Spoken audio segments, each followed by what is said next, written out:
Oh boy. It begins. It begins. We are playing a single faction tournament hosted by me.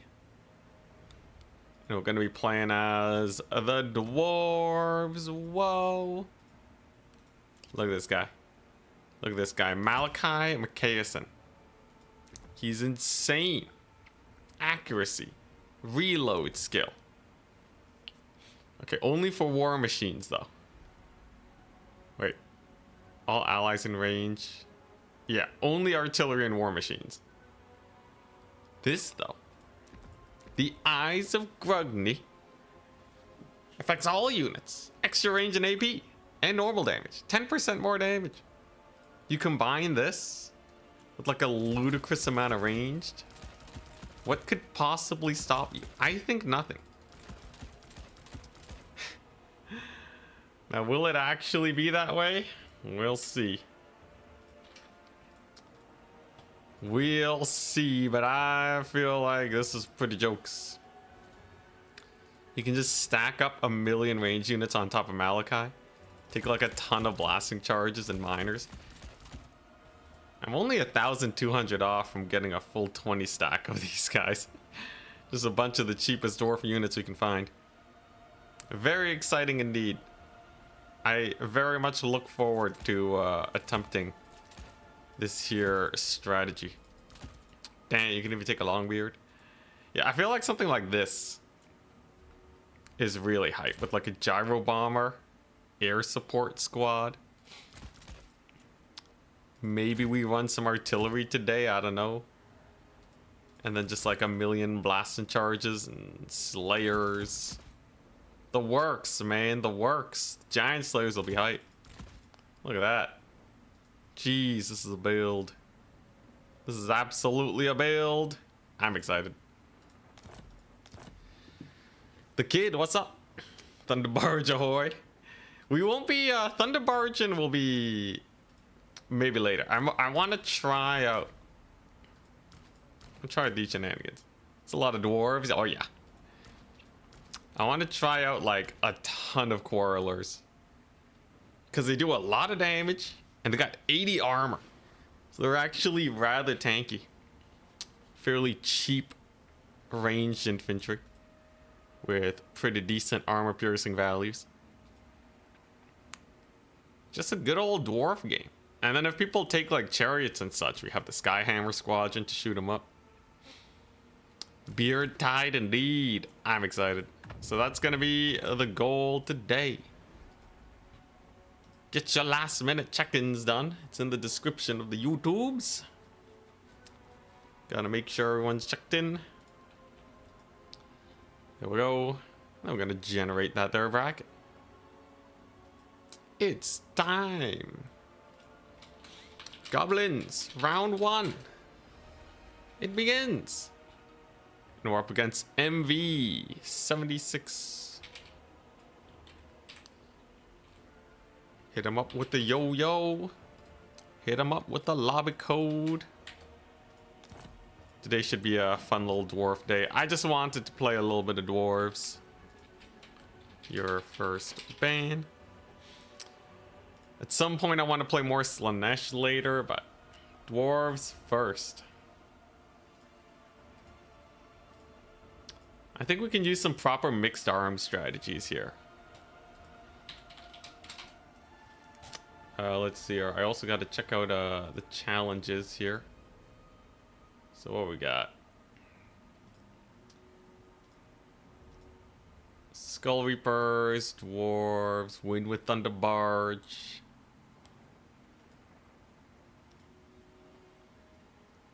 I think the Thunderbarge is the only one that we can complete today, which is fine by me. I actually do want to learn them properly, because I feel like dwarves are actually possibly very strong. Maybe I'm completely wrong. I'm happy to be proven wrong here, but that's the rough idea we're looking at. Not society. I'm just gonna call you not society. What's up? Good evening.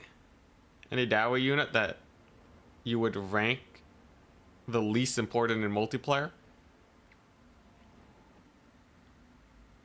So the least important dwarf units in multiplayer, I would say the hammerer. Absolutely the hammerer. Everyone else sees at least mild play. Nobody runs hammers. These guys suck. Because they have no shields. They have a lot of armor, I guess. Look at that stat line though. 46 melee attack, 38 melee defense. What is that garbage? Compare them to like, let's see here, Norska, Marauder Champion Great Weapons, who are cheaper by 200 gold. They're 20% cheaper.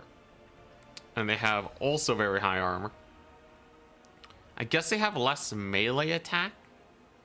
But they have more melee defense. They have more charge bonus. But they have +7 speed and the rage ability, which probably makes them fight better than hammerers in general.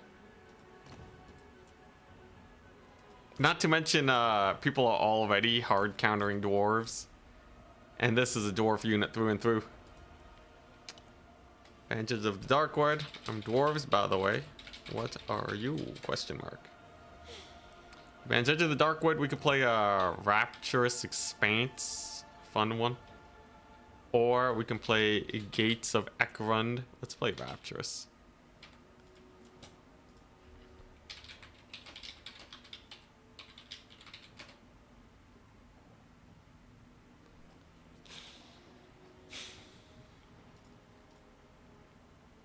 What makes this playing dwarves correctly? I think a lot of people are not using Malakai's range boost on Quarrelers and Bugmans enough.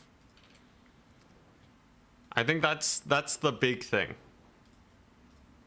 A lot of people, when they're playing dwarves,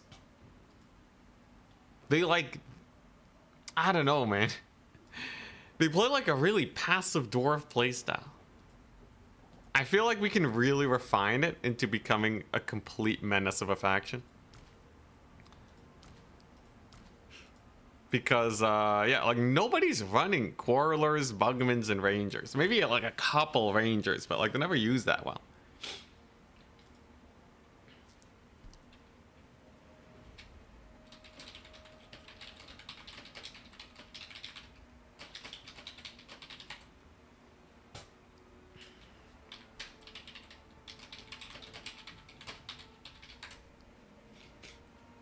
I gotta do some adminning. Gotta do some adminning. Our first opponent's Nurgle, by the way. Very fun indeed. I'm sure this will be a very fun game for him. Although, who knows? You think the Noxbringer? You think we'll get Noxbringered? I think not. Also, by the way, I do plan to play some more Silksong later today. Get hyped! Okay, so I need to do, let's see here, this. I gotta do,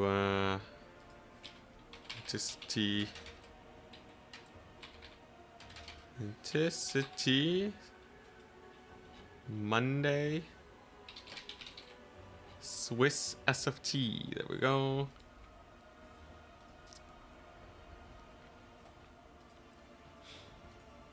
But yeah, I really want to play more Silksong, man. I keep seeing people talk about how it's apparently very hard, which just makes me want to play it even more. It's too exciting to pass up, man. So that's depth 1, score is 0-0, score is reported off. Alright, this should add this player. A little bit of a late check-in, but it's fine. Bugmans are very specifically good. They're worse versus cavalry than like Lothar and / Kossars, and worse than Dark Shards versus armor. Great one, good though. So Bugmans are not, they hold their own against cavalry long enough to get help. They're also tankier than Lothar and Seaguard, but they can't fight cavalry on their own. They're less of an independent unit, more of a work together with your friends unit. They do less damage than Dark Shards, but the range and the sustainability means that they win ranged fights like no one's business. Because they regenerate, man. They regen. It's absurd. Okay, we have another late check-in. Alright.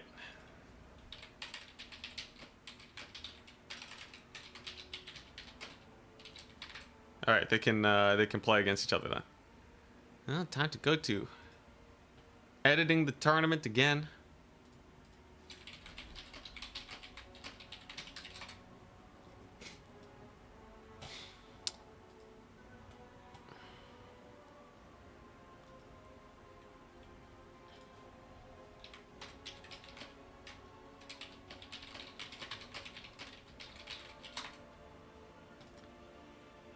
Let's see here. So Martin is playing Jay. Let's see here. What is it just J? J. There's too many people with the name J.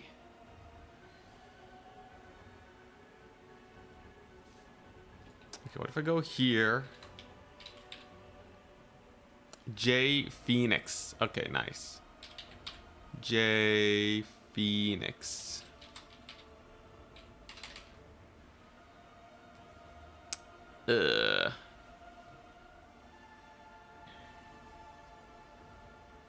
Can't find them.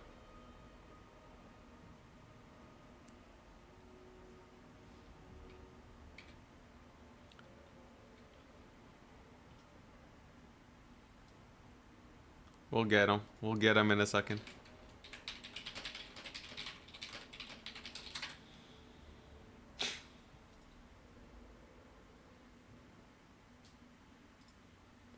Just a few adminning things, the usual tournament shenanigans. I more or less have my build versus Nurgle though. It's not too complicated. Nurgle's pretty chill to fight, all things considered. Yo, I'm kind of really liking Giant Slayers lately. The extra capture weight is so nice. And they have more HP than normal Slayers.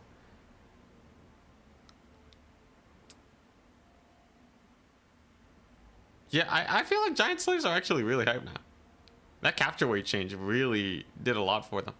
Like, do you even need normal Slayers anymore? I guess normal Slayers have, like, a little bit of a shield is all, but that's about it, man. That's about it.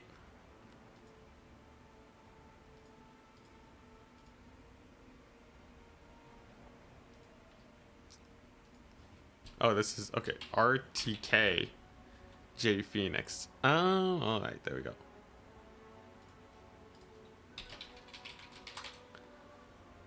Alright, we gotta go to the tournament sign-ups, and we gotta make sure that both of these players are checked in and all that.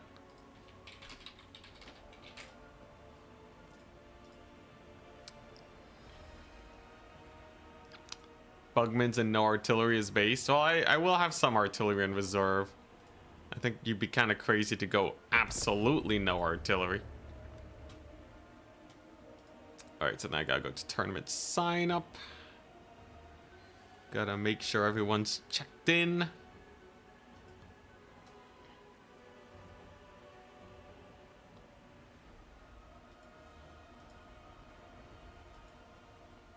Entities Monday Swiss SFT. Let's see, so Martin is checked in. We gotta check here. Okay. RTKJ Phoenix. Are they checked in? Are you able to check in? Actually, maybe I can just do it myself. J Phoenix. It's a little bit of a pain. Okay, nice. So he said he was able to check in. So everything should be good to go then. We got the late check-ins done. Everybody's checked in. Dang, we have a lot of sign-ups today. We have quite a few. Should be fun. Yo, I'm so excited to play some Dowie. Yeah, J Phoenix. OG. Yeah, super OG.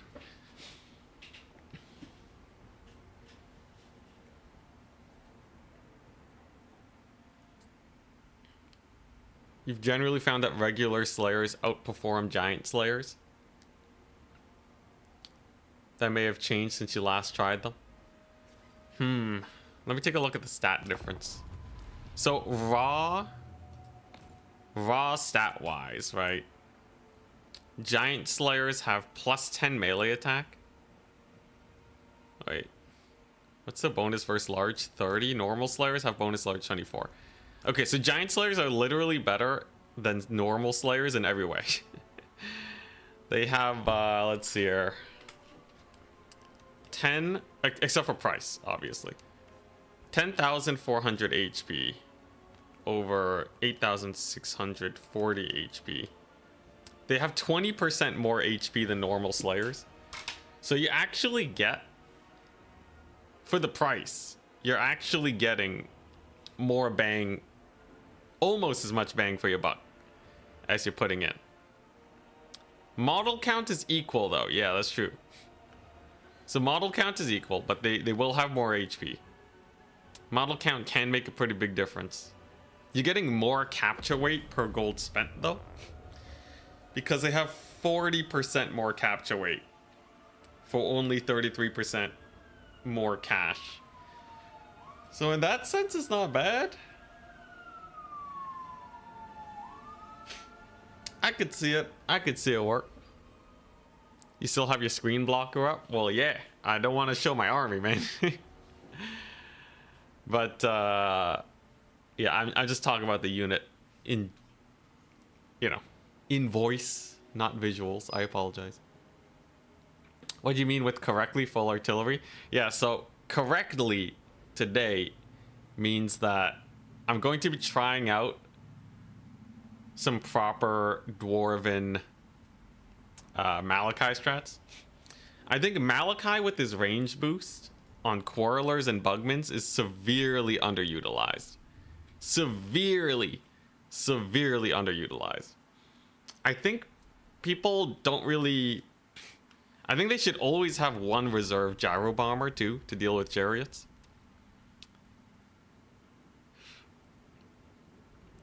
And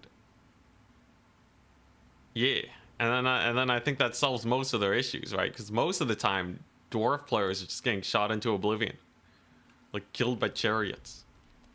I don't think I've seen someone play dwarves in the style that I feel like would really crush folks. But maybe it's because I don't know what I'm doing. We'll see if we're proven wrong. But if I can go 6-0 today, let it be known that the way to do this is with some crazy Malachi tech. So look at this. He has a 55-meter bubble that increases range by 10%. Do you know how strong that is? That is absurd. It turns all of these guys right here into insanely long-range crossbows. You basically get elven, you get all the benefits of elven archery range, because you're gonna have like almost 180 range, with all the benefits of having lots of armor, like an absurd amount of armor. What's not to love? I feel like this will go great. Ready, good luck, have fun.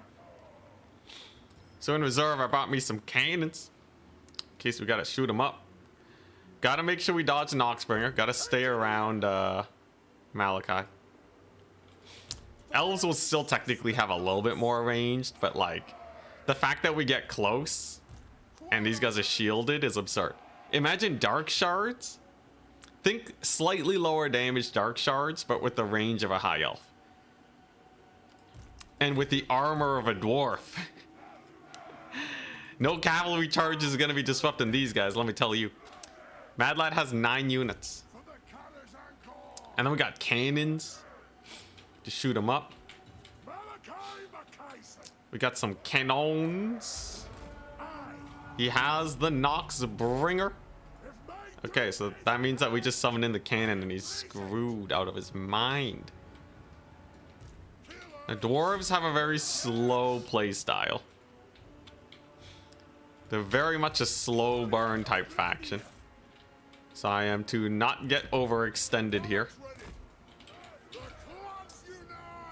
gonna play this nice and safe. You just shoot. You did. Okay, nice. Woo, that was close. Almost nailed me there. Looks like he's gonna hide into the trees. I just want to take this point and then back off. So my opponent has a Noxbringer. That means that he's gonna try and slow burn me and get value by bombarding me. But here's the thing. Noxbringer is totally dodgeable. So at a higher level, it's really not a big deal at all. Can use our cannon here to blast these guys. Just wait for it to shoot. Just wait for it to shoot. Should fire at something here. You gonna shoot? You gonna shoot? He's thinking about it. He's thinking about it.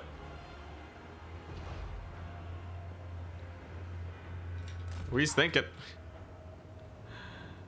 He ain't shooting yet though. Alright. Well, I guess yeah, he's just chilling. Noxbringer doesn't want he just doesn't want to fire, I guess. I'm fine with that though. That's pretty chill. As long as we keep our maneuvering here, I'm pretty happy. And we got this little Malachi squad here going ham. So there's a target fire. Come on. Come on, you darn Noxbringer. Are you gonna are you gonna fire or what? I think he's waiting. He's waiting for me to okay, you know what? Screw the Noxbringer, man. You're getting the gyro bomber out. Mad Lad will not shoot. Which is like fine by me, right? I guess if he just never shoots, I'm also still winning. I think he's waiting for me to shoot first, but gyro bomber's here now. No amount of furies can ward off this many rangers. You can see 176 range is terrifying. So he's already in range. He's got to make some sort of play, and that's gonna mess him up real bad. We got more rangers here, so there's the furies, right? We're gonna hit him up with the gyro bomber, and then we're going to turn some of our ranged here so that they may shoot at the furies. Gyro bomber will live. He does launch a volley at me, but we accidentally dodge it. Love to see it, love to see it. And the blasting charges, of course, on some normal Nurgle forces is not a big deal for us at all. Now, what's he gonna do here, right? I got a million crossbows pointed in his direction. What are you planning? Looks like absolute death of the Furies. Okay. Well, I'll take that. Yeah, they're getting real massacred right now. Summons in a couple doggos to shut down the cannon. I guess I don't have any slayers here, right? To defend my boys. A little unfortunate. Although I do have the gyro bomber here. You see the superior dwarven leadership is a menace. And then we're just gonna danger close here, bombing on these guys. Yeah, there we go. All right, nice. So now that the doggos are gone, yeah, he's pretty screwed, right? This is the benefit of having that gyro bomber.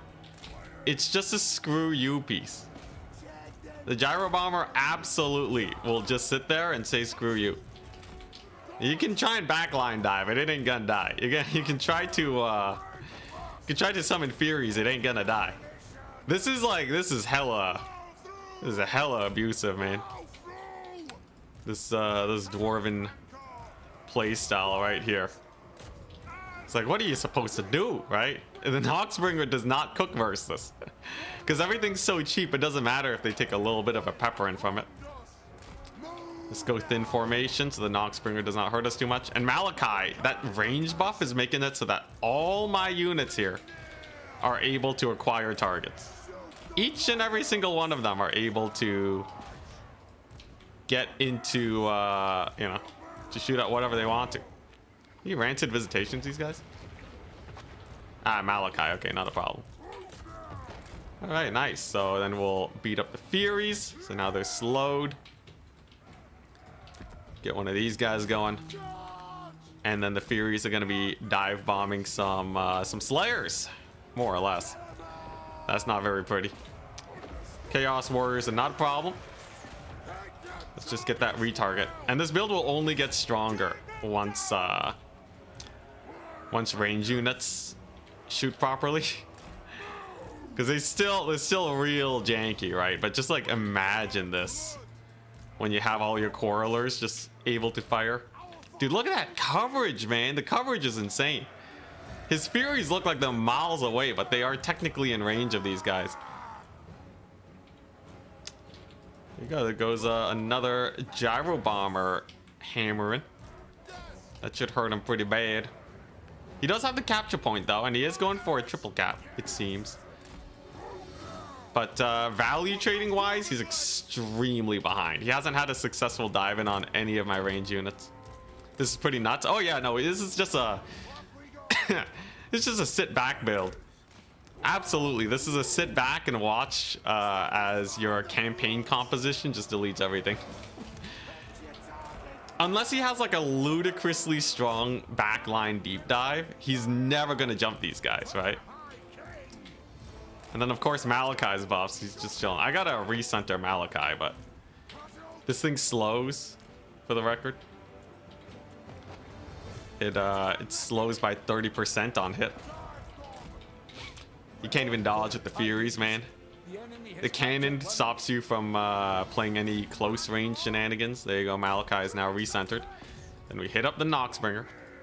And now he's going for the long con, right? He wants to try and stall me out and capture all the points. But this is where dwarves are super annoying, because they can just start doing this. Just start sending the endless tide of units everywhere, right? It's just, you know, miners for days, right? You're gonna have to send in a more expensive unit to deal with them, and in the meantime everything goes south. Pestigors have missile resist. Holy gyro bomber value. Yo, I should get the gyro bomber on these chaos warriors. Why don't we get a little bit of that action, huh? I must say I am slightly excited to get that thing into position. Let's go over there. He slows it. He slows it down so that I can't jump him. Oh my god. Nothing can save you though. Nothing can save you. Oh my god. Jeez. Holy crap. The poor forces of Nurgle. Welcome to America. Alright, there you go. Absolute devastation. Absolute utter devastation right now. He is now suddenly triple capped. And there's nothing left, man.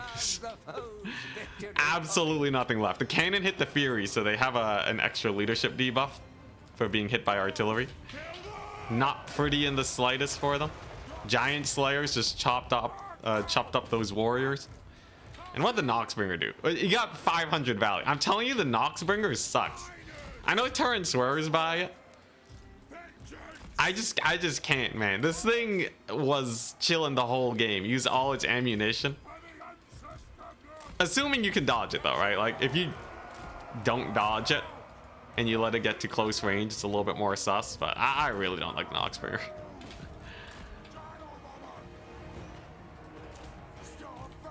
I'm Canadian, by the way. I'm Canadian. You know what? Technically, if it's a war crime, I guess that is more Canadian, isn't it? Don't look up what we did in World War II. Or was it World War I? Probably both. Anyways. Let's go. He will never play another game. And then, yeah, let's get some more unbreakable Slayers. Why not? Pile on the points.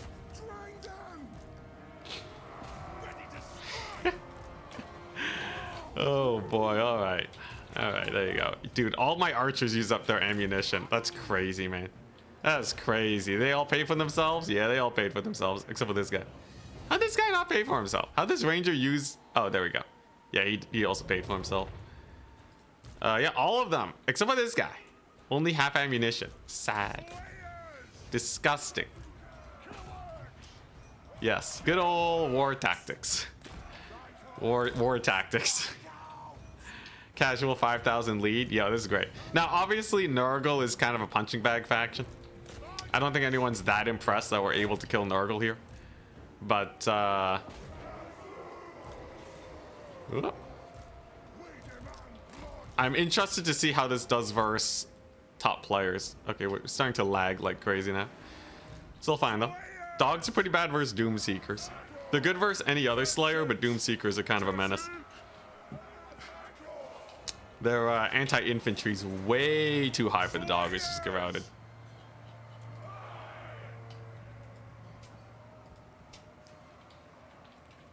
What's the difference between Canadians and Americans? I think generally Canadians and Americans are a lot more similar than you would expect. You know, based on the memes. I think Canadians are definitely, at least as far as I've seen, less patriotic than Americans generally. Although I'm sure you can find some patriotic Canadians if you head to the farms and the fields and all that. But the best thing about being Canadian is simply just not being American.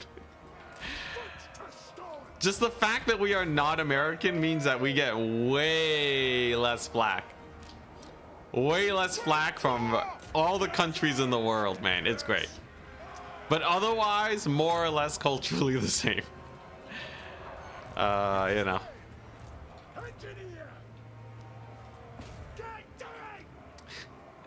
Canadians are dwarves and Americans are empire. I don't know. I don't think it lines up perfectly. Anyways. Yeah. But yeah, it's chill. I enjoy my privilege. Bro, I can't spend all my money, man. I've summoned everything onto the battlefield now. Solid game. Yes, we have poutine. We have poutine in our Costco's. Do they have poutine in Costco's in America? Does this do any damage to single entities? The answer is no. Spin to win blender. It does not blend. More Marauder Horsemen. I guess I'll de-summon the Gyro Bomber so I can do another bombing one.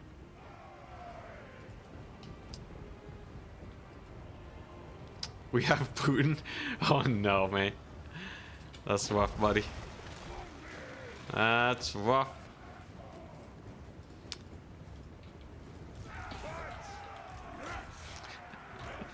You know, funnily enough, that's not the first time I've heard that. France, Sweden, hell yeah.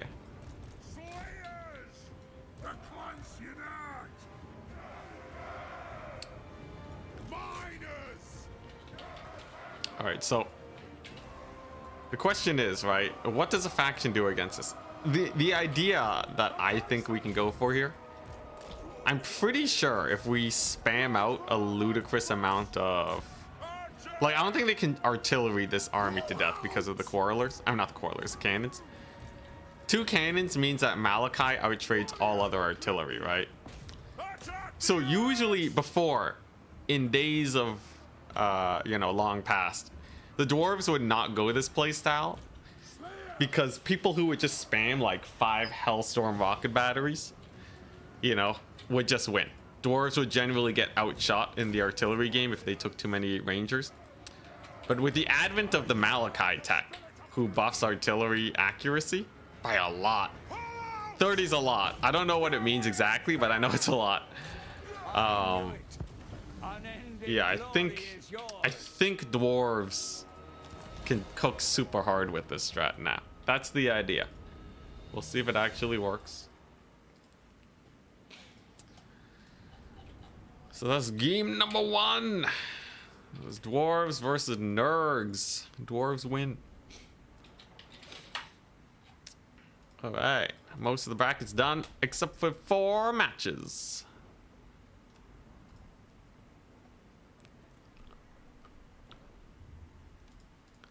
Malachi got 700 value. We buffed up a ton of these guys. He's also unbreakable, which is a nice little plus. The Gyro Bomber got casual 1753 value. Adis, thank you very much for the time sub.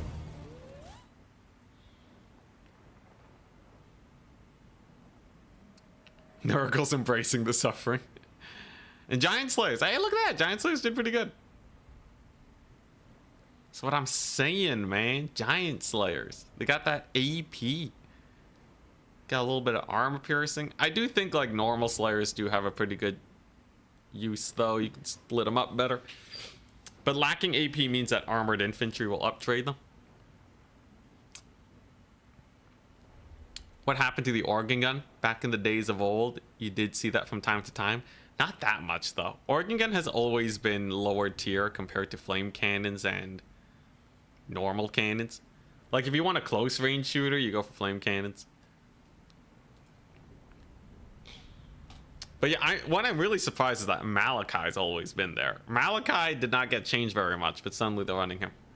Although I think his range boosting thing might have gone more effect range. I think it might have been 35 before. Playing Malachi campaign now should recruit some Giant Slayers, and not a bad idea.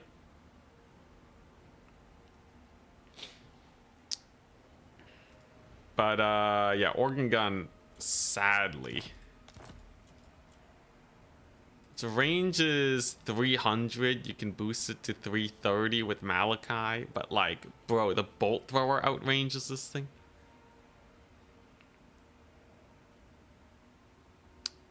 It's kind of expensive. And like, yeah, the flame cannon will cook everything alive. Flame cannon is less height.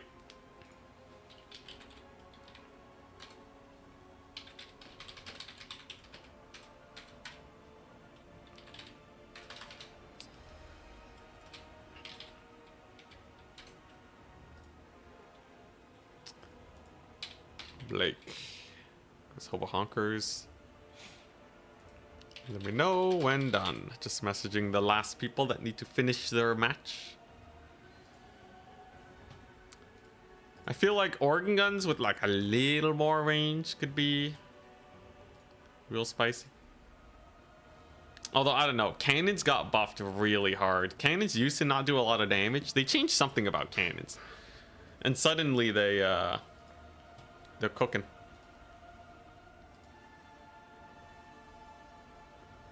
Have I missed any games? Just one.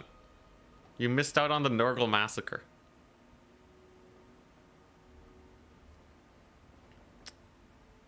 Which range units do you need to take as Skaven in ranked multiplayer? Or MM? I don't know what you mean by that. But always take 1 Regiment of Renowned Jezzail and 3 Poison Wind Globadiers. That's the Skaven standard. At Goblins, round 2. We're up against Creepero. Hey, I'm Dwarves.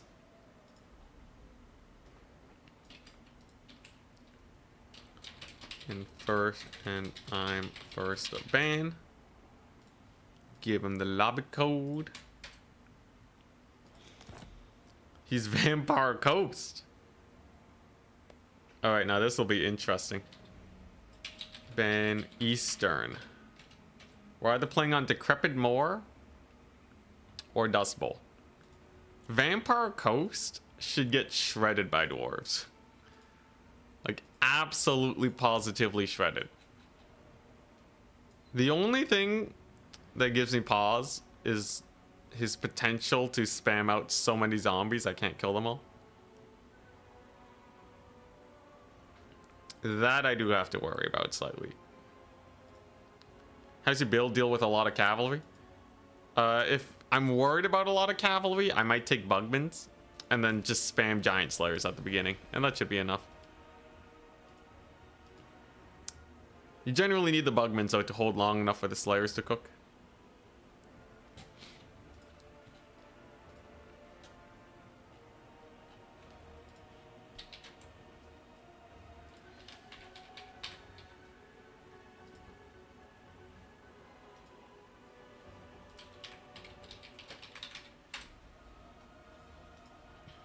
Just gotta do more adminning.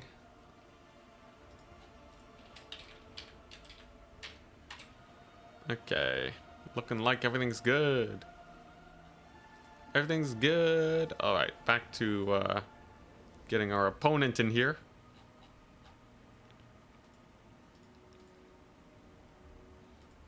Who isn't a giant to a dwarf? I guess he got gobos. You still got gobos. So yeah, organ guns do a lot of damage, right? You know, you tested it on a giant by the time the giant reaches the cannon / organ gun. So like, here's the thing, right? Like, I'm aware the organ gun is really good at the job that it does, which is like hella short range damage. Definitely to single entities and cavalry, if it can pivot fast enough. The problem is that dwarves don't need that. Nobody's running a giant into dwarves. And most other units are fast enough to avoid it. You usually just take a cannon, because if you're gonna be dodged, you might as well have a cheaper artillery piece. And it still shreds units that don't dodge. So it's, yeah, like, you know, the organ gun is only there to punish people more for their misplay, but you only need to punish them a little bit. How much are long rifles? They cost 900, man. Dude, they're way cheaper. Got 10% cheaper. And also, artillery have issues like pivoting and stuff. And also, cannons are just better, so. Like, if, okay, you know, if cannons didn't exist, right? Okay, then maybe you want the organ gun. But, like, cannons exist. Cannons just exist, man. And then if you bring your own organ gun, then they can shoot you with cannons. HRX, what's up? Yo, congratulations on the SFT win. Did you have any games that gave you any fear at all in that tournament run? Why the dwarves? Because I feel like they are probably really strong. I think dwarves could be super duper meta. Okay, am I worried about Morin goals? Am I worried about dog spam? The doggy backdoor wasn't that scary. What do I want here? What do we want?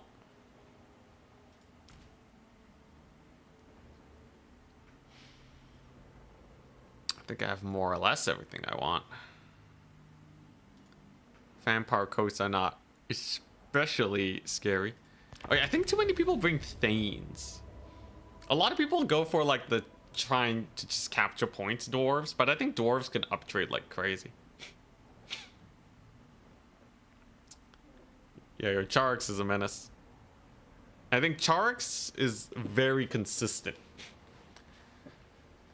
That's like one thing that he has over me by a large margin. He's very, very consistent. You feared my Slanesh, ogres, and beastmen, but you never faced them. Had your doubts if you could beat Bretonia, but it was quite easy. Did you think it was like they didn't bring the right build or what? Did you ever fear a Cav Max? What if they just Cav Max you every game? Actually, I didn't get a chance to see your the full Bretonian game. I only caught glimpses. I was a little busy. Yeah, I really wanted to see Slanesh versus Wood Elves. I feel like Wood Elves can box Slanesh and win. I think you have to play it well, and I don't know how practiced you are going for the box against Slanesh, so maybe I could have pulled out a win. But if I lost to Coast, though, it shows I wasn't... My mindset wasn't fully there.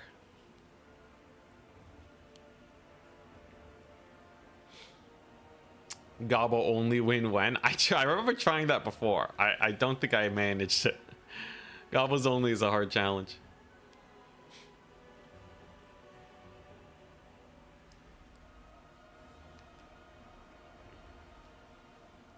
Aren't dwarves one of the hardest counters to Vamp-Coast, by the way?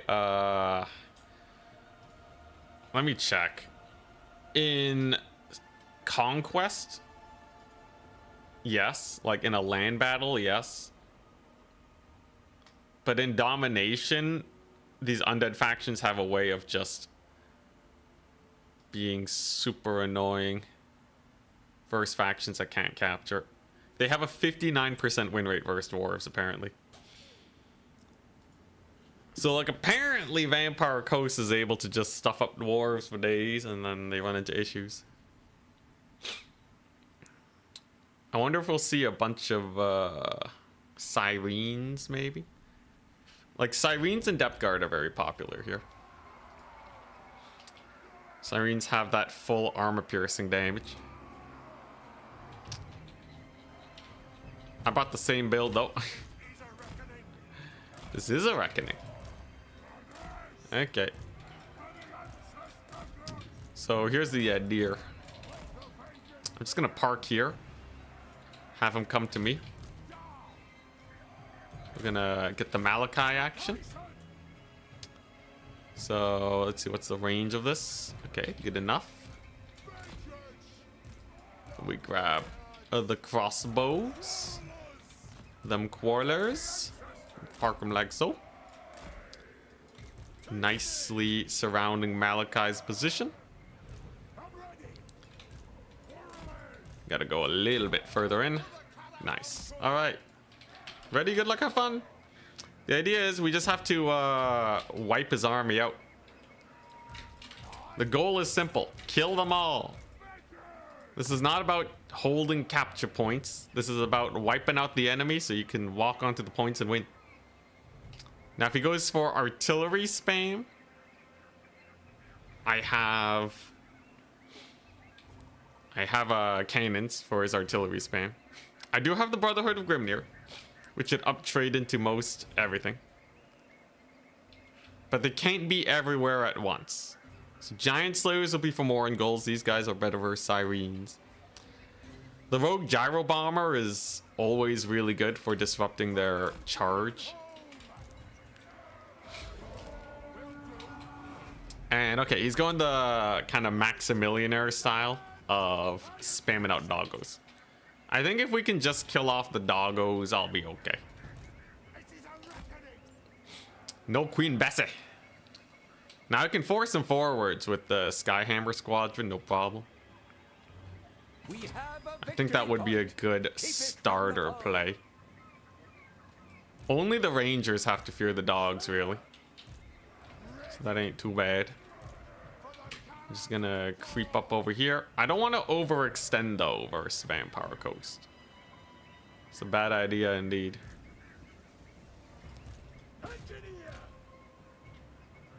Gonna see if we can get a volley off here. Come on, Gyro Bombers. Gyro Bomber crew takes a while to show up, sadly. It's a pretty good volley though. Actually, good amount of damage. So I should be able to swipe that point back nice and quickly. And with the Gyro Bomber, what's he gonna do? What's he possibly gonna do? So I've taken over the point. If he wants to go full AFK build into Mega Rush, it's probably smartest to bring in the Brotherhood of Grimnir. Here comes the rush. So we got lots of range. He has a bloat. He has 2 bloats. Interesting. A bunch of animated hulks. So each bloated corpse kill here is like hella value. We're just gonna pull back immediately. I'm gonna target fire that bloated corpse. Pop him good. He has a lot of bloats everywhere actually. 5 bloats. The pentabloat. My god. Actually mildly terrifying. Not gonna lie. I don't think I have to worry that much. We must be a little wary. So many of the crossbows are already popping off. His doggos are not doing that much overall. Yeah, this is not going well for him, is it? I can run this entire miner unit into the bloat and it doesn't matter. I'll just let it clip the edge and then it doesn't pay for itself. That way my crossbows can shoot the rotting Prometheans instead. There we go. Lots of death. He captures a victory point. Doesn't matter. The answer is no. We got the Brotherhood Ogrimnir coming on in. Very nice. Alright. And here comes a big rush.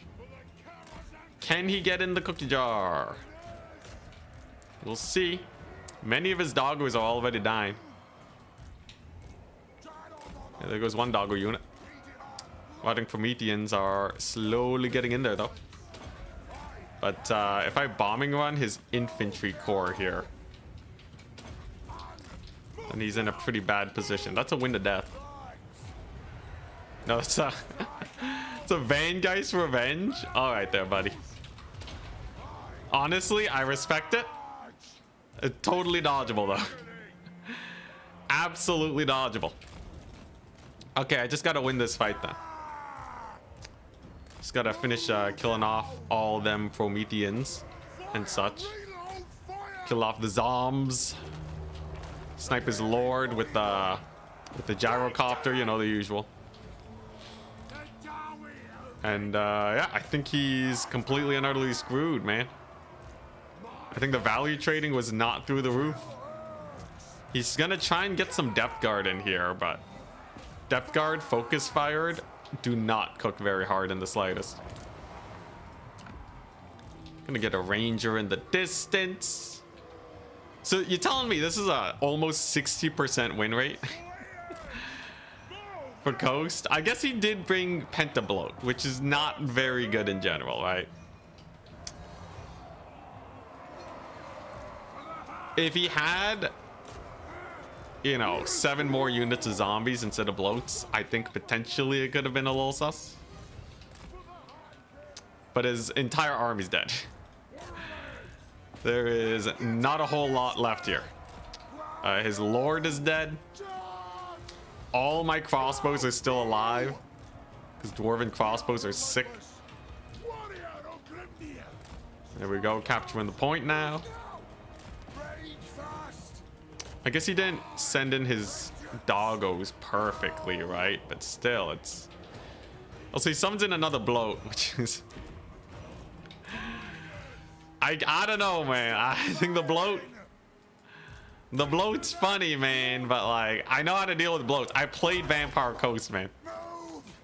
All right, I've suffered through the bloated corpse sucking more than like anyone else in the entire world. Okay, I've tried the challenge.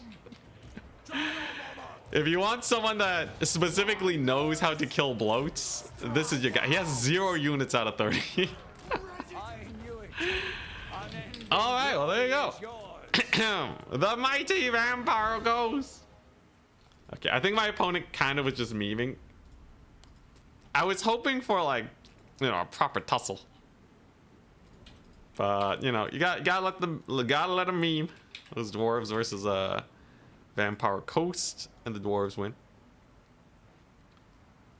Poor Coast, yeah. I really wonder how it would have panned out with, like, you know, with the different build.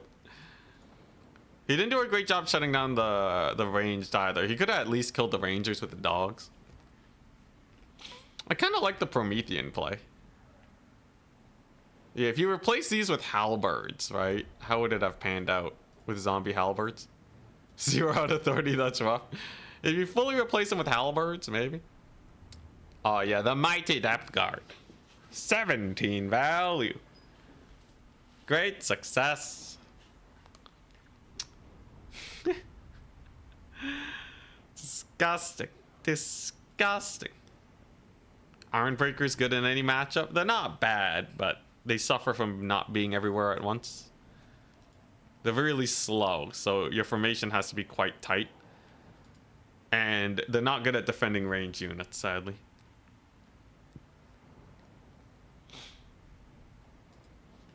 I think leaving some miners in the back to defend the crossbows could be a smart play.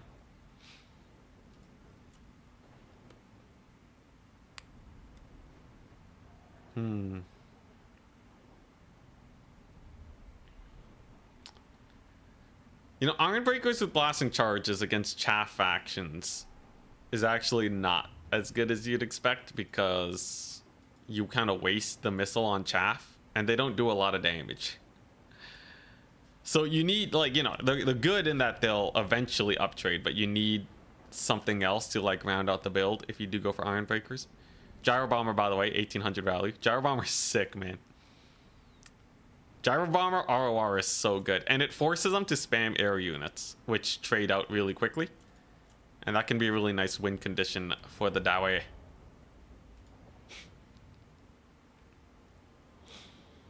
What tourney is this? It is just a tournament hosted by me. Just your own Anticity tournament. It's on TotalTavern.com.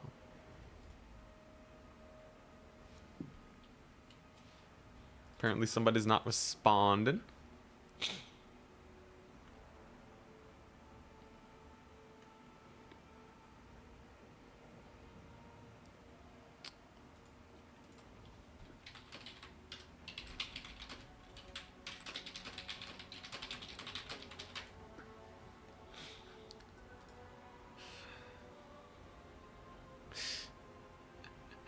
Okay, yeah. He my opponent said that he took a meme build because of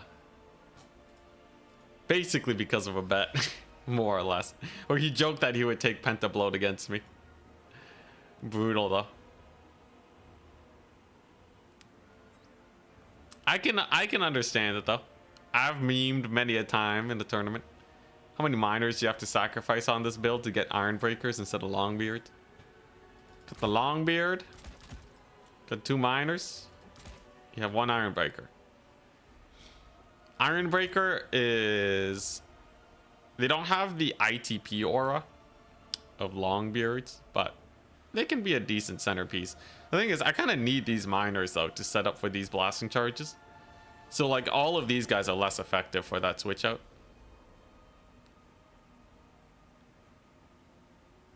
Using McKayson's range boost on your crossbowmen. Yeah, I think that's what Dwarf players are doing wrong.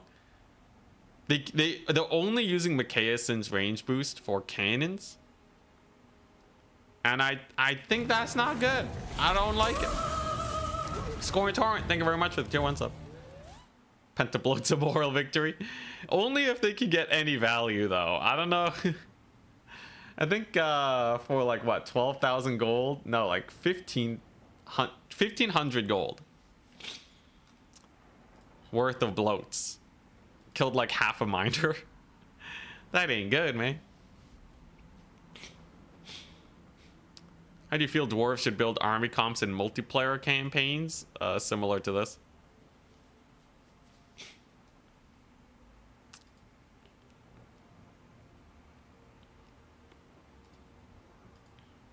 Have a second engineer to boost reload speed. I think the heroes for dwarves slow down the trading too much. They also eat up a range slot. But yeah, you can take an engineer also with artillery master instead of Malachi. So if you're only going artillery, you should just take the engineer, right? Malachi would only be useful for the extra range, but engineer is significantly cheaper. The downside is that, oh yeah, and you can get reload skill. 55 meters, not bad. It's kind of too expensive though, right? I'd just rather have another range unit. The thing is, if you do take an engineer to buff your artillery and no Malachi, I guess you can have an engineer plus, I don't know, what costs 700 gold? You can have an engineer and a dwarf lord. Is that better than Malachi? Is it better than Malachi? I think, oh, if you're only going artillery, this is better. Although it's not cheaper or anything, so like I don't think you're saving that much. And then of course Malachi's range boost is really high. You could take a Demon Slayer who's kind of a fast boy at 900, so then you have a good old Slayer fighter. Malachi is pretty hard to snipe. Him being unbreakable is pretty good.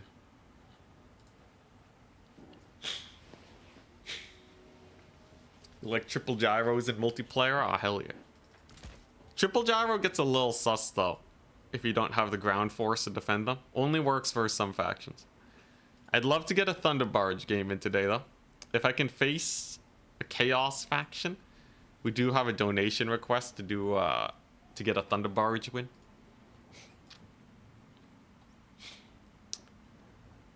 It should be very fun. If we're facing like a Norska or something, that would be perfect. I think I have a Dwarf versus Norska build saved. Yeah, Air Force with capture weight. So you have the Malachi.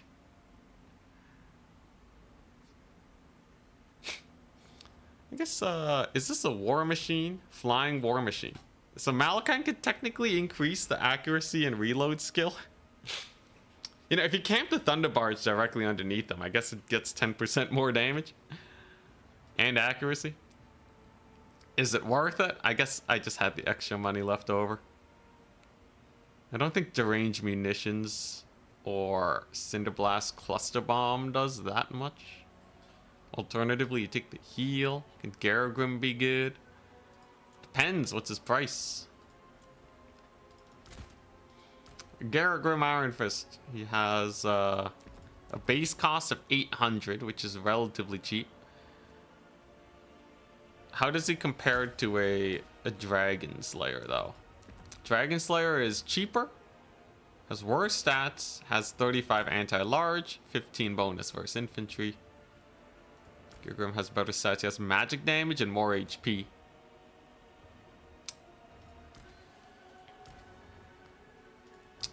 He has Hurricane of Death.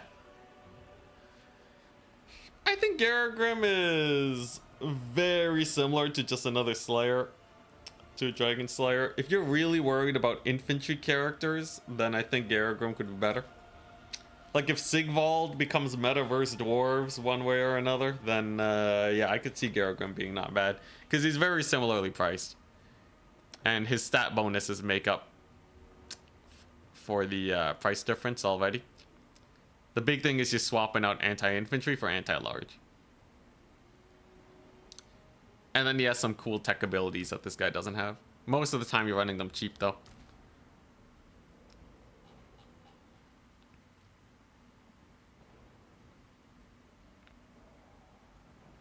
Range flying units being this strong, I feel like it was a mistake CA made with Warhammer 3.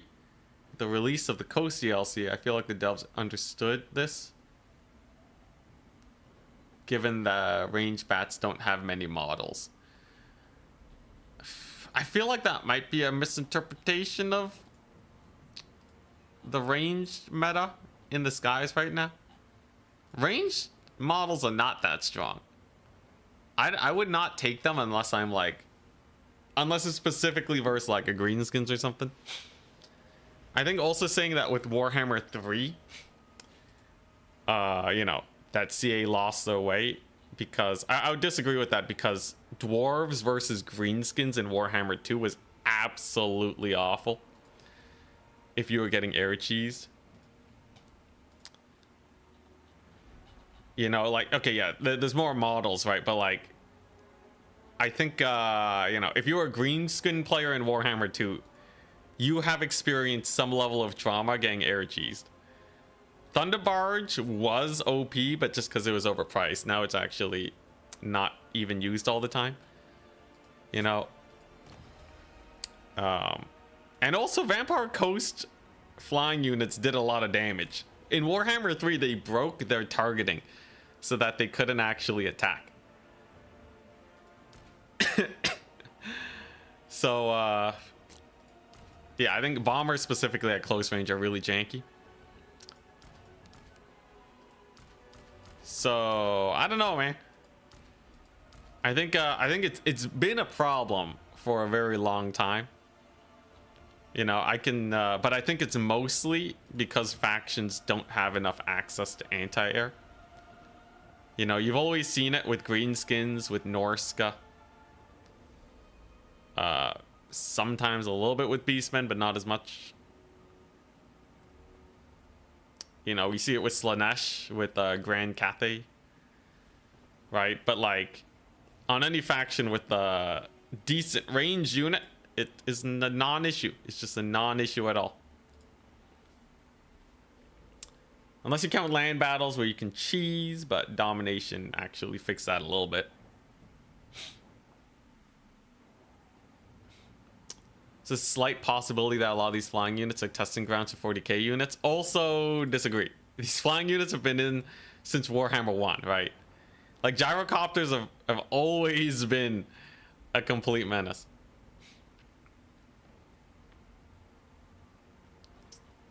You know, that would be some very forward thinking. No, I think these flying units are just a testing ground for Warhammer, right? Like, they're just... It's like the first time CA is doing flying units like this.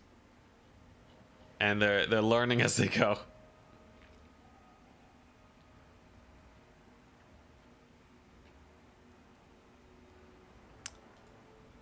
Yeah, you bring up Changebringers, right? But like, Changebringers are as abusive as the Dwarves were. You know, way back when. So like, I'm not disagreeing that there isn't a problem. I'm disagreeing that the specific statement of I feel it was a mistake CA made with Warhammer 3, and the idea that the Vamp-Coast did it well, which they did not. Vamp-Coast absolutely cheesed the crap out of greenskins. They super duper cheesed the greenskins since millennia. You can't even say that, man.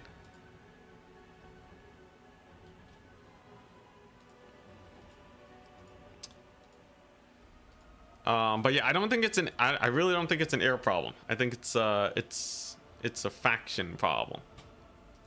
Give Norska some sort of anti-air, man.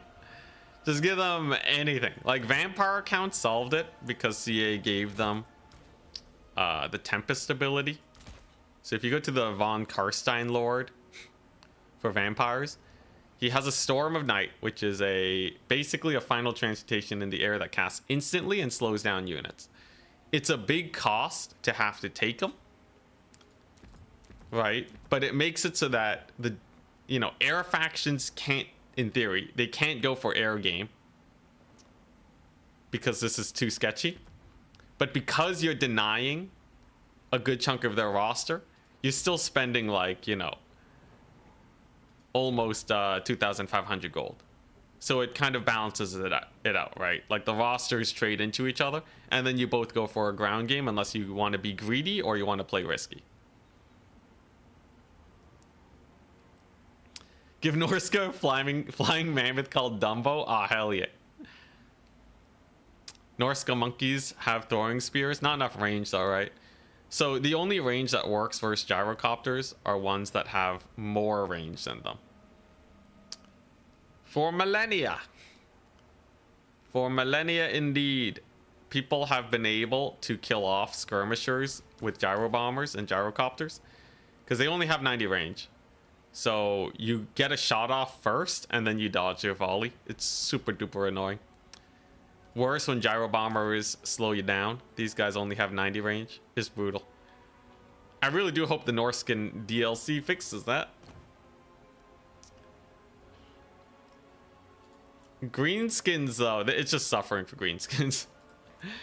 The only thing greenskins have going for them is they can maybe kill off the entire ground army before they get wiped out. They do have archers, but their range is pretty garbage, right? So 140 range is not the prettiest thing in the world. It would be okay if they had some other flying units to support. Sadly, Doom Divers are not the best here because you can actually just bombing run them. Trust me, we saw that. Oh yeah, I do like the flamethrowers. Brimstone gun kind of looked weird before, and it kind of overlapped too much with the gyro bomber. Flamethrowers are a very different vibe indeed.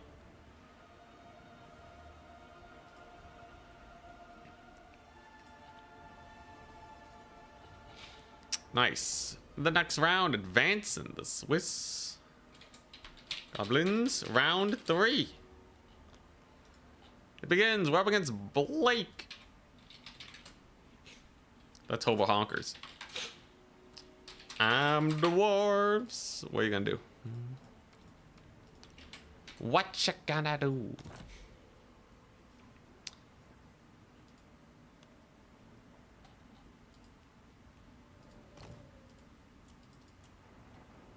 Who's first ban? It's a Whirling Maelstrom, Rift at World's Edge. I'm first ban.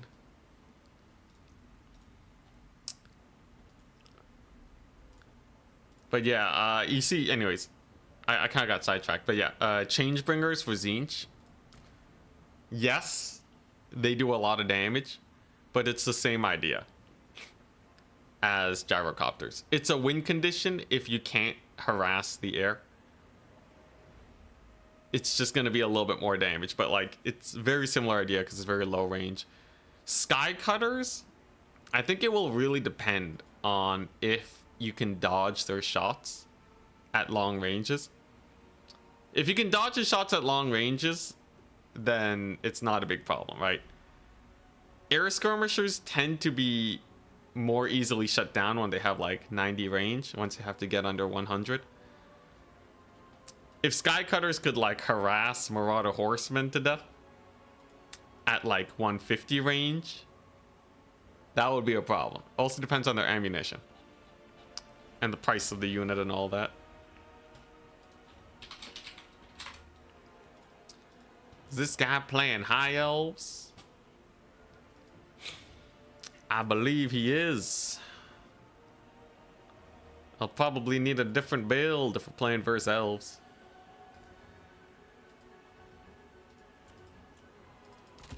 How do we want to do this? Elves. Elves. He's playing Elves, okay. Ban. Bleak Spire. Alright, we'll ban Bleak Spire Labor Camp. I think that's a good starter. He wants to play Whirling Maelstrom. Alright. So how do you beat up a couple elves? How does one do this?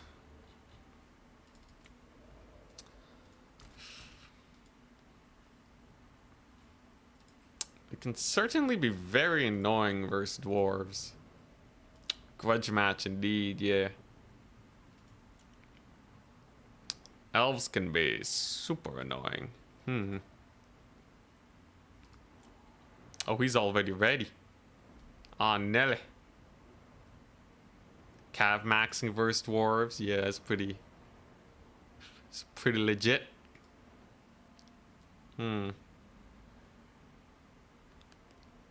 map's actually pretty good for him too. Makes things a little sketchy. Trying to think about what it would usually bring. You know, let's just go for it. What's the worst that could happen? Thunderer line, 100%. It doesn't do that well against Dragon Princes, actually. Especially on a map with as much terrain as this.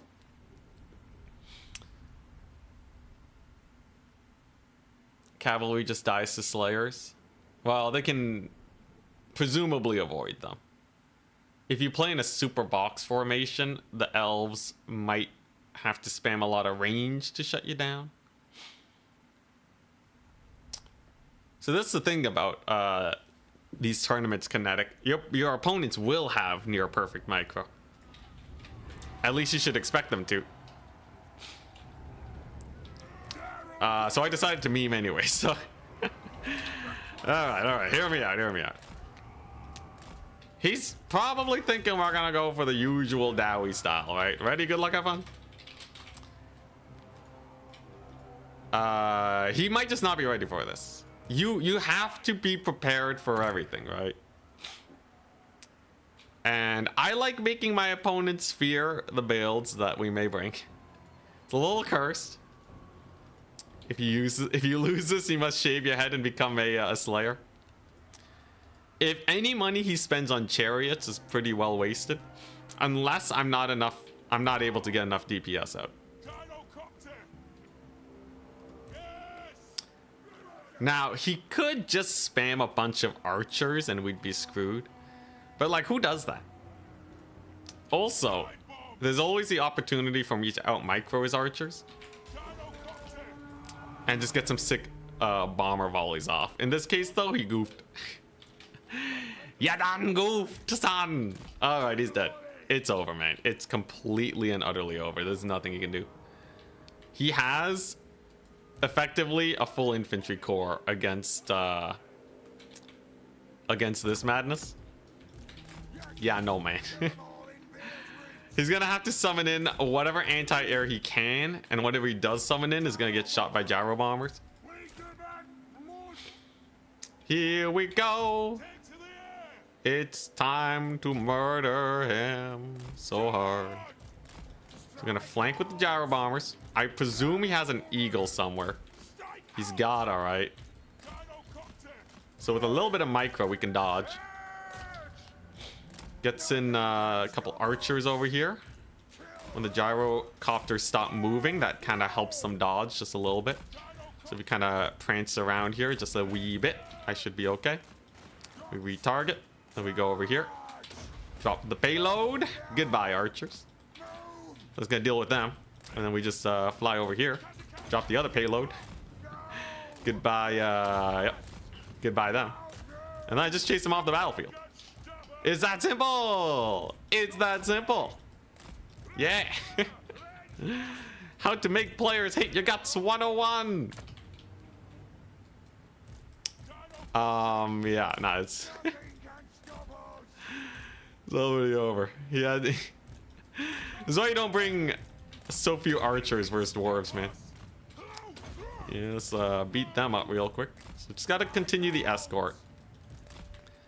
Malachi's gotta stay a little safe. I think spamming giant slayers will do, though. Here we go.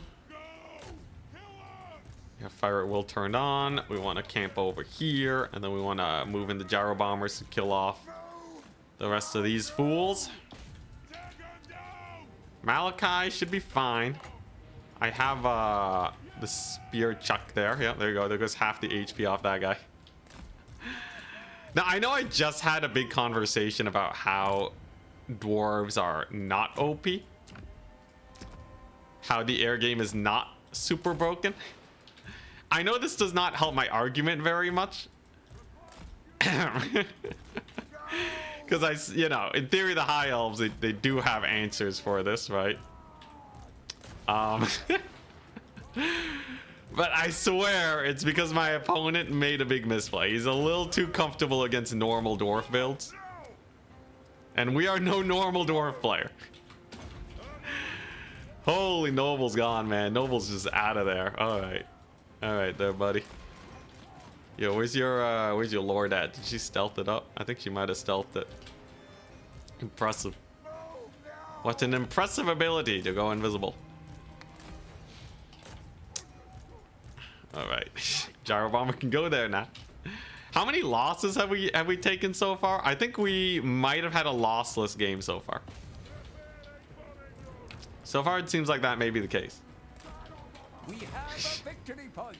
Keep it from the foe. Oh man, this is how you're supposed to play dwarves. If your opponents aren't constantly in fear of you, what are you doing with your life? Yeah, goodbye, White Lions. You served well. Won a couple of eagles. No, eagles died to gyro bombers and the thunder barge. He would have done better if he brought eagles, of course, but it's not as simple as you have eagles and then you win, unfortunately. Oh, there they are. There's the eagles. He brought them in. Ancestors of Avalorn. Okay. All right. My man's spicing it up. He brought back the Storm Riders. Hell yeah. All right. This will not be a lossless battle, it seems, after all. Gonna need these dudes. Yeah, you see that eagle taking so much damage already? That's the power that we have over him. So we just gotta back it up, dodge it up, get another volley. Eagle took some pretty good damage there. Malachi's in. Okay, and then I just gotta set up for that bombing run on his archers, and then we're okay. With a little bit of micro, we should be fine. Eagle is not the worst thing in the world. All right, and look at that. We got the jukes. We got them jukes. Yeah, you see that? Wouldn't an eagle do something hilarious? Freaking hilarious. Eagles. Oh my gosh. Of course, we do have to micro this really well. And had he brought Tempest, this would have been way more sus, but... Man, I'm really not making a good argument for this being balanced. This looks so ludicrously imbalanced, I swear. Anyways, there's no way these archers kill off the slayers there. We're fine. Thunder Barge is cooking. We can start ruining him. Ruining him. Let's split up the gyro bombers. Eagle's gone, hell yeah. Alright, nice. Alright, we got some Sisters of Avalorn here. More like, I don't know, I can't think of a punchy one-line. I can't think of a one-liner. Whatever. Kill them all so that they can't report back. No one must know. There we go. There we go. Goodbye, Sisters of Avalorn. Park over here. We got some bombs. Away! Bombs away! Very nice. Oh dang, they still live though. Surprise, surprise. Okay. And he has some cavalry. Not done yet. Not in the slightest. Thunder Barge is still cooking though. Most of the archers are dead. We are going to lose one gyrocopter though, but this is why the giant slayers are so hype. Giant slayers are amazing. Okay, there we go. Now we kill off the Sisters of Avalorn. Oh, these were the sisters. What are these guys? Just archers? Not a problem then. Huzzah! We've routed off these fools over here. Mass single entities works out really well in our favor. Nice. Very nice. So there goes a cavalry unit. We'll just escort that off the battlefield. And he's gone. Nice. So that's win with a Thunder Barge off the docket. Easy peasy against Hobo Honkers, a fairly proficient player. 3,000 value. Bro, this is, I love playing dwarves, man. I always love dwarves.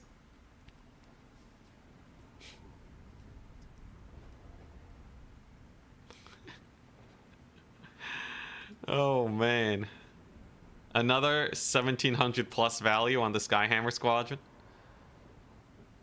Unfortunately, we can't take more gyro bombers. Otherwise, I would. The gyrocopters underperform slightly because you can't bombing run with them. Slayers are sick though. How'd these guys do? They're only okay. Way better versus light infantry. I'm questioning if I want the runesmiths. God, the noble getting shot by the Thunder Barge though. Half HP gone in a second is absurd. The Quarrelers have a purpose. What, these guys? They're just there as a Vanguard summon because usually you need a lot of capture weight in the late game.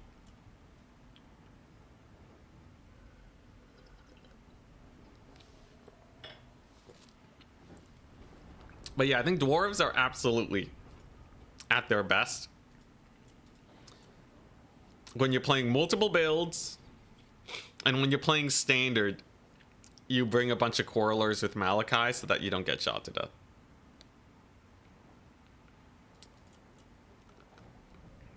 I think a lot of players though are like, they're not fearing the Thunder Barge enough. Yeah, not nearly enough range units.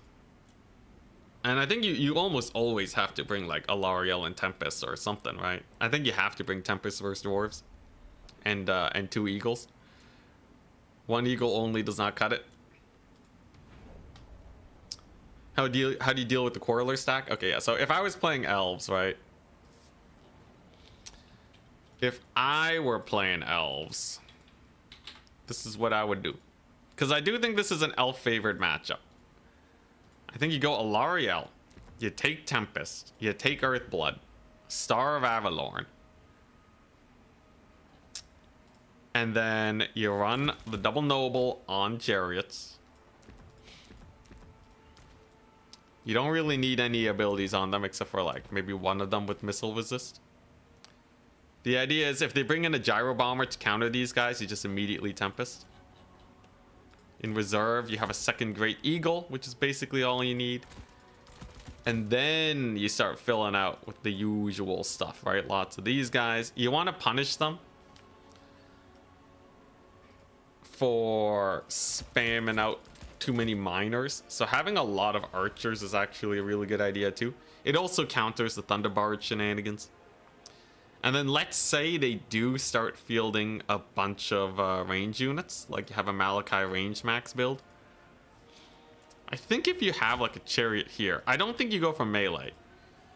You gotta move in with the archers to shoot up the rangers once the main fight gets going.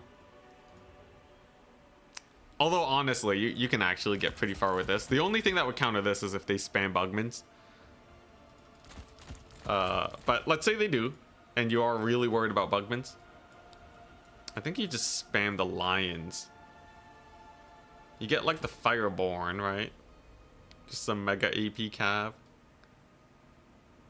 feel like I'm missing something though. I'm missing like one thing here.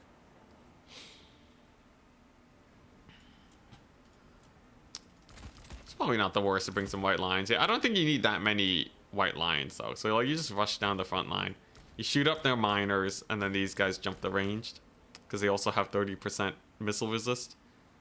Lots of armor. And this way you have more or less everything you need. If you're really worried about a Thunderbarge, you can take a Bolt Thrower and just shoot it up. And then like, you know, if you can fit in some light cavalry, like this is the gist of all you need really. And then you have to micro well. Because I think dwarves are a strong enough faction where there's no auto winning. You do have to micro well and have the right build. Archers get countered by quarrelers though. So you will have the same range. If they have a quarreler army, it's pretty slow going. So you don't have to fight right away. You want to spam out all of this business. Your nobles should be totally fine getting in there though. Like some good chariot micro and shutting down my gyro bomber is what ruins me, I feel. Yeah, I don't even know if you need this. You can just spam, yeah, more light cap. Because like as soon as the chariots get in, you're pretty dead. There's not a whole lot you can summon to really counter that. Like yeah, you get a little bit more infantry, but these guys are really good at slipping through. And then once all the range is shut down or fighting for their lives, then your archers move in and they go to town.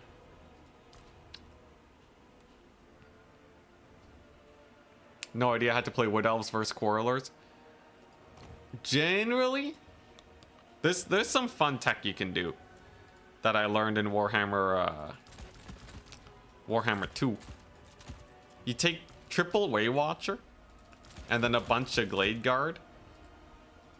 And then you make kind of a V formation. So your Glade Guard are shooting at them from this angle, right? So they turn towards these guys.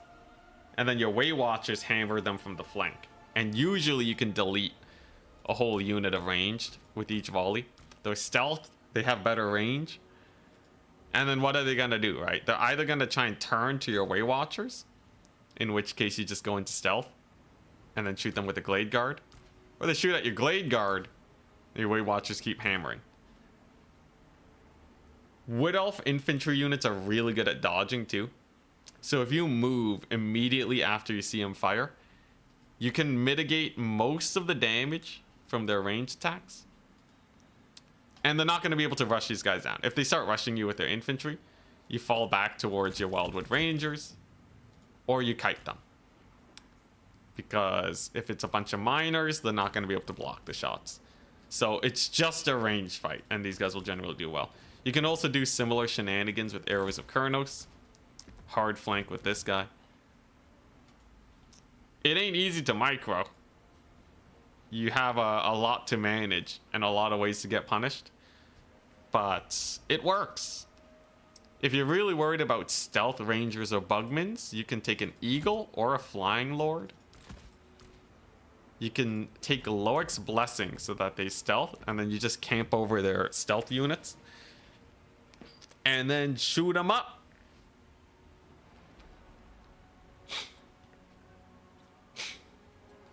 And then you run into a dwarf build with 1 or 2 catapults. 1 or 2 catapults can't spot your Way Watchers. You'll also have an Arrows of Khorne's caster to snipe entities. You can kill off like a whole catapult by the end of the game. You have to dodge catapult shots though. You have to pay attention and dodge it. But, you know, there's definitely stuff you can do. You can also capture the points because they'll have to defend the thing from like endless Glade Rider backdoors. So you're basically taking the range fight, the same range fight, but their army's smaller. However, they can chip damage you more if you're not careful. It's the same dance, just with different steps, I guess. But it by no means counters this. Just play well. Just play well. I think as the skill level of both players increases, the dwarves will slowly get outpaced. Because they can't dodge in the same way that these guys can. But you have to be dodging quarrelers and artillery the whole game. It's exhausting. This matchup drives me insane. It will continue to drive you insane unless you like... The only way I learned this playstyle, the way I learned it was playing against Zyphos, who was the best Wood Elf player in the world at the time, and having him pick apart my dwarves. As it stands, there's not enough people that know how to pick off dwarves properly to be teaching the next generation how to do it. But yeah, mass archers versus dwarves is fun. It's very fun. But make sure you have a spotter. If you don't have a spotter, then you will lose. Someone to see where the units are. Because otherwise it can fully stealth and microed well. Specifically microed well, because we're talking about highest level play here. The dwarves can get a volley off, re-stealth, regen. They have shields. And they will outposition you without the vision. And they can bring in gyrocopters themselves too. I would highly recommend like just skipping out on like everything else. Get the Tempest, man, because this is a battle of who can see who first. And if you can kill off their gyrocopters or punish them for taking them, you will be in a better position. So I think you kind of need that Tempest. If they don't take flyers, you should be able to outmaneuver them with the Way Watchers and get kills. And then you can, I guess, I don't know, take Soul Quench or something. Like, honestly, I kind of like this build. I think this build cooks. They're not going to rush you, right? Thunder Barge obviously dies to this. Dwarf killing is lost institutional knowledge. It really is. Although all the new tools they have really elevate them. I feel like you can actually tussle with them now. Previously, you could just spam mass infantry and kill them. And previously, you didn't need that much anti-air to counter a Thunder Barge. So you could just go really hard counter. Like basically dwarves, the only build they had before, right? Was like something like this, just like a million quarrelers, a bunch of longbeards, and like they just couldn't do anything other than this because cannons were also weaker back then. So with all the other playstyles being so weak, everyone could just skew build dwarves. It sucked.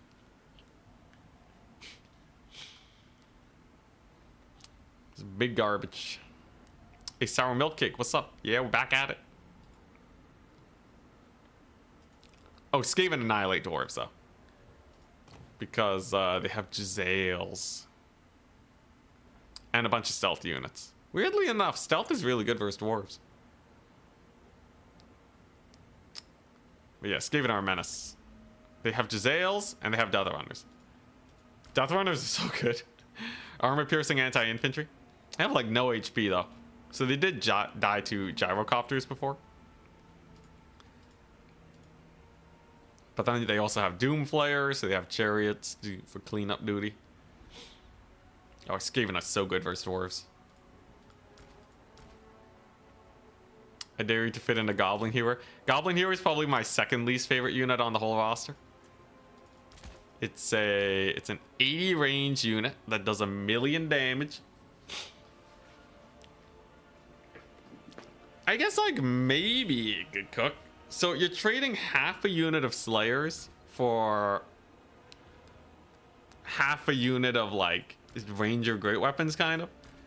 Because if you dismount it, you do get half a unit of Slayers, which like I guess is good. Yeah, I don't know. I don't know. Goblin Hero is weird. I could see it maybe to peel off units off your ranged. How much damage does it do though? Does it do a lot of damage? How about hammers? They're my least favorite unit. I think hammers are garbage. While they may be an okay melee unit, they don't do well with what people are trying to counter you with them. So the ways to counter dwarves, right? It's ranged, kite, mass artillery, or a full-on melee rush. These guys don't do well into any of those, except for maybe the melee rush. But they don't even excel there either. Because if you go mass hammers into a melee rush, you're gonna get surrounded and murdered. They're so expensive. And like all these guys are holding units, not fighting units.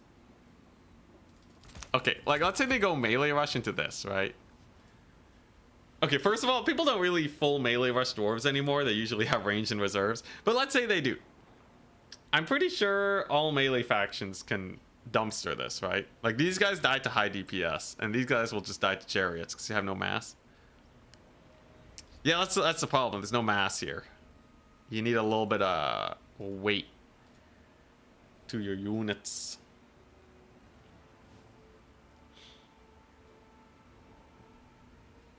Aren't Doom Wheels a meme?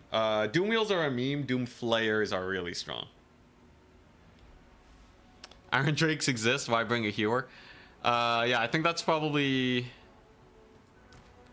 the biggest thing against hewers. Okay, wait. Let me just see the DPS of Goblin hewers real quick. Full country. If we take a hewer and we see how it does against, I don't know, Norskin Marauder Champion Great Weapons. This is like as good as it gets, right?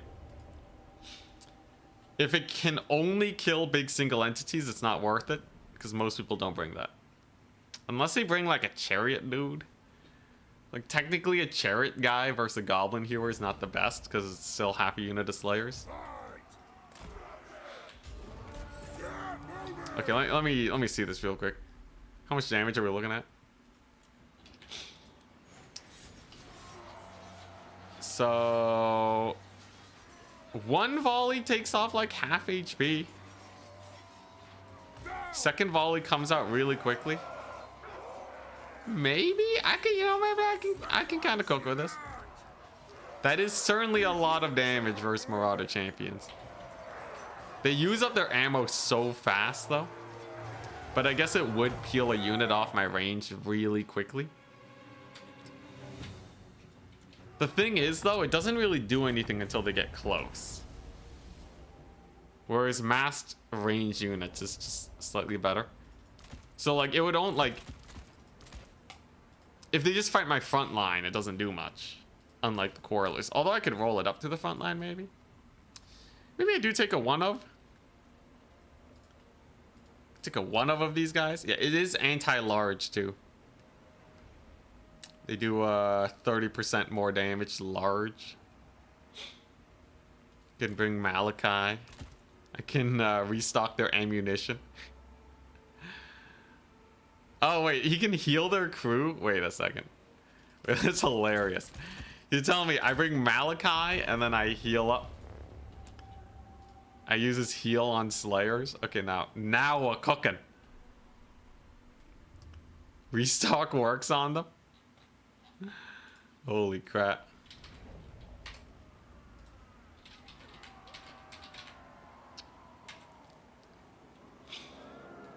Okay, so you're telling me, right? Like we go here, get a little bit of a volley off, right? And then it's like, oh no, we must go into melee. What shall we do? It's like, okay, yeah, they took a little bit of damage. It's not too pretty. Yeah, you can heal them. You can actually heal them. What the crap? And it restocks your ammunition. Okay, that's hilarious on so many levels. Okay, all right, I'm convinced. I'm convinced. You know what? We bring one of these to defend our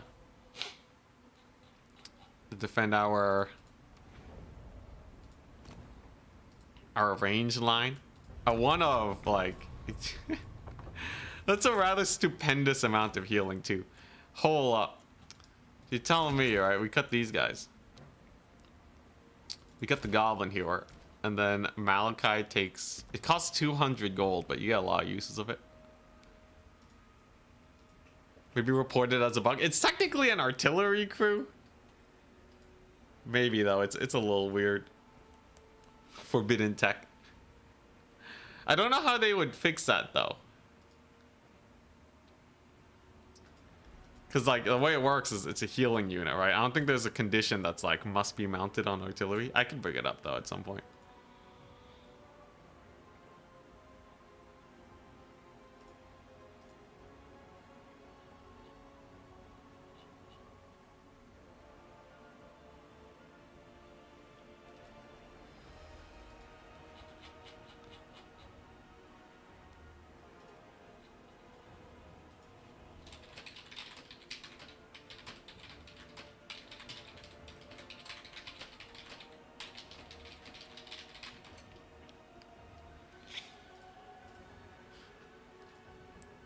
Have any secret vampire counts advice? Let's see here. I don't know, maybe try out Blood Knights in weird situations. Blood Knights are, I think, a little underutilized right now. I think you can totally go like a cavalry based, just like a normal melee faction type of playstyle, and people won't be ready for it because everyone's playing stuff from up styles right now. But if you just go like double White King on horses, you got really good duelists. You have a really strong Dragon Lord, and then you have some of the best cavalry ever. Okay, maybe not the best cavalry, but definitely very strong cav.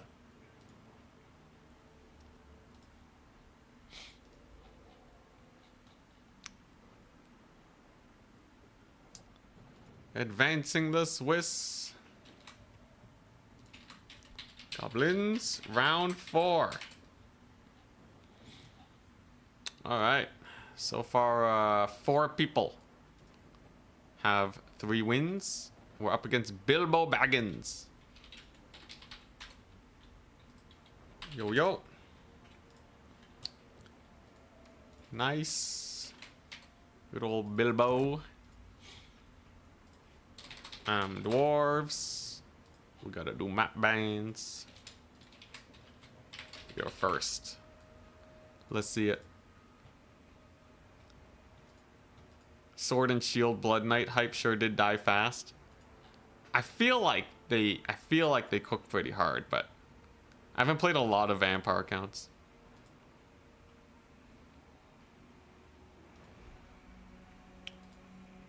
All right, what we got?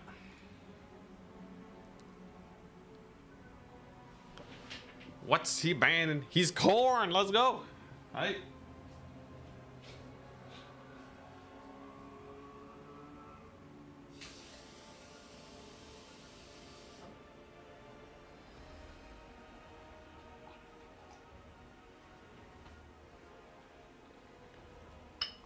All right, let's see this. Feeling a little Khorne. So he's first map ban.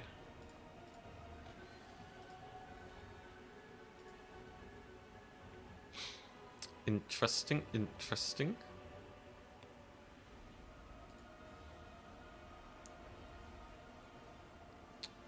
Looks like we'll have maybe 8 players with 3 wins by the looks of it. Should be fun.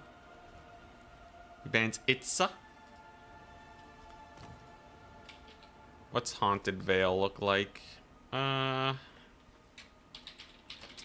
Sure, let's play Vale. Let's do it.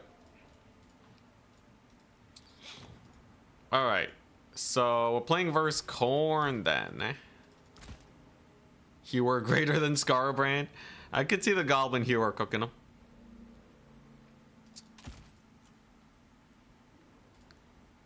Okay, so I believe what we want to do is something like this build. So I still have this. That's very good. We got a couple of those, which is very smart. I think you always want to max out with miners as dwarves. How many gyro bombers do I want though? Against Khorne, they don't really have a lot of flying stuff. It's really just a few Furies. But can we do better? Can I do better versus Khorne? What else would I want? Brotherhood of Grimnir is smart. Giant Slayers is smart. Do I want Longbeard? Do I want Norgrimling's Iron Breakers? Probably not. I don't think they'd ever actually get onto the battlefield, sadly. Do I want just more Dwarf Warriors? I feel like Khorne cuts through them pretty fast. Though, probably not the worst option ever. Unless I'm just spamming gyro bombers. Sure, you know what? Let's save this. New sick dwarf build. Master Smith Flashbang plus Rune Smith Slowness. Rune to reduce speed. I feel like taking all these heroes reduces your main army by way too much. Dwarves are a combined arms faction. None of their units work well alone. And heroes just don't have any stopping power. I know heroes are hype and all that. But I think that's what people get wrong about dwarves. If I had to say there's one way that is the wrong way to play dwarves, I think the hero spam's holding them back. Maybe I'm totally wrong. But I don't know. Every time I see people take a bunch of heroes, I see their back lines get devastated. Also, by the way, for you guys, for all you hewer enjoyers out there, this is gonna be insane. So the idea is Malachi has his buff to this thing. He increases its range and accuracy because it's a war machine. And if he dives anything onto my quarrelers, I guess they just die. Now, I don't know how much that actually works. Maybe I'm completely wrong about whether or not the hewer can actually shed units off of my guys here. But I'm willing to see how it goes. Ready, good luck, have fun. He also might have over-prepared for a Dowie Air Force. We got a bunch of Dwarf Warrior Great Weapons here. We already outnumber his army. So I can summon in more Great Weapons to outnumber him more. Or if I fear Chariots, we summon in Skyhammer Squadron. The classic, the absolute classic. This thing will be interesting. Using the Persuader on the Rogue Goblin Hewer, I don't know how that'll go. I'm real interested to see. Okay, let's see this.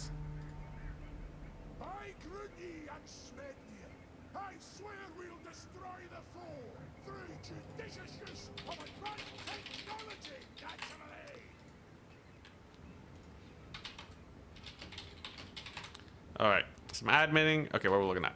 Some doggos, Valkia, lots of infantry, some bloodletters, the works. Nothing too crazy. I think Skyhammer Squadron against Valkia, can be bullied a little bit. He has a lot of infantry, which makes me want to take more infantry, but it'll definitely shed the dogs off really well. So I think we go for the Skyhammer Squadron first, and then work our way from there. We have a mighty front line of dwarves. Skyhammer Squadron's in. Look at the range on these guys. She's gonna dodge. Nice play. But we have a double cap. And I think my army only gets stronger the more units we field. On top of the gyro bomber just being a complete menace. It's making a good flank here though. We can bully the dogs with the gyro bomber though. That's not a big deal. He obviously has many units on this flank, so we're just gonna reposition our forces slightly. Doggos will get into position to bully him, and yeah, that forces him back. I should even be able to get a few free pot shots here. Overall, fairly comfortable position. I can even back up a little bit. Now that I've captured this point, there's no point holding my ground here. I'd much rather be in a safer position and punish him for trying to take the capture point. Because he can't afford to get shot up here, right? These quarrelers have too much range. So that's just asking for a murdering. I think we do want to spam these guys out now. More dwarf warriors to deal with the masses and to embed themselves in my dudes here. Very patient play though. My opponent is playing very patiently, very safely. I do wonder if the gyro bomber though will be a little bit too much of a menace though, because potentially this thing can really cook. I also have an ammunition restock on it, right? So it's not like he can weather the storm that long. And it's just gonna keep poking down his Furies. It's not a very comfortable position to be in. Furies are rather expensive. You don't want them just dying. I can also threaten his infantry if we so wish. And I could summon in a cannon, but he has so much mobility, I'm just a little sus by that. A cannon would force him to come in a bit sooner, but I don't think I want him to full rush me. I think that puts me in a sketchy position.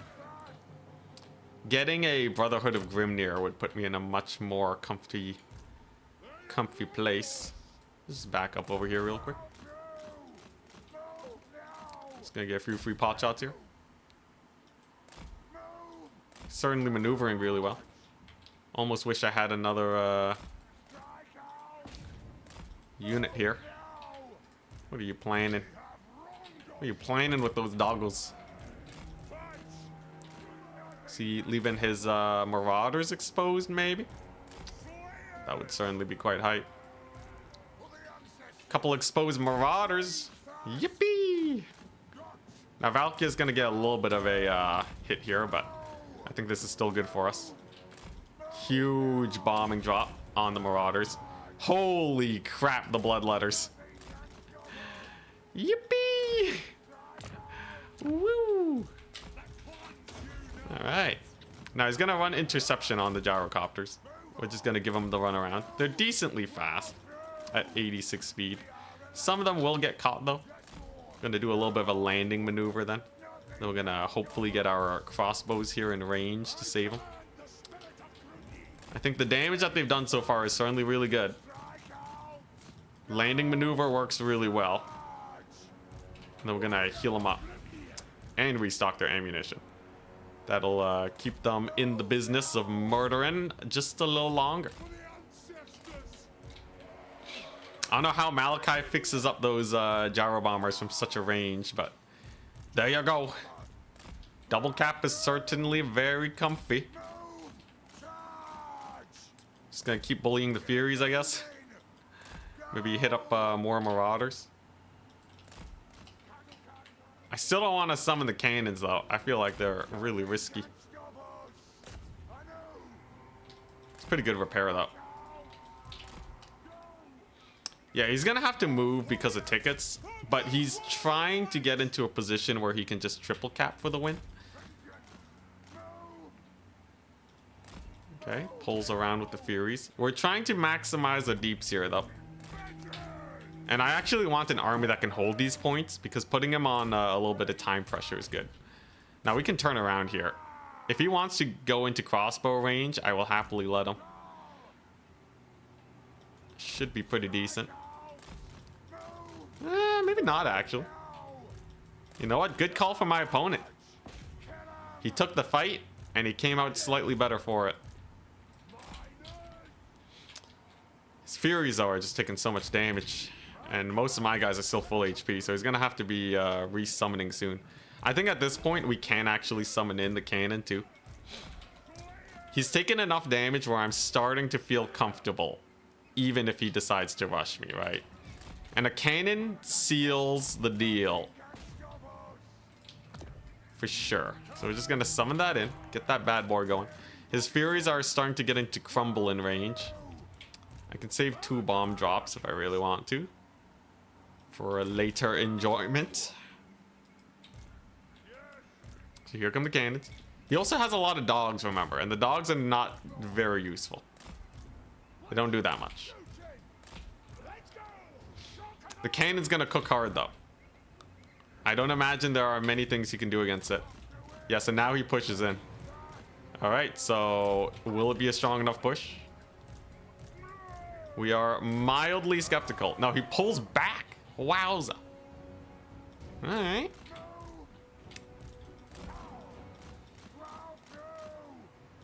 He has really injured Furies though. So there's a slow and then another crossbow volley. Malachi will happily heal these guys back up too. There we go. Let's get that cannon parked in there. So the cannon has successfully made it to my lines, and now he really has to push, right?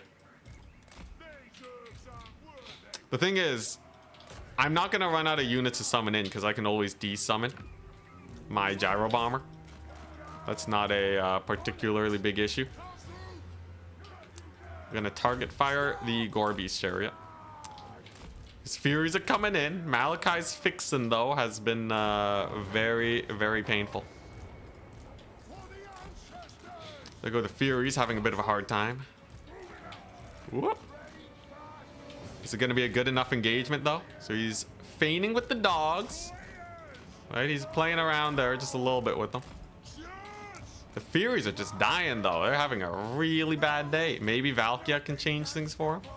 His dogs are taking a lot of damage though on the advance, which is not very pretty for them in the slightest. Gonna get a solid blasting charge volley off. Nice.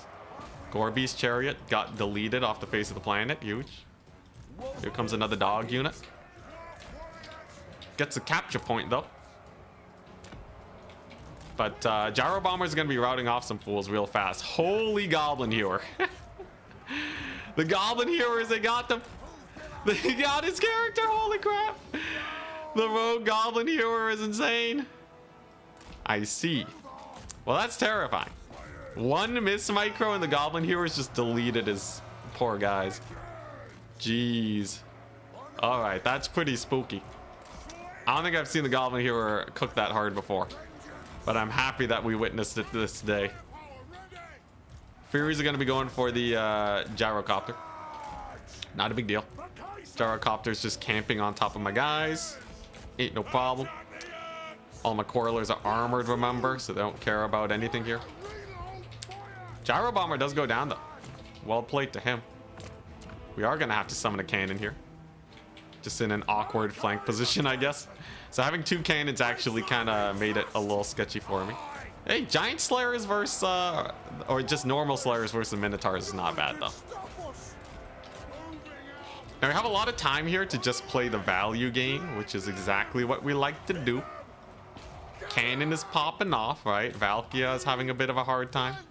Malachi, of course, is still doing great. We're going to heal up our Goblin Hewer, which is the most hilarious of techs. Hey, nice. And the Gyrocopters are back up in the air. Now he has to choose between shooting the Quarrelers or the Gyrocopter.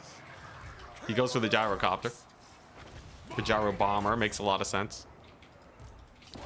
I still have one capture point, though. Slayers versus the Minotaurs is not very pretty. He does chase off the Gyro, though. And he has Exalteds here. He has a Sword of Khorne. Coming in hot. Ouch. But we are magic resistant, so it's not the end of the world. And with Valkyria looking so low, I'm a little sussed about his position. Gyrocopter's gone. We'll have to resummon. I don't have a lot of stuff to summon in. I think that's one big thing about the situation that I'm a little worried about personally. Goblin Hewer crew is back online and operational, though. They could really get a lot of work done if he's not careful. And it's going to be those resummons, right? So I got to start thinking about desummoning as many fools as I can. Because his build-up strat really is a little sus there, right? Having that second, not summoning in the cannons for such a long time could potentially put us in a bad place here. Cannons with the good murdering, though. He does have a triple cap, though. Goblin Hewer is back in, however. So we'll see how everything cooks now. We got Slayers here. They can get a pretty solid charge. Got a couple units back here. I think we do just want to raw resummon this. Because I need the Gyro Bomber to cook him alive, right? I gotta get like a Valkyria pick or something. Otherwise, we're gonna be in some trouble. Are these Furies gonna fly up again? Looks like they might. Oh, jeez, the damage. Okay, Gyro Bomber's gonna do their best here. Obviously, he does have more Furies. He's playing it out well, though. Can I get past the Furies, though? Yeah, he's actually doing a really good job. Gonna drop the payload. But I wasn't able to snipe Valk yet. The Fury resummons are being a little problematic. My opponent might be able to win this if we're not careful. Yeah, I think I should have summoned the cannon sooner, right? Cannon sooner. Maybe pressure another point. I think he played it really well. I did not account for the Fury resummons being so annoying here. And we're evenly trading, but he's up in value. I think he's done it. He's taken apart the Dwarven pickle. I should have just air spammed him. Should have just air spammed him. I wanted to see what a normal dwarf build, how it would cook in this situation, though. And we might still be able to push with this point. You know, he does have a lot of Furies. But, yeah, one earlier cannon definitely would have been the way. Yeah, Giant Slayers may be cooking here, but look at that chariot. Look at that little chariot. Yeah, he played well. He played well. Crouching Tiger, Hidden Hewer. All right. It's the mad dash for the point. So I got to capture at least 1 point to start the mass retaking, right? We do have a lot of miners. They're going to be piling on in real quick. But will it be fast enough? So we have, what, 4 miners here against a Bloodletter. I don't know if we'll be able to survive against the Bloodletter, though. Want to see me with Slayer hair? Not like this. The Slayer oath that must be taken. It's losing a lot of units. Can the miners get enough capture weight, though? It's 4 miners on this point. So he does lose a doggo unit here. His Minotaurs are very low. Okay. Blasting charges over there are cooking. I just don't know if I'll actually be able to trade up, though. Rushing the points. And I did summon a really expensive Gyro Bomber. That just kind of died. If I had one more Slayer instead of another cannon, I think we could have won. GG, well played. GG, well played. There you go. That's how you deal with dwarves. That was a good stalling strat. I think because we were going to run out of units. I should have gone for the triple cap and force a fight. I think I was too worried about taking an early fight, and that's what did us in there. Now, I still qualify for this tiebreaker, so it's not the end of the world. But definitely put me on the back foot there, though. Well played. Good Khorne play. Let's take a look. Yeah, Exalted Bloodletters really cooked. My Brotherhood of Grimnir could not contest them. Giant Slayers did great, though. I just should have summoned the cannon way sooner.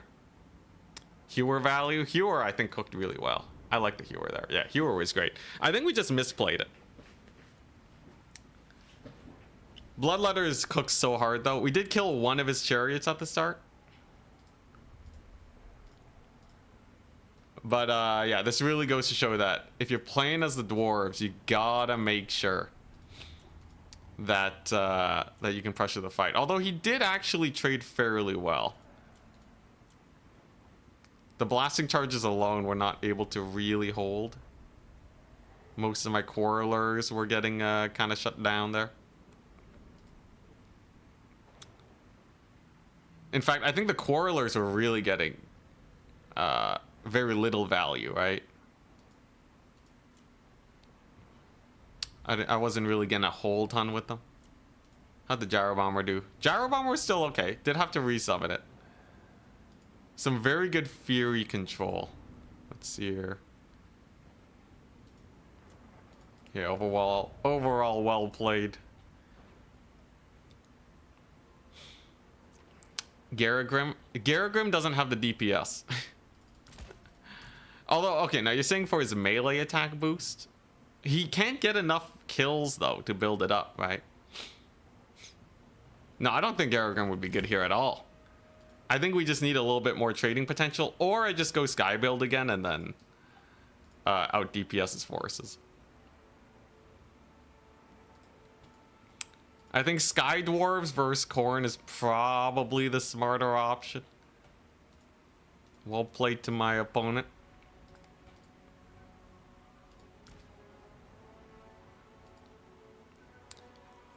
Hewer versus melee heavy faction sounds scary for the melee faction. I think the Hewer was pretty fun. It doesn't have a lot of ammo though. I find it's spending its ammo super quickly.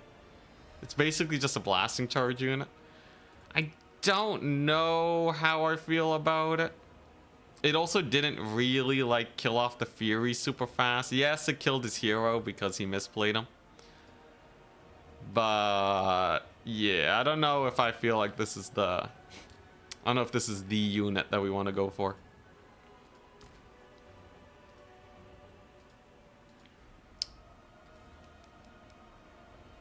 Yeah, the Hewer got a lot of value. He did shred the Minotaurs, but the Hewer got value at the expense of my Quarrelers. Although I don't think if I replace it with Rangers, it would have done better. I think they would have died to dogs. It's pretty scary Khorne rush, right? When the miners don't win that frontline fight. I will say the Furies held up a lot better than I thought they would. Furies and Valkia. First time catching a live stream. When's the tourney? Tourney's right now, man. We are currently in tiebreakers.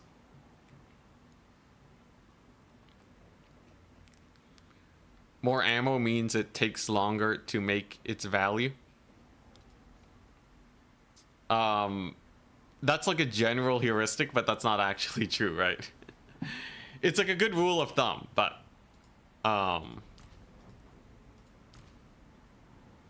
it doesn't change the actual situation, right? It's running out of ammo before it before it can really you know, get what it needs to get done, which is like it needs like longer overall pressure, because it was kind of just ignored as soon as it ran out of ammo, and then he shredded the Quarrelers. Now it could take some sneaky units, like a unit of Grimdelvers, or even just a bunch of Rangers and stealth could put them into a rough position.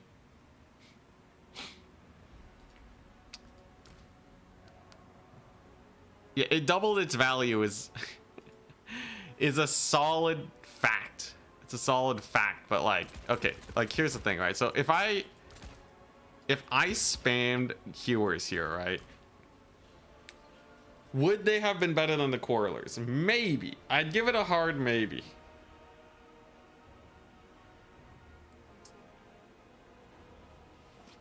I think it gives them opportunities to surround. I don't know. If they stack with each other, right? So the quarrelers, they all get more value the more quarrelers you get. The question is, does the goblin hewer diminish the value of other range units? I'm not entirely sure yet. Yeah, I'm pretty sure Furies, like, he gets better and better at shutting them down the more I take them. Whereas Quarrelers, his Furies get worse and worse the more I take them. So, I don't know. It's a toss-up. I would love to play him again in semis. We'll see. I think 2 cannons was a little foolhardy though. Double cannon. What was I thinking?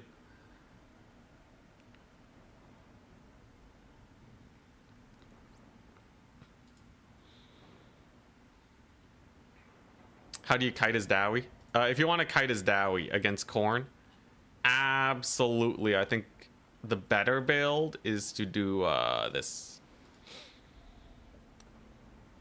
As long as you can kill the Furies, then you're fine. Although I don't know, with the number of Furies he had plus Valkia, I think the plus Valkia makes a big difference here. I think that makes us a little bit more sus. Optimally, I think we actually, well, I don't know. What if he fought me earlier? Would he have won or would he have died? I don't know. He might have still won. That was a pretty good foot rush. Pretty good footy rush.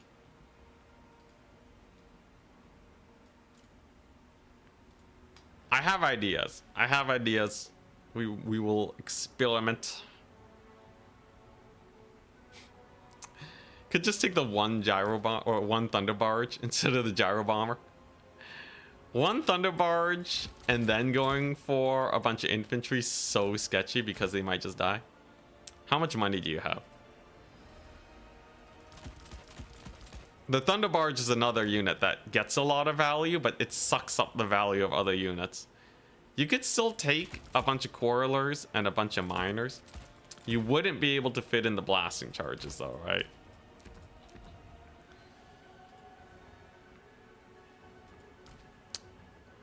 And you'd have to be a little wary of the Furies, right? A bunch of Furies could be really annoying. I don't know.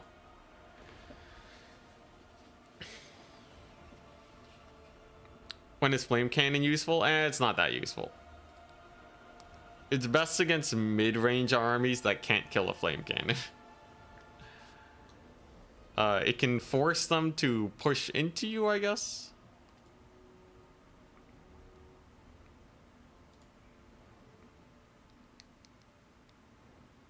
Rangers with throwing axes is good for the jump scare damage. It actually is really good. I would go for Rangers personally because they are able to ward off his Furies and his mobility squad in a surprising fashion, right? So like I can position the Rangers forwards, hit them with the gyro bomber volleys, the bomb drops. And then when he brings in the Furies, just jump them with Rangers. It gives my opponent way less freedom. If I have just pure Quarrelers, then I can't really do that because he'll see me repositioning. And then he can rush in with his melee dudes. We'll see. I think map-wise, it was also a little rough for cannons. That was a pretty good forest map. Crystal Lake might have been smarter.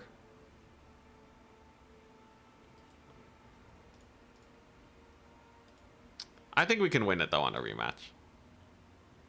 Probably not with the air build. I think we could probably win it with the ground force, as long as I can have one cannon controlling all 3 points, I can stop him from going for a full build up without him being punished, right?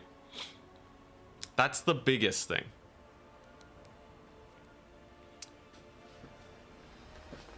Build up strat though, it's pretty spooky. I totally ran out of units to yeah, I ran out of units to summon in on just a double cap, so you have to pressure a 3rd capture point.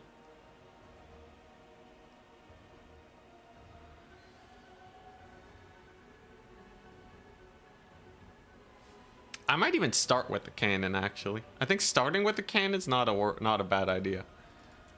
Like, I think this build, I think you do want to have 1 cannon. I don't think they can rush you if you go for the early cannon. It starts getting a little sus. This is like getting to the point where maybe they can just bum rush you and then you get screwed. But you can play super defensively if that's the case. And it's early game, so they don't have a big army yet, so you benefit a lot from defender's advantage. Then you can cut a cannon here. You don't even need that cannon most of the time. You start with 1 cannon. Got the Malachi. You got this.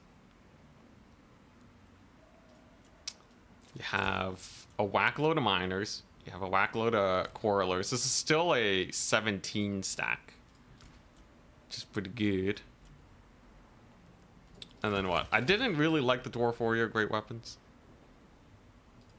I do still think you take the Skyhammer Squadron. And then I almost want to have a Grim Delver. Just to like surprise like a backline, like Fury Dive. Grim Delver 2 Rangers. Just to give him more range units than he can actually manage. Frontline is definitely a little sus with this. I think the miners have a high chance of being overrun very quickly. So you could reinforce with like a centerpiece Longbeard if they're stalling. Longbeards are not the best though. I kind of like where this is going though. I like the 1 cannon. I like that Malachi's buffing its ranged.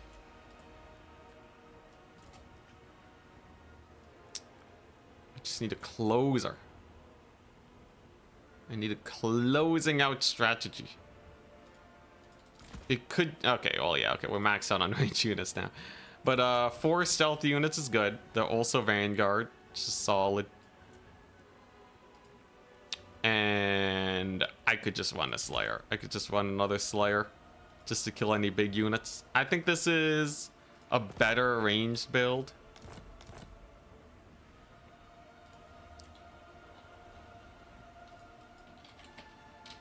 I think this is the way to go if you want to go for a Dwarf Tide build. You still don't have as many range units, but they're in reserve, and you do have the cannon.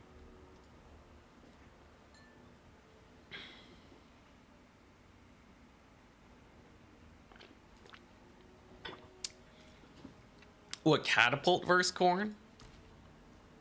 Like a grudge thrower? I could see a grudge thrower.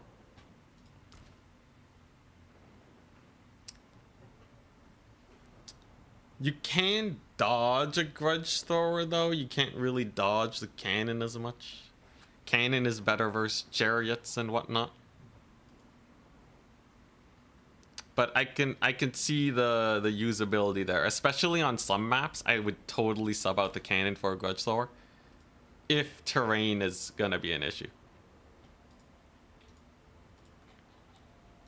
All right, so let's refresh this. Let's see who we got in the tiebreakers.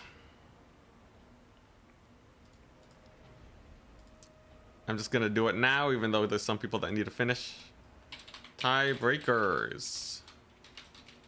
Left is top bracket. If anyone drops, the other side just takes the win. How many do we got? 1, 2, 3, 4, 1, 2, 3, 4. We have too many people. Let's see here. Usually my tournaments aren't big enough to have this many people in for the tiebreakers. Okay, that's a little awkward, but I think we can still manage. So if I have all these guys play off, okay. At Bilbo. Bilbo is versus Potato, OG Potato. At Navigator is versus at Blake. That being Hobo Honkers. At Anticity versus at Zegsy. At Broccoli Fangirl versus at let's see here.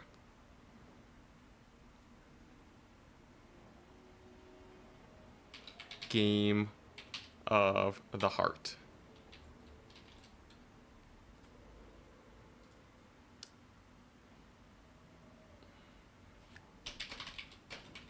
There's no round 5.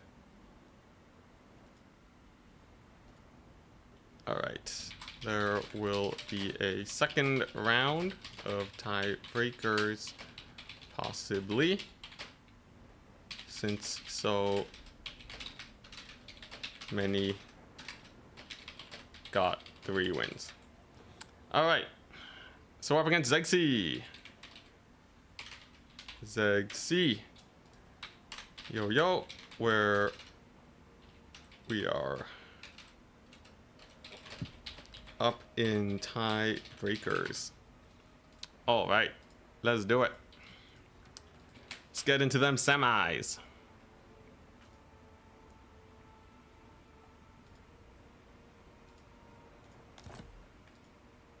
Suffering from success.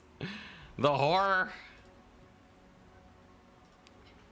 Actually did not plan for this. In the future, I might just take top 8 and then have them all tiebreaker if there's too many people. I don't know. A double tiebreaker is not the end of the world though. And I think it goes by pretty fast.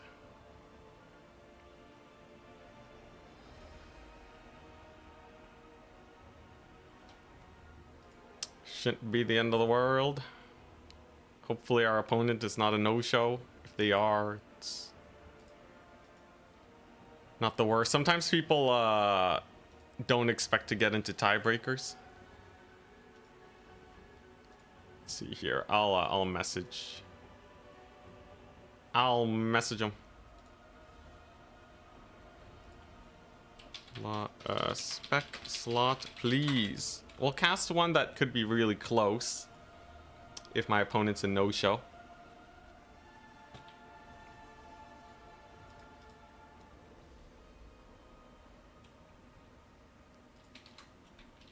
Pickle.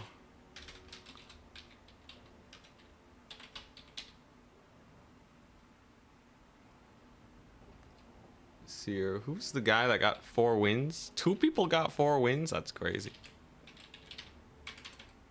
Dang, look at that. Michael 4755. Stand by. Dang. Some crazy players today. Alright, anyways, I just need these people to message back any moment now.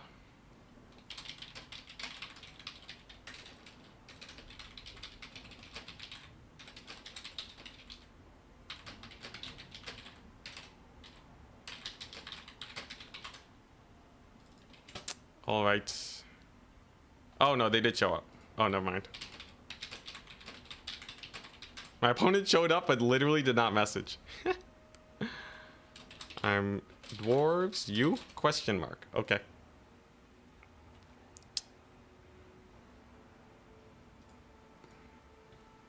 Interesting. What have they got? I'm gonna... Oh, are they playing Norska? Oh, hell yeah. Yo, I'm down for Norska. I believe I'm top bracket. Yeah, I'm top bracket.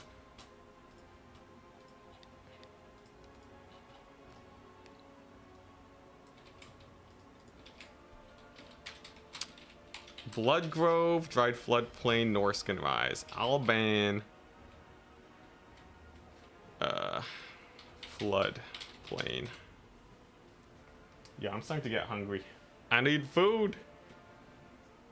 I have some pasta I can grab in a bit. I'll see if I can find something to stave off the hunger.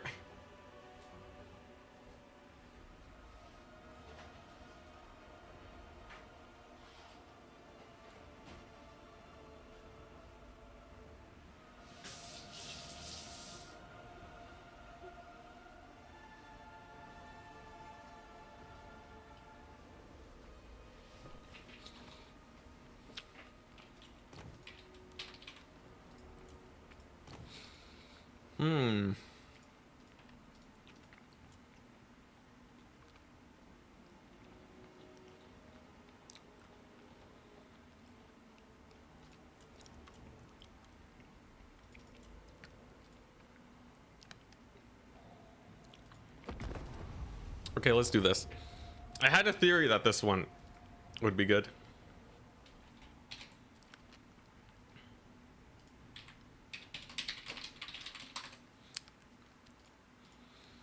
This is the one that, what was it? It was against Boss Toss.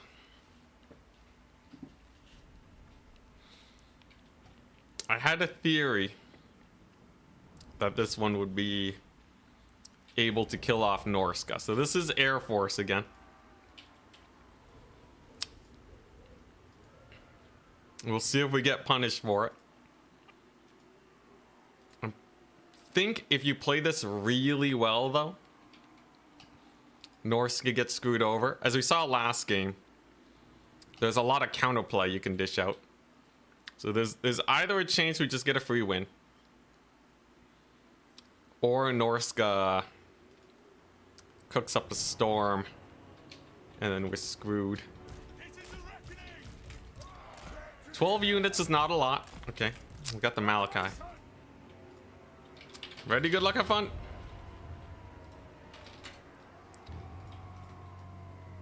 I want to see if we can, if Norska can actually DPS check this build. There's ways that they can do it, like Marauder spam, Skin Wolves, camping in the trees. All that could really screw us over, just pulling like a super avoidant Norska. To counter the main tide, I have Runesmiths. We can kill skirmishers with Slayer Pirates, summon in Rangers, and then of course Giant Slayers to actually hold the points. And the goal is to hold on to points and never let go. Oh yeah, Fimir. Fimir are also a really cool option here, so we'll see. I think there's ways you can handle this. Purple Suncaster is not gonna be it though. What in Grugny's beard am I witnessing? The death of Norska, hopefully. So I think we do want to get Slayer Pirates in first, if he's going to be spamming skirmishers as a response to this. Malachi's just going to get in there, and then double gyro bomber action. Wolfric does not like getting shot up by these things, so hopefully they can bully him into submission here. Should be able to get a pretty good bombing run on him. It's all about DPS though, right? We gotta get the damage in as fast as we can. Otherwise, we could be screwed here. So killing off these axe throwers first and foremost will be important.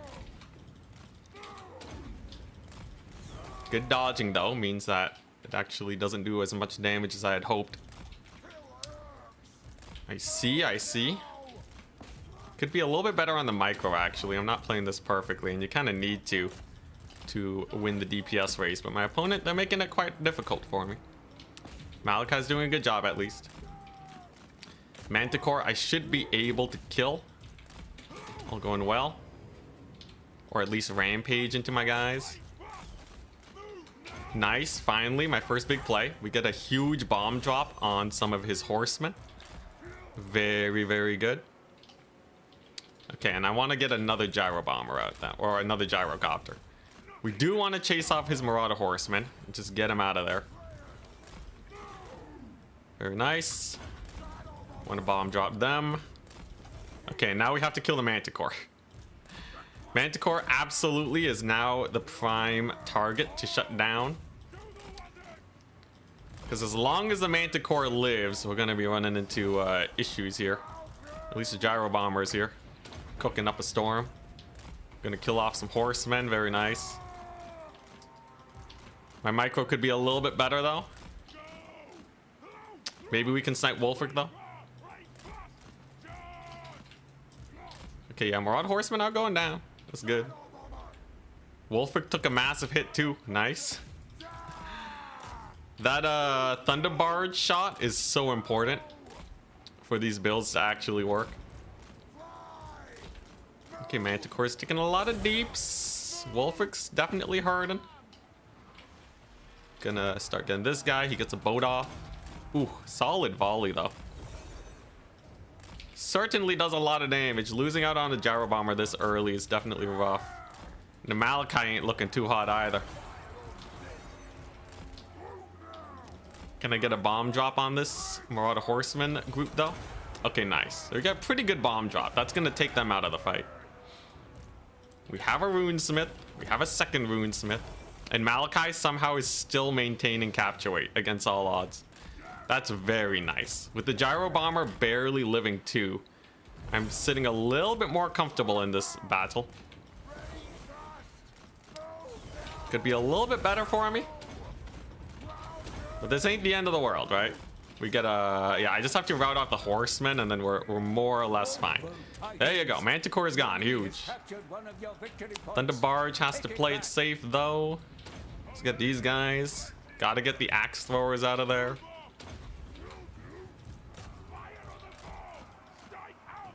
Come on. It's definitely a nail-biter of a fight. I have a lot to micro here. Axe throwers are at least going down. That's good. Okay. Wolfric still lives though, right? Wolfric is still alive. However, I have Giant Slayers now. I have Giant Slayers. We can distract the Manticore. It's not a big deal. And the Thunder Barge, of course, is still alive. If I can kill off Wolfric, the Lord Loss penalty will definitely cook him up pretty hard. You know, we got our Runesmiths in here. Malachi just has to live. Come on, Malachi, you got this. I guess if he dies, it's not the end of the world. Most of my guys are pretty fine on leadership. The Manticore plays have been nice. He's been microing them up really well. And with Malachi dead, yeah, they're actually going to be able to hold. It's a little sus. It's a little sus. We do still have the Thunder Barge. I do still have a lot of gyrocopters here, right? But he's going to have capture weight. That's not very pretty. With Wolfric still alive too. Could be better. Rune magic is on cooldown. Manticore's getting pretty beat up though. Will he be able to get the Manticore action here to clean me up? I'm about to have a bunch of infantry, which is naturally just very difficult to deal with. His Manticore's a little distracted too. And as long as the Thunder Barge is still alive, it's doing massive damage to him, right? A lot of his range units are now down, and now the Giant Slayers are cooking. Now, them chariots are very annoying, right? But double Runesmith, look at these guys. They're sick. They're just solid capture weight that isn't going to die. It's exactly what we need right now. Wolfric is dying too. Wolfric's going down. Very nice. Manticore's coming back in. Thunder Barge still cooking though. It just has to live. And Wolfric just has to die. A very pitched battle indeed. That's a little bit of a risky play, trying to get onto that. But we're gonna make a run for it. At least Wolfric's gone. Okay, nice. And he's stuck with just Manticore tech. That's beautiful. Manticore tech can't get the man very far, actually. There we go. This capture. Because the Manticores don't have capture weight, right? So if I just spam infantry here, I think we'll be okay. Almost out of ammo on this thing, so we're gonna desummon it now. Okay, just a couple Marauder Berserkers. Not the biggest of deals. Okay, nice. Thunder Barge is cooking. It's cooking up a storm. Berserkers should go down. Very nice. Alright, and then we get another Slayer unit here. And the idea is he's so stuck trying to fight the air game that he can't capture any of the points on the ground game. That's the goal now. Slayers versus Berserkers is going okay. It ain't too bad. Gonna get a little bit of a explosion there. Maybe a little bit of an explosion there. That'll rout them off, right? Without their lord, it's pretty painful. Thank goodness the gyro bombers lived, though. Had they died, this would have been very bad for us. Because the bombers are really the only thing stopping my opponent from murdering everything with manticores. Ooh, he gets a nice purple sun, though. Thankfully, we're magic resistant. Manticore is just not landing hits. Brutal. And we are starting to capture the high ground. A sketchy battle indeed. A battle of just trying to farm value as much as you can. Here come these his cavalry too. Okay. Can we bully this Manticore off? I think it's not even attacking really. It's a little awkward. But so be it. How much life does this thing have? Still 1,500, so I think it's probably gonna be fine here. Mostly. A couple Marauders, not a big deal. Because we have a bunch of gyrocopters on them. I gotta not get complacent though, right? It's very easy for these to start going south very quickly. He does kill the Thunder Barge. A glorious burning ball of fire. But I do have a triple cap at least. And he's stuck with a bunch of units that were meant to fight an air force. We'll see how it pans out though. If I can kill off the manticores and resummon my stuff, it'd be great. Oh my god, another huge purple sun though. Pretty sketchy. Pretty sketchy. Let's keep dodging with these guys. Let's see here. Slayers can head over here. These guys are just gonna stall the point. I can't afford to ever let him take that high ground though, but a triple cap right now is at least pretty decent. Oh hell yeah. He accidentally parked directly underneath my gyrocopters. Worst idea ever. Okay. Now what do I want to summon? Another gyro bomber. His manticores are too beat up to really do anything, right? So if we get this bad boy in, then we may be able to cook here.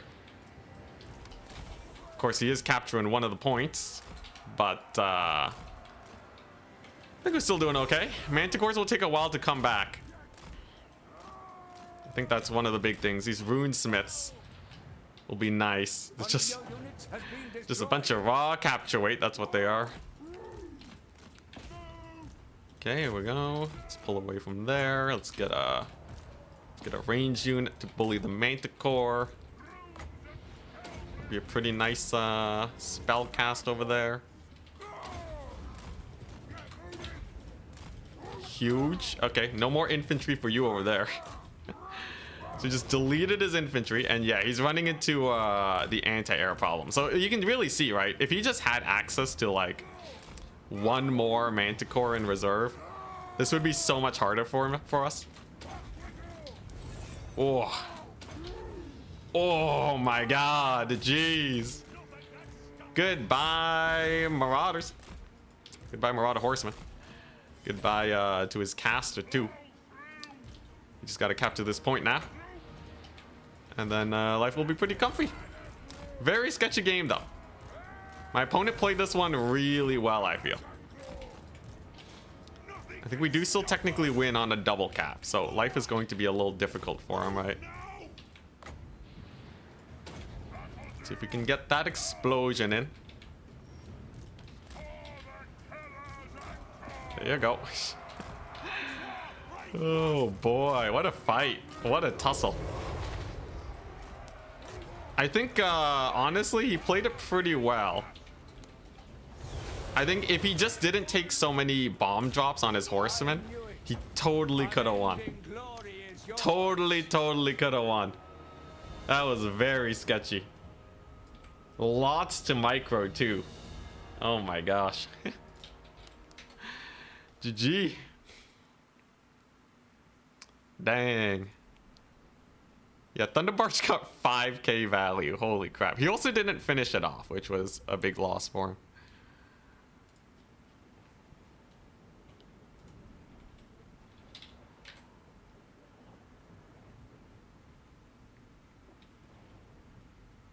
All right. Can we get it done?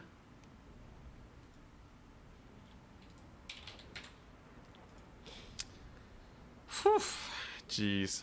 He always cast or farmed that purple sun despite me having like no ground units. Slayers are the key though. Slayers, giant slayers, they clean up everything you can possibly summon in that deals with the air force. Puts them in an awkward position. I still don't know how I feel about the runesmiths, but the little bit of damage is okay shoving power, I guess. Yeah, barge value at 5,000 though. Holy crap. Jeez, yeah, that's a lot to micro though. That is a lot to micro, and they can stress my micro more just by playing well.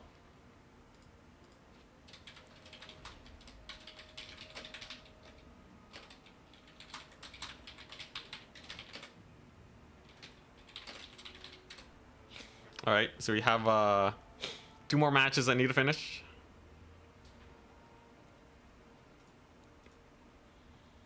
Oh yeah, definitely not fun to lose against. Although, like, I think you have a lot that you can play with. So, like, yeah, like, Norska's afraid of the Air Force, right? But it was actually really difficult to get enough guys in there to, or it was really difficult for me to kill off all the horsemen once he was on me. He really just had to not eat so many bombs, excuse me, to the face. Frost Dragon is too expensive, by the way. You can't really want that, but I think, like, if you have the Manticores, you have all of these guys, you can honestly just ignore the Thunderbarge too and just go for 2 other points. Slayers feel undercosted.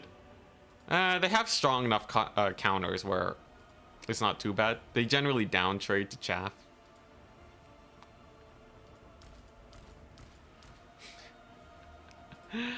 It's funny though. It's funny though, people talking about dwarf nerfs, considering they like never really win many tournaments. Occasionally they'll come up though. I think, you know, I'd be down to see some nerfs to some of their cheesier playstyles and buffs to some of the more standard playstyles though. Like making Quarrelers and Rangers, you know, like making those guys a bit cheaper. Maybe Longbeards even could be a little bit cheaper. But then you get a super tanky Mantide, and then people also don't like that. I think people just don't like losing. Unless they lose to Cavalry. I think if they lose to Cavalry, they can respect, you know. They'll like respect, you know, Cavalry takes a lot to micro. And they generally die instantly if you don't take care of them. But then, yeah, but then, you know, anything else, right, it will suck to die to. How do I zoom out so far? Yeah, does this work?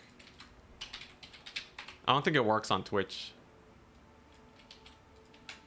I have a link that shows how to zoom out so far. It's the debug camera. Here's a link to my YouTube if you want to see how to set it up.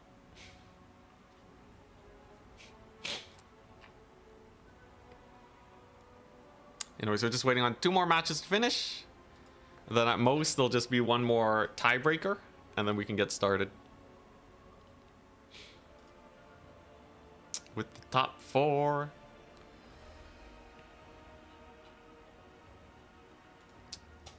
Yeah, Norsk is pretty spooky. The Fimir are quite tanky too. Camping directly underneath the Thunder Barge is rough though. Well, like this'll get you there.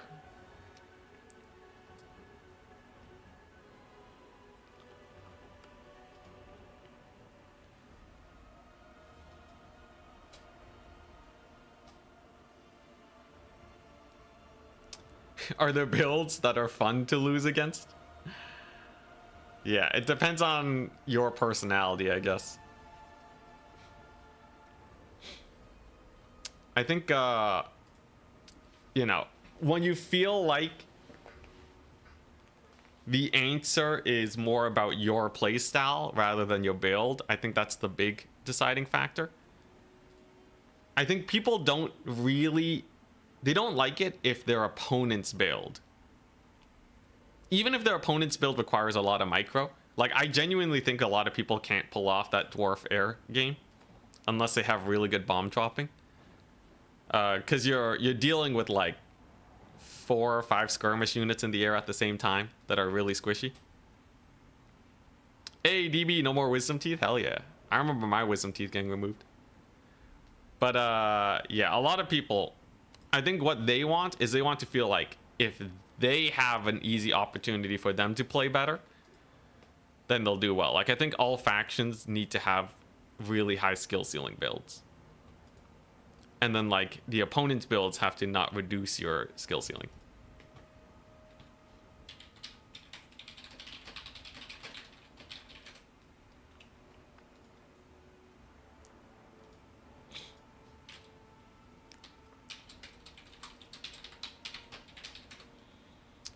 All right, we almost have our top players.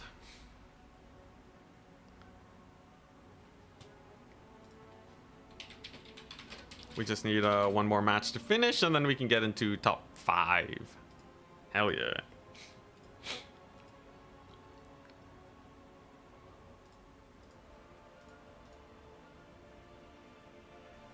Yo, I also had all 4 wisdom teeth removed at the same time.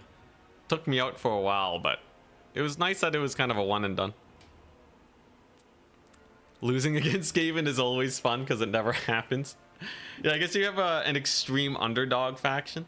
That's what I'm thinking, right?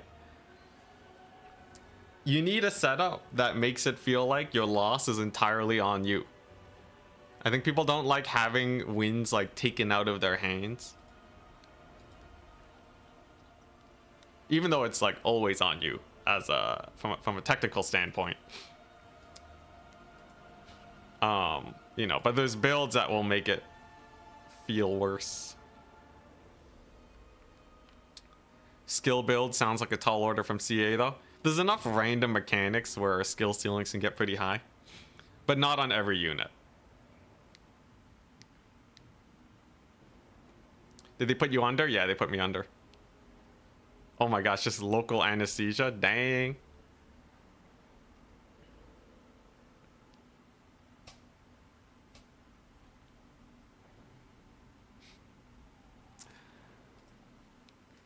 I think personally...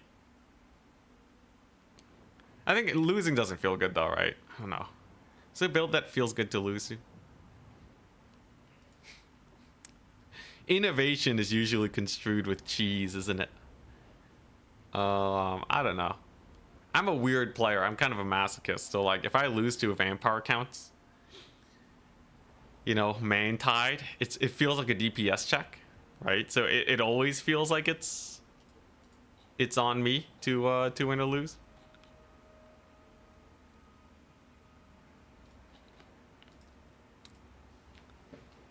Like, you know, I was gonna say, like, imagine complaining that like a Dark Souls boss hits you for more damage than you deal. And then I remembered, like, people complain about that. So, you know, or at least similar stuff. Like, this boss is too strong. But that's just a mentality thing. I don't think that's something that is innate with a lot of people. And I get my fair share of sad when I lose. Although I don't think I usually blame my opponent for it, though, right? Maybe if a faction's strong, I don't know. Glad to see dwarves crushing hopes and dreams today. They're pretty chonky.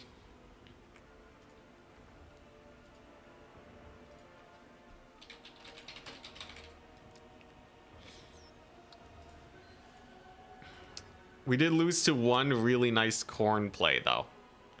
I definitely misplayed in that Khorne game.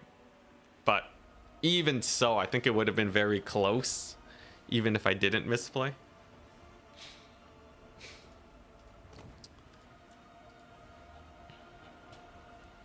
It's really good to know, though, that if you can hold on to 1 point, a full stall strat can actually work really well against factions that don't have crumbling.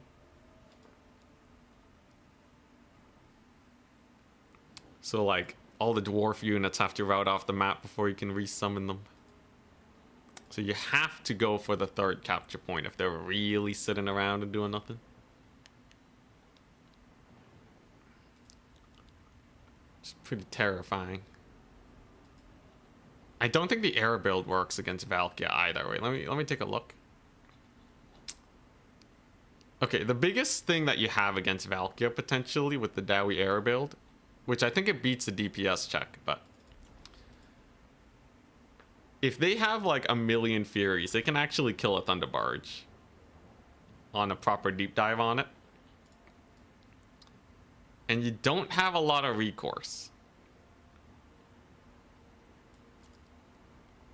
Valkia can chase off the gyro bombers, and then like these guys, yeah.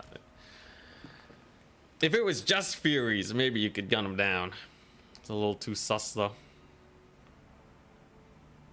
I don't think this build works versus demon factions if they know what they're doing.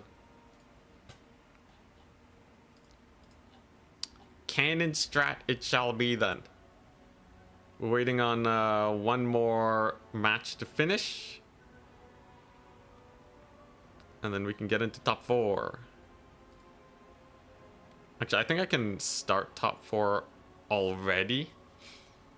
Even without it being done. Let me see.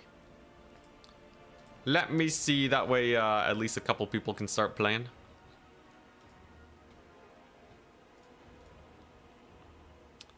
Can you not use slows and grudge rakers to bait and shoot them? Usually, if you bring grudge rakers, they'll just get killed on the ground because you have no ground force. So you're only playing air to air, more or less. All right, so I gotta edit this tournament. So what we got? Okay, nice. So at Michael 4755 versus Bilbo. You guys, or no, at Hobo Honkers. There we go. Wait, no, at Bilbo. Bilbo, you guys can get started in top 4. All right, so they can get started in top 4. Then the other one is going to be yeah, I'll have to play a tiebreaker versus the winner of Broccoli Fangirl and Game of the Heart.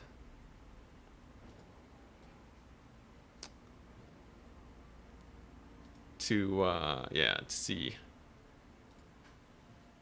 who comes out on top. Which means more dwarf games, hell yeah. More Dowie.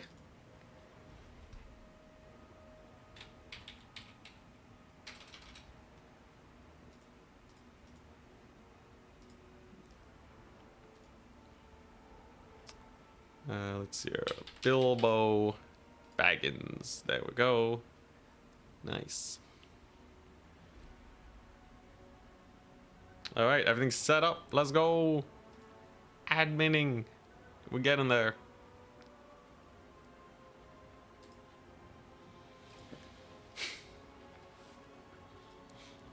Khorne,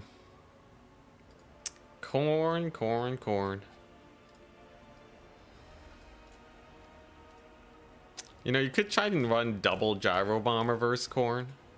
Even so, though, it didn't seem like they were killing Furies fast enough. What if you run this, cut the Thunder Barge, and then you still go for the ground force? Then you still have a mighty dwarven ground force. Look at that. It's even a perfect spend. Got some skirms, you got your flyers. I don't know. Khorne's kind of spicy, man. They can take so much infantry that'll guarantee cut down your front line. And then what? Gotta add some war wagon type unit. Give war wagons to everyone except for Khorne. I think Khorne loses to all factions in the game if you give them all 4 war wagons.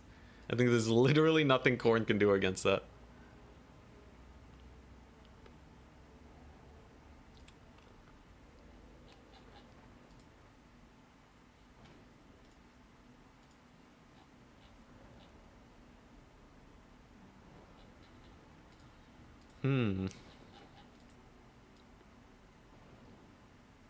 What to do versus Furies, man?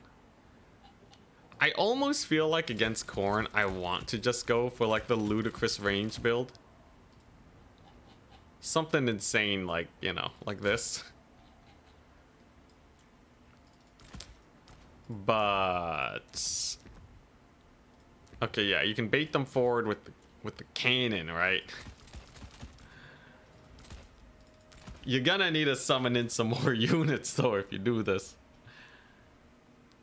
Because they're just gonna have too much stuff, right? It's just too much infantry. You'll just get rushed down and murdered. What if you do bring hammers? Nah. Do you cut the gyro bomber? I guess if you have a cannon, you don't need the gyro bomber at the start. And then that way you can like just go ham on the infantry, you know? Just take all the miners you want. And then you get the Doom Seekers. Doom Seekers are pretty hype. You get some Slayers. You have a mostly Vanguard army. Got a lot of melee here. And you have something to poke at them, I guess.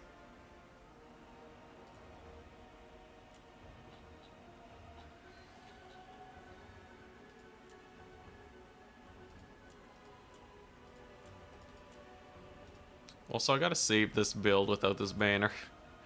When you save builds, it keeps the banner, which is a tell to your opponents what build you might be going for. I could technically double mind game by, like, you know, switching the banner. So just like switching it like this, and then it looks like I'm going for a build, but really I'm not. But that's too much work, man. Gonna stream more Silk Song. I was actually planning to stream more after this tournament. I've been itching to play more Silk Song, man. But Saturday I was busy with Turns thing. Friday I wanted to post tourney.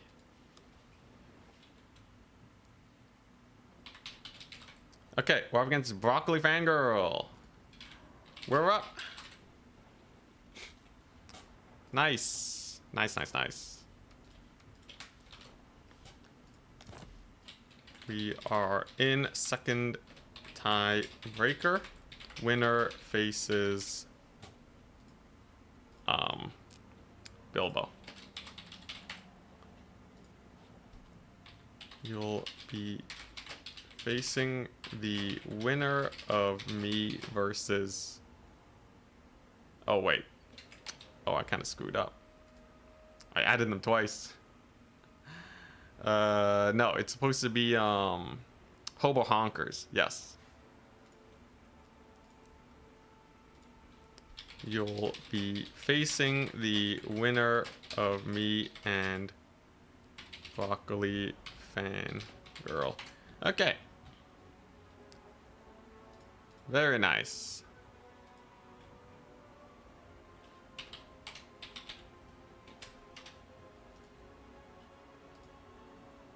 What's Hobo Honkers' thingamajig?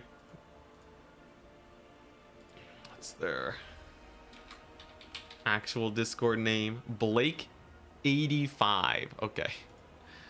Blake85. There we go. Alright, everything's set up. Now we can play our matches. Sick. Let's do it. Broccoli fangirl. So, here we go. What's your faction? I've been first. High Elves. Ah, yes. Did I play against the High Elves earlier? No. Second game versus High Elves. Oh, geez. I'll ban... Flood. Oh boy, High Elves. Now, I don't think I can air cheese High Elves again, right? Yo, Silksong's so fun, man. Saves a busy dad from actually gaming. Dang, yeah. Yo, being a parent is so much work. As I've heard, I'm not the parent myself.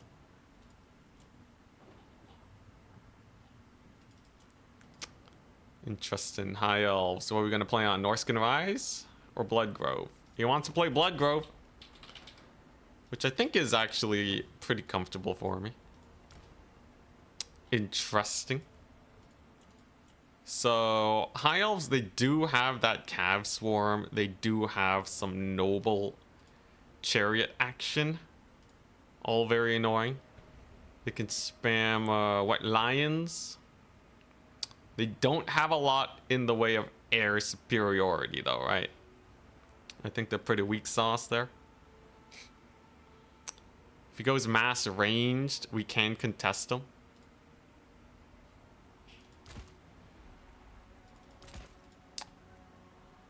So... what if I do this, get this unit? Alright, I think I'm ready. This should be a pretty rough matchup for the High Elves. Reckon they're gonna bring mass archers. Would be a fun matchup to go up against. Haven't seen anything of Silksong or the previous game. What makes it good? It's a really well-polished Metroidvania that really scratches the itch of exploration along with difficult, satisfying combat. Basically, if you like the Souls games for their exploration and combat, Silksong's probably up your alley. And it does it quite well, I would say.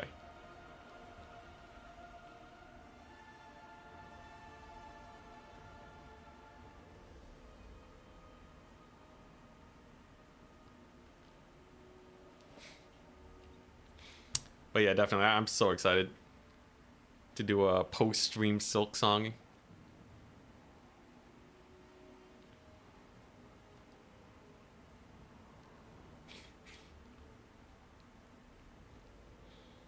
What's the next unit revealed so far are you looking forward to the most? Honestly, there's not many that like really jump out at me.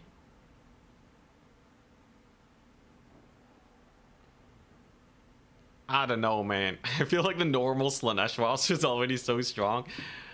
Okay, yeah, we'll get like a range unit, I guess, but like, I don't know. You made your first tiebreakers? Yo, good one, man.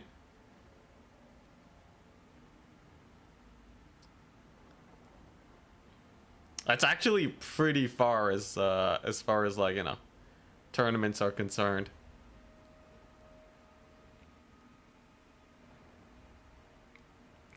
Oh, they building. What crazy elf build are we gonna see today? They ain't wood elves, so the tools are way more limited.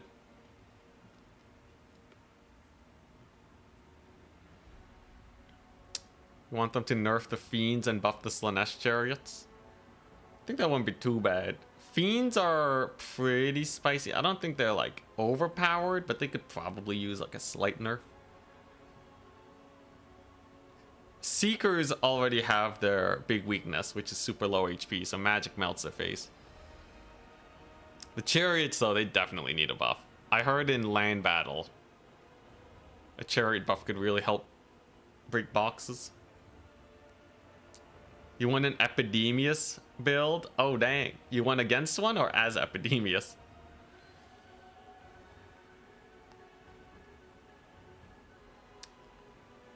Nurgle player on High Elves, gonna be heal blob for sure. Let's see, heal blob. I think we can deal. I think we can beat a heal blob.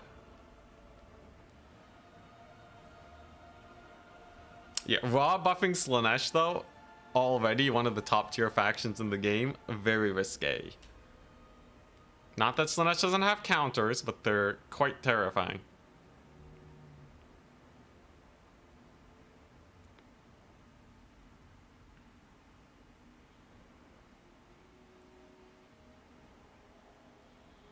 Oh boy, they ready. Let's do this one fast so we can get to top 4 and then hopefully finish up this tournament within a reasonable amount of time. Already been 3 hours. I like to keep tournaments within 4 hours so people can sleep.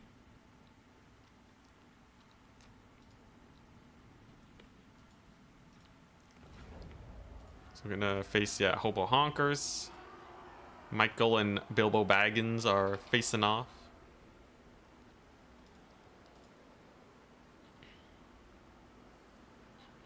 I want Bilbo to win. I want Bilbo to win so I can rematch him in the grand finals. So I may redeem my Dowie loss. Seemed like he really knows what he's doing versus Dwarfs though. He played very smartly. So even if I adapt, I think we only make it even. Sketchy. Very sketchy indeed.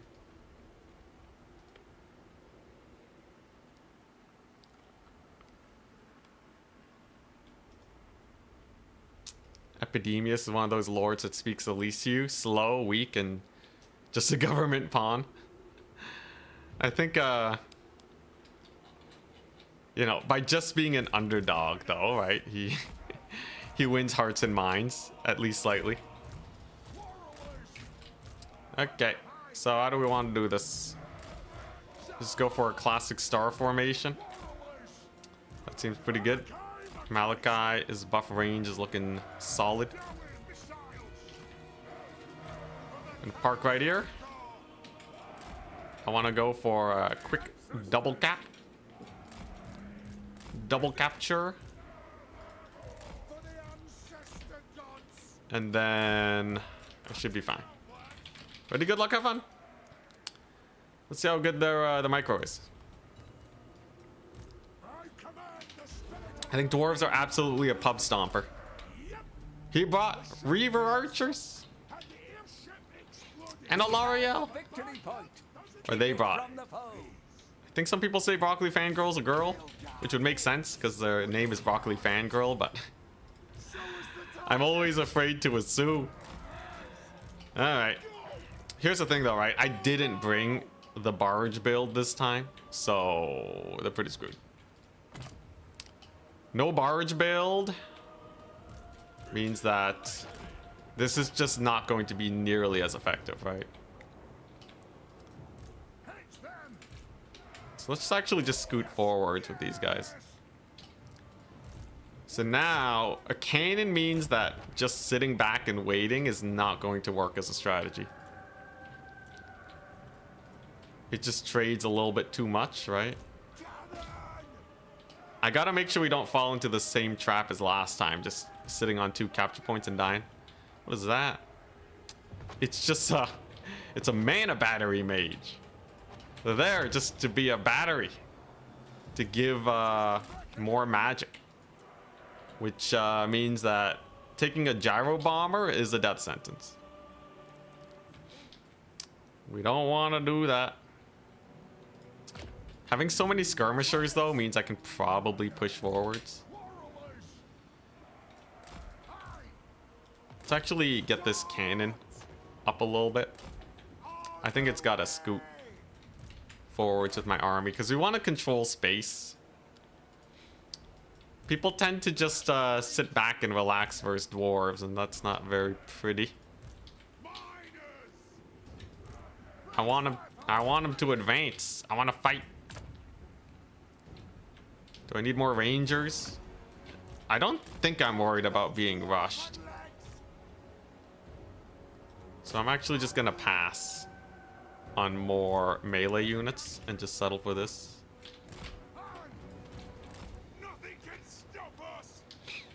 White lions are not a big deal. Cannons popping off right now. Okay, here we go. So there's my ranged buff everything here. Chilling, relaxing. There's a solid archer volley. From stealth, let's go. Out of nowhere, that's pretty annoying to have to deal with. L'Oreal can't do that much, can she? Alright. And then we can start trading into these archers here. I think that'll be a good start. Let's get another one of these guys. I think he saw them get summoned in. You can't actually see the unit get summoned in. So that makes it a little sus. At the very least, this should be pretty rough for the archers. They just don't really trade well in this situation. Grimdelvers being pretty sick. Was this a misplay though? I don't have a lot of I don't have a lot of defenses here really saving these guys. Like, okay, yeah, Malachi's here and all that. Some of them will be in range, but it's not the prettiest engagement I've ever taken. Gonna need to get some giant slayers here soon. Otherwise, my flank will be overwhelmed. At the very least, though, these white lions probably can't get too much done. Grimdelvers actually held surprisingly well, too. I'll take that. Okay. And then once I get giant slayers in there, it's probably okay. Them archers, though, very annoying. We're gonna have to push them back. We're gonna have to push them back. Cannon crew. We're just gonna run with them. There's the giant slayers, so they'll win versus the white lions, no problem. We have a lot of range units here. Right, they're making it where we're kind of splitting my opponent apart. I have so many more units than them that it just gets a little sus. Dwarves have incredible mass too, so they don't really rout or anything. Okay, nice. And with the archers now shut down, now I can turn my attention onto killing these chariots that have been so annoying my way. We're mostly doing well though, because this build is not really optimized for a rush. So this big push here is just going to be a lot more lackluster than it usually would be. Archers are doing well. L'Oreal is suffering real bad. Okay, not too bad. Now, do I get a gyro bomber? Probably not quite yet. I don't feel like that quite yet. Double cap is good though. Chariots are being microed to the fullest. Certainly have a lot of healing here, right? But I do still have slayers. There's no way this cavalry can really do much. Giant slayers are coming on in. And yeah, there's just too many range units, right? At least presumably here. There's too many range units to shut down fully, but the micro is going hard. L'Oreal with her Tempest ability will be a big problem. The giant slayers are good. If they can get a triple cap, that would be super amazing. I don't know if they will though. We did lose a cannon to some white lions. Ends up kind of being a trade. We're slightly ahead in value though. Cannon crew will probably rally too. What a blessing. And it seems like, yeah, just a swarm of miners is slowly wearing down the chariots. They're not as strong as they used to be, thankfully. Still a little spooky though. How the Giant Slayer's doing? Actually kind of getting beat up. Gotta be a little careful with them. I don't think I had enough Slayers in my core army here. And a few too many Miners. Putting me in a kind of sketchy position, I'd say. Cannon crew's getting chased down too. I'll say this is not completely over yet. There's a lot of healing here. Some rallying units is good, but yeah, it's gonna be a little sus, I'd say. Okay, can we get a blasting charge volley on these guys? Grim Delvers at least are gonna be able to cook decently, and a lot of these archers on the flanks will be super annoying. It's just chasing them off will be difficult, right? Malachi can maybe get some pot shots off here. A sketchy fight. It's gonna come down to the Slayers, I think. And I should just get these guys back. They should not chase this lady. It's kind of been a big fat waste of time. And I would have been so much better off killing off these fools, but mistakes are sometimes made. Now, here comes another Slayer. I'm down to just one Gyro Bomber. Caster rallies too. What a shame.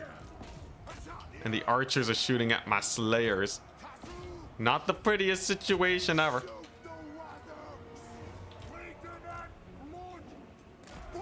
Okay, come on, Slayers, get in there. Point is still being held though. Dang, these Miners didn't get a single blasting charge off. What a big shame that is. I really thought they would have gone a little bit more, but apparently ranged issues, I presume. A lot of Corlers are still alive though. These guys against Reaver Cavalry is not the worst. Oh, I guess they're the light variant though. So they might actually go down there. Sad. We got some War Lions over here being a menace, but he still hasn't captured the point at least. Or they still haven't captured the point. It's a plus. Many Slayers are abound. They're having the time of their lives. What is that? Archer light armor? Okay. I can get a Gyro Bomber in here though. Does capture the point. Rangers, of course, are a little spooky. I'm just gonna have to avoid them, right? Now, do I summon in a Gyro Bomber or what? What am I summoning in? I could. Just to stop this point from being captured. Alariel's a little busy right now.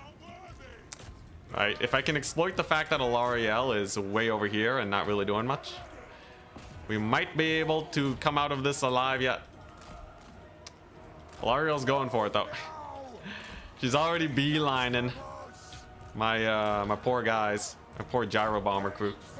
If they can just rout off the archers though, we get there.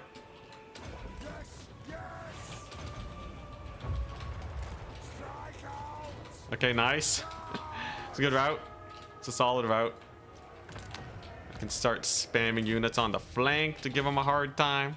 I think the High Elves are gonna win though. I think the High Elves are actually winning it. Unless the Gyro Bomber crew just dumpsters this flank. It's certainly looking very sus. Can we kill off that Mage of Heavens? Bro, those chariots, man. The chariot micro is hard carrying. I just can't take them out. I may have the Rangers, but no guns. Well played. Well played by my opponent. Unless we can steal back some points out of nowhere, I think it is over. Lots of D-summons though. It's kind of getting captured in the middle, I guess. All them archers are gonna be rough. And that one blasting charge unit that didn't get its stuff off was so bad. So what, that's Talons of Torquilida. Alright. It's a good bombing run on them at least. Okay, a little bit of a rout, a little bit of a capture. Okay. There's another big spell cast though. Right flank is looking a little worse for wear. Maybe we can blitz this point though. I don't think we can though, not with the white lines there. Left point at least will be mine. So I think what we want to do is go for this one. Even though there's a lot of units and it's a close point. Nah, I don't think we got it. Dang. Yeah, dude, very well played. Very well played. Dude, I just could not kill the chariots. So this is exactly what I was fearing last time, right? If you have enough to shut down the skies so that gyro bombers can't cook, then suddenly your chariots are doing really well and then the dwarves just get wrecked. We did have a counter for chariots, but no counter that could actually stand their ground. Well played. I guess killing off the cannon so early was really good, right? And then maybe I was a little too pushed up.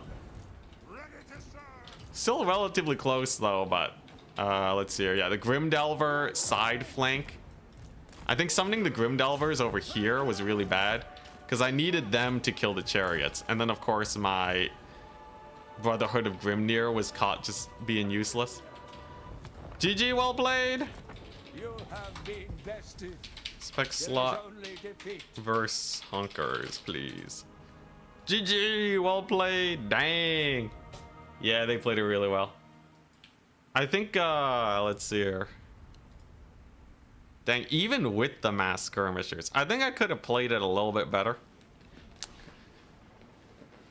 But I'm a little bit more skeptical about the dwarven, about the dwarves being good here. I think as long as you win the air game and you bring a couple chariots, you're mostly fine. The only thing that could stop it is if there were like a million guns shooting them. Malachi helped shut down the archers really well. The talons of Torcolita were pretty spooky. Alariel's just the worst though. Dang, well played, well played. Quarrelers actually did really good. Miners were not bad. They were not bad. Yeah, Grimdelvers, I don't really know what they did, unfortunately. Dang. All right, well, we cast the semifinals then. And then the grand finals. And then I play Silk Song.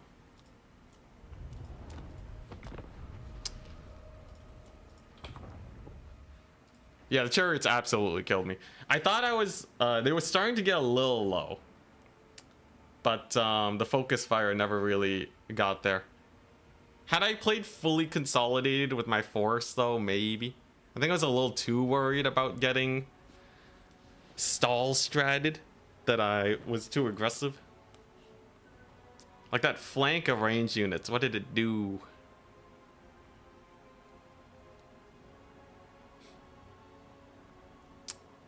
Oh yeah, I guess troll hammer torpedoes would have done it, right? It's like a handful of troll hammers.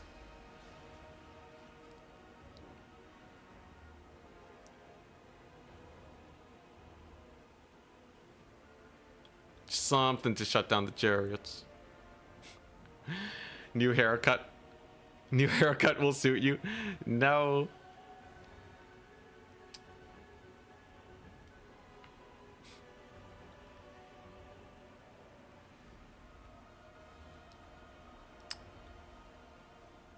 All right. At least I'll be some pretty good knowledge for any time I face dwarves. I think going for a solid rush would be enough most of the time. With a few range units. Like you need those archers just to shoot at slayers. Otherwise it's mostly fine. I could have ran more bugmans to maybe pressure the chariot play. Maybe. But I think that was just really well played. The biggest thing would probably just be troll hammers, right? I think ways to deal with troll hammers is pretty low. And they would be getting Malachi buffed. But then I have to cut even more crossbows. It's a toughie. It's gonna be a high elf mirror match. Oh boy. All right.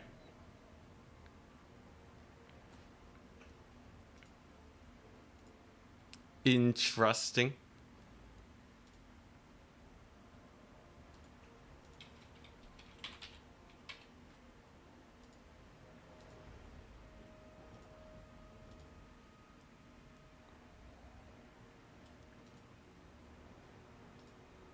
High Elf Mirror match, I feel like comes down mostly to Kite. I think it becomes a Kite fest.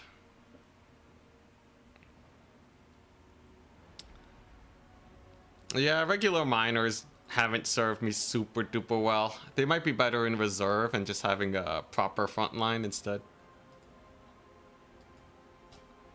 Although I don't think Dwarf Warriors are that much better. I'll have to see. More testing is needed.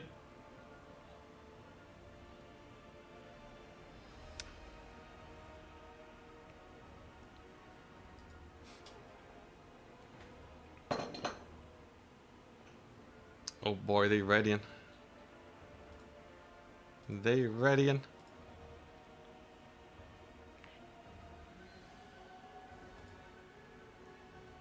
I'm gonna go get food while we wait. Whoo!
Yo, we're still not in? Yo, what's with this build time?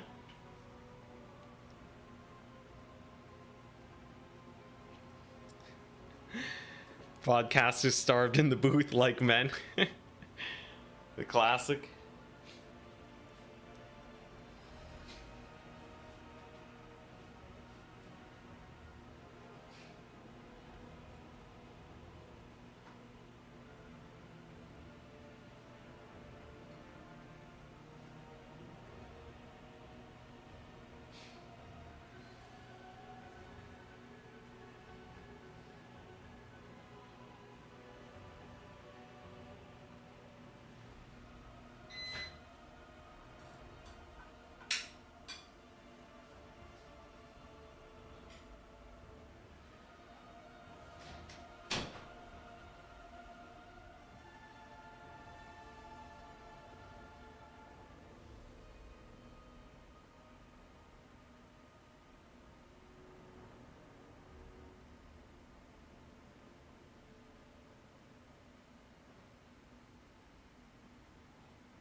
Oh, they're in.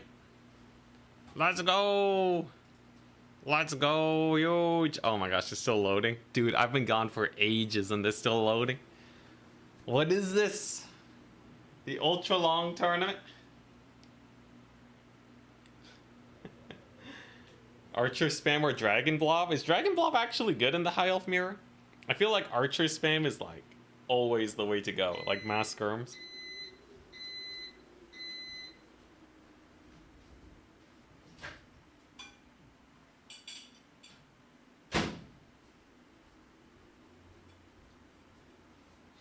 Either that or like you full rush it, you know?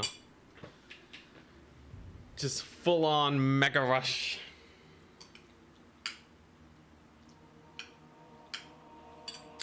Okay, what we got? We have some Reavers, some Skirms from Broccoli Fangirl. Alright, lots of Lion Infantry units. Ah, Phoenix Blob, there we go. Does this work versus High Elves though? I'm really wondering. So just 3 Lothern Sea Guard and then just infinity single entity power. Interesting. I feel like this doesn't work versus High Elves though. So he also has Altharian and a Tempest. There's a RTK tournament that's a little bit less competitive. But I like the competitiveness. What's the theme of it? The Changer's Gambit? What is that?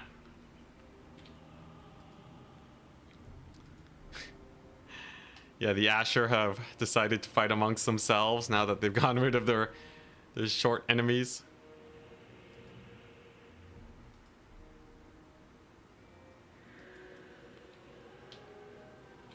Very quick triple cap, which makes a lot of sense. So obviously in melee, you're not going to trade super well against this, right? What you can do though is you can just kill off this army and then like surround these guys with cavalry. You do have to be wary of Altharian's Mistwalker barrage with Cav. Like, look at that. Little archer volleys already getting them a bit low. Phoenix is already taking a bit of heat. These guys are not the best Cav killers in the entire world. I'm a little worried about Hobo Honkers here. But if Broccoli Fangirl doesn't play it out perfectly, it could go really wrong. They could also cast a Tempest directly on top of these guys. So far, it's just a Tempest on this Altharian, though. He should really be casting Tempest on this. Even if they're on the ground, Tempest hits.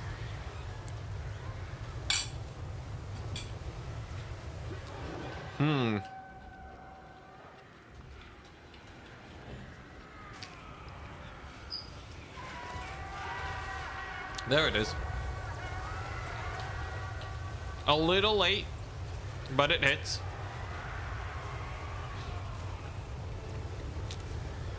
Not the overcast variant though.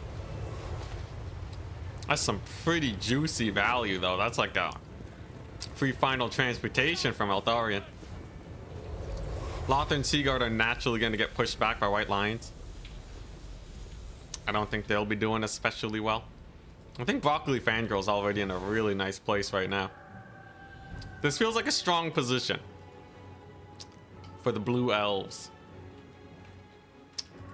The real question though, do War Lions uptrade into White Lions?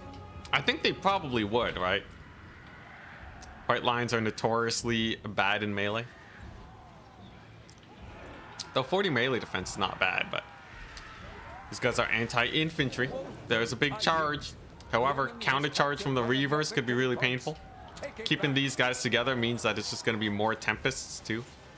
There's the magic spammer again. Major shadows in the trees. I think this is a slight inefficiency,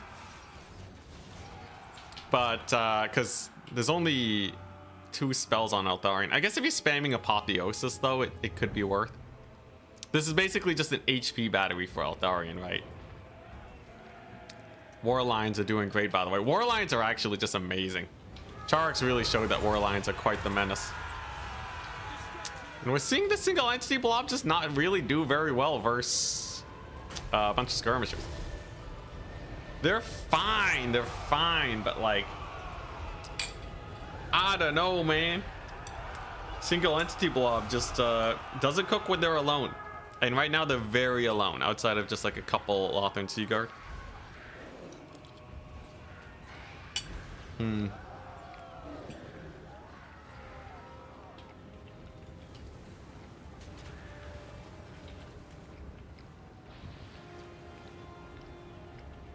Pretty good Mistwalker barrage value, yeah.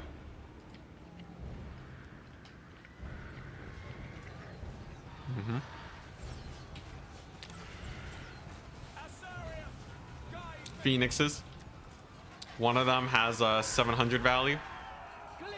Frostheart only has 250. Those are really low. They're really just tanky. They're more of a bruiser type unit than anything else. Now, while value-wise, it's fairly even, ticket-wise, it's way in the favor of Broccoli Fangirl. Just by having so much pushing power over here. However, losing one unit of white lines is pretty rough. Down the drain they go. That's potentially a good counterpunch play. Because now we're seeing a lot of red units. A lot of red units getting fielded. A lot more white lines. So Hobo Honkers could be trying to make another big push to secure points now. But here's the thing. With a full mobility army here, it's a little difficult to actually jump them, right? And in the meantime, the archers will be harassed. The Lothern Seaguard are going down over here. Lots of mobility. The only thing that's sketchy is just how little there is for Broccoli Fangirl. They do get a really nice Tempest again, but doesn't actually kill any of these guys, right? However, Eldarion being able to distract them is certainly a plus as long as he doesn't die. Triple cap on its way. Soon to be broken, though. And what is this? Silver Helms versus Reavers. Oh, okay, you know what? Hobo Honkers might actually be able to pull back. Maybe a little bit of an overextension here on Broccoli Fangirl's part. Eldarion gets routed too. Oh my god. Yo, the punchback Hobo Honkers. Hobo Honkers hitting hard, man. A little bit of a misplay with Eldarion. Oh boy, he's going down, man. Oh, that's a huge loss. Usually you can surround these guys with cavalry after you killed everything on the ground and then cycle charge with this guy. But with Eldarion going down, that's a little sus, ain't it? I might want to blame the Mage of Shadows, actually. I'm sure Broccoli Fangirl has not used all their magic. Which means that this is basically like a 700 gold money sink. Not the prettiest thing ever, right? Would have been nice to have another white lion or something. Or like a silver helm to control the high ground. Oof. Oof. Yeah, that's pretty rough. Got the Tempest on Eldarion caught up. And I think that's it. I don't think there's a lot Broccoli Fangirl can do. Maybe if they capture this point, they can outmaneuver this, but like, the red high elves have too many units now. Dang, what a swing. I thought it was going pretty well. Like, maybe Broccoli Fangirl is losing out a little bit on the unit fight. Probably a little too aggressive. When you have this many skirmishers, you can just play keep away from these guys forever, right? And just poke them down. But by going in for that backline fight and taking so many Mistwalker barrages from the enemy Eldarion, kinda got him screwed.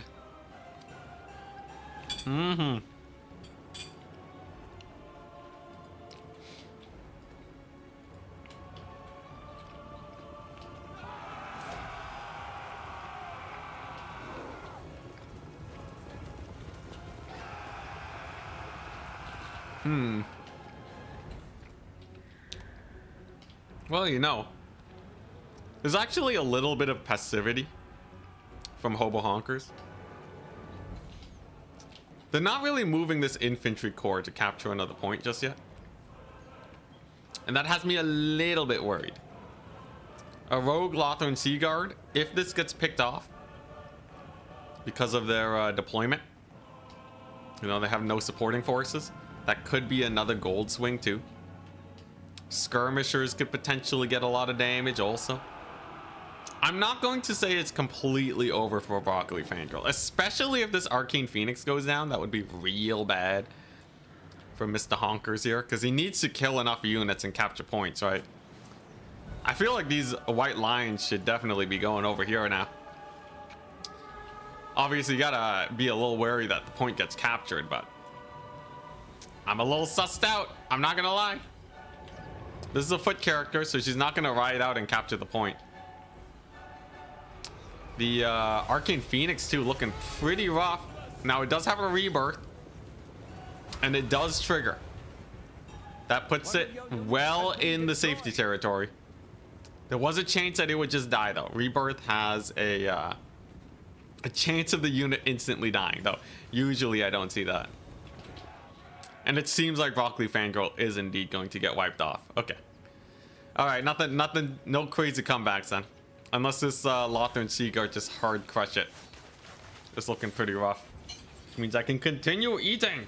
Huzzah!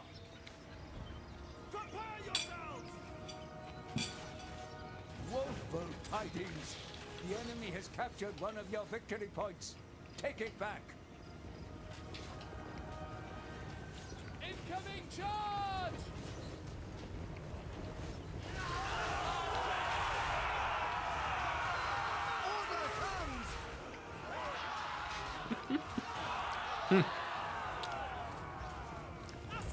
That's cool. They have callouts. You hear them? He said incoming charge when they were getting charged. That's how I knew the war lines were coming. What you eating? Just some homemade pasta? Okay, so I guess high ground is getting secured. These white lines are chilling here so that the cav can't swoop around and capture. But that's really leaving this a little exposed. I think there's enough here, though, where... Oh my god, wait. That's a Fireborn? Straight Fireborn are here? Okay.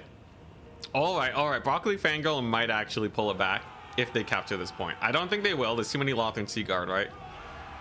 Surely there's too many Lothern Seaguard. Fireborn get off the point, but it's actually still getting captured?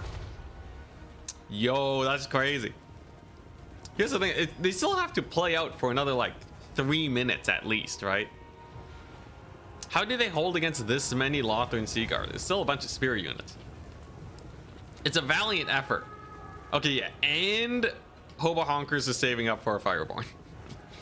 So assuming the Fireborn just flat trade into each other, it's going to be sus, right? Eltharian's crushing the high ground, too. Okay, yeah. There's no way. There's no way. Ain't no way. There ain't no way. Oh, dang. That poor caster got desummoned, too.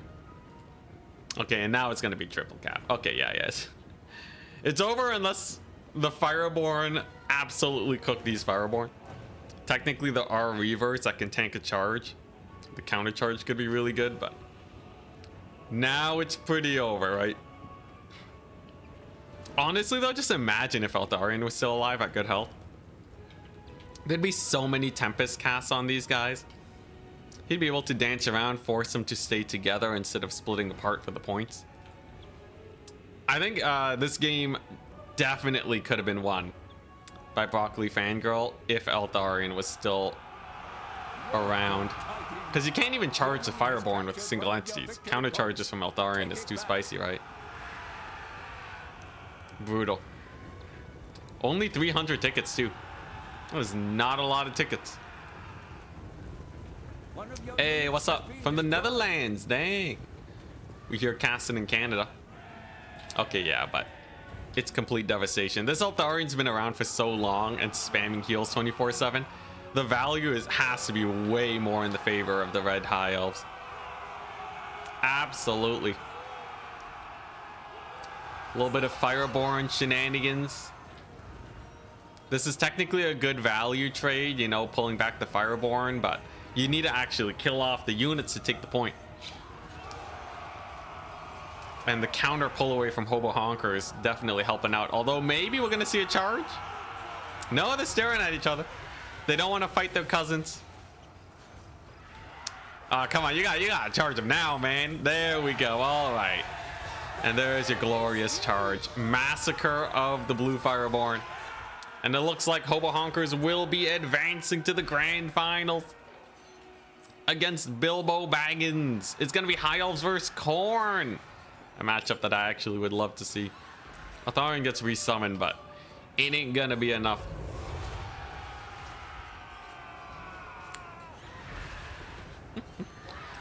Man, the elf hate continues. Okay, yeah, there's no way. Arthurian can't capture points. Alright, he can kill everything on the map right now, and there's not enough capture weight. Oh, the Tempest, though. Alright, here we go.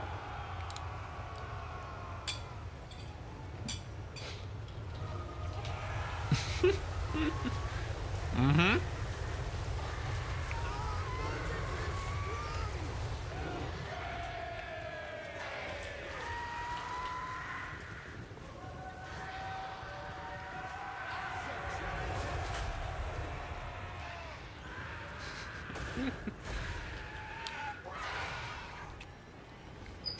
Oh my god, the heal. The heal again, man. Mm-hmm.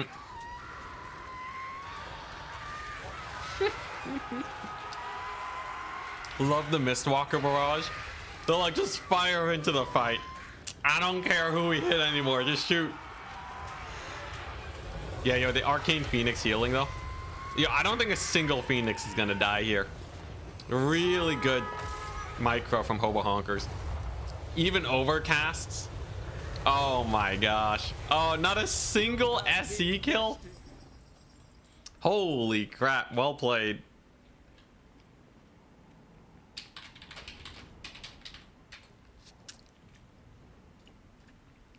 Dang. Yo, that's crazy. 5k value Eltharion? That's like a Thunder Barge right there.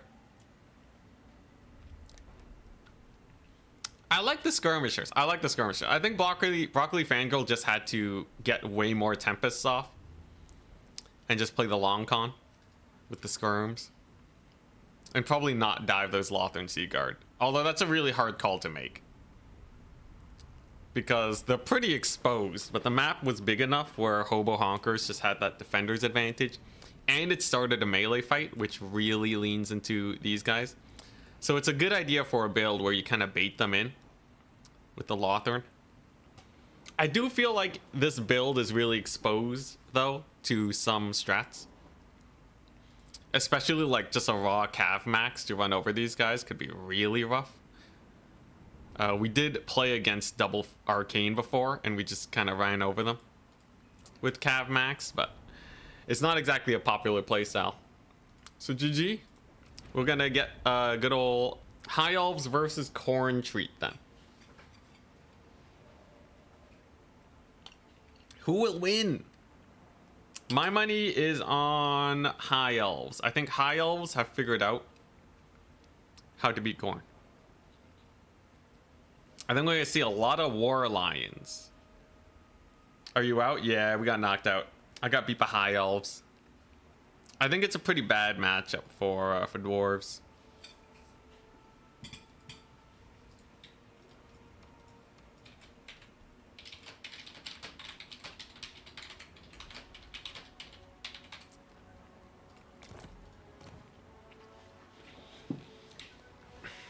I think I could have played it better though.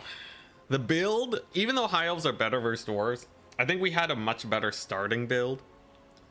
So in theory, I had opportunities to win. But I don't know, them chariots were a pain.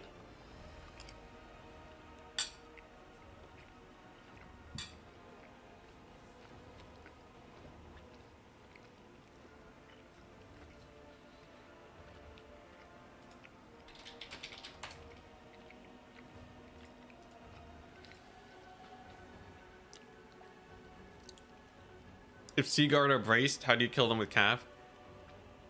It's 3 Seaguard. If you Cav max, you can have like 8 cavalry. Just ignore the single entities and kill them all.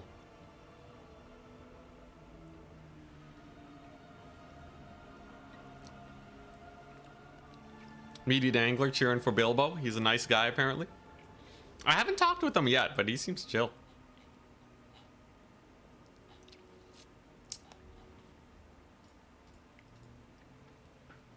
I don't think they'll be holding back though with Khorne. The Khorne player is the least rageful player. That doesn't make sense.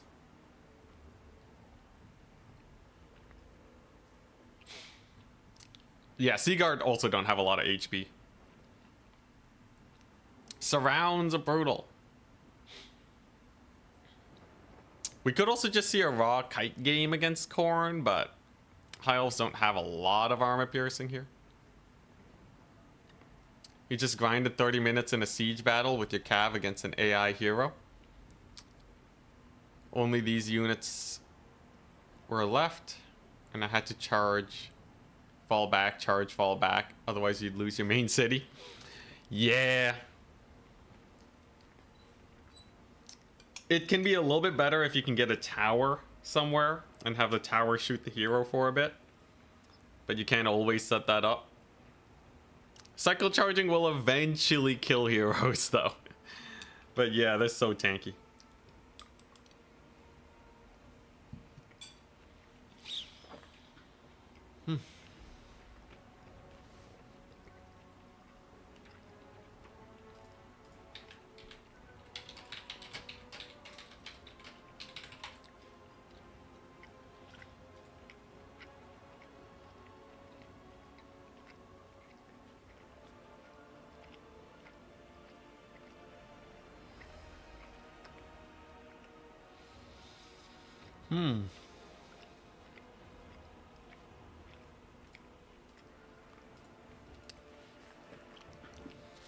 Play Dwarves until we can get their win rate up.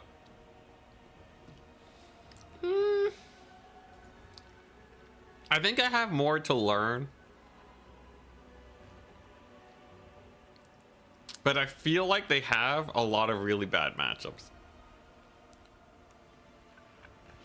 And I feel like I already know how to play the good matchups. So, I don't know. I will say though, against Norska, it's kind of close. I don't know how comfortable I am playing them versus Norska.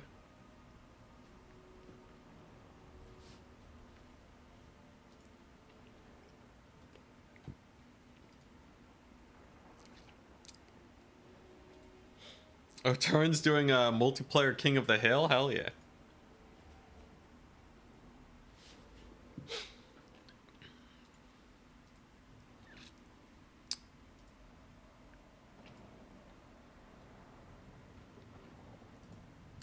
Should start scheduling my Silk Song stream, by the way.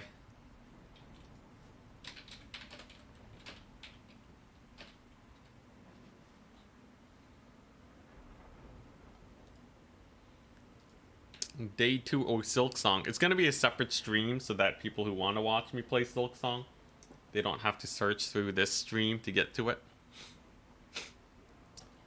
A little inconvenient, but it's fine. We'll make do.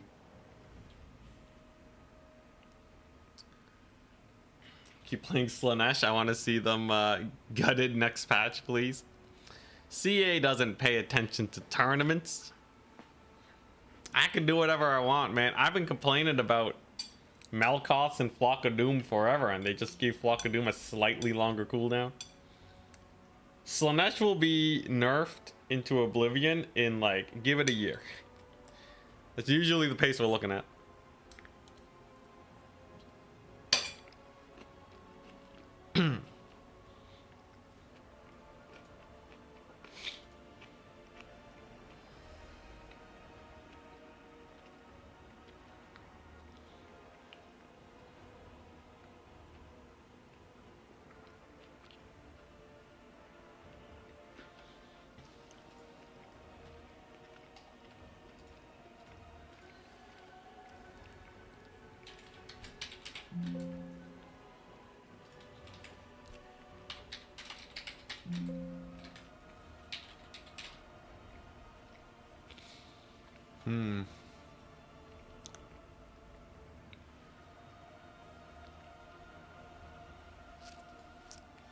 Are you planning on trying the Alberic speedrun or a new challenge? I think a new challenge would be more fun. I'm actually already editing the Alberic speedrun. I think I could optimize it more, but I just want to get like a video out, you know?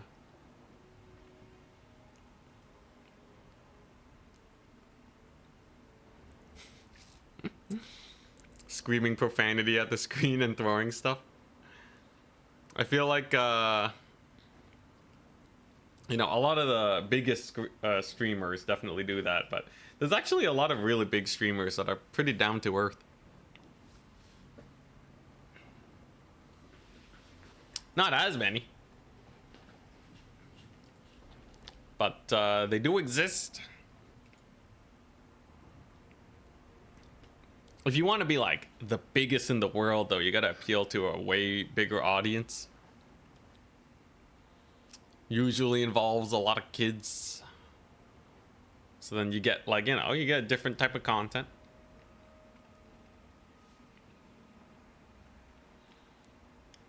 But definitely you don't have to do that to be successful.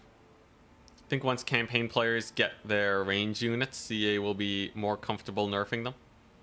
For Slaanesh, I could see that, maybe. I doubt it though. I really doubt it. I think it's only, I think just the way that they balance is really slow and steady. I think that's usually how they go about it.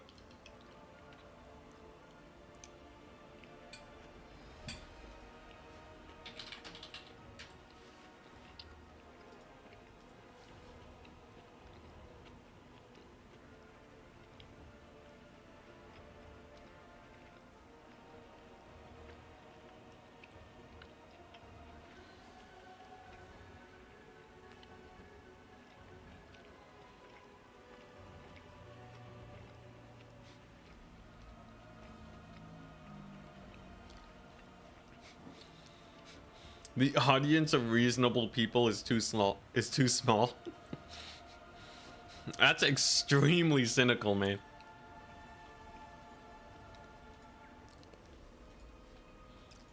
Dang, man.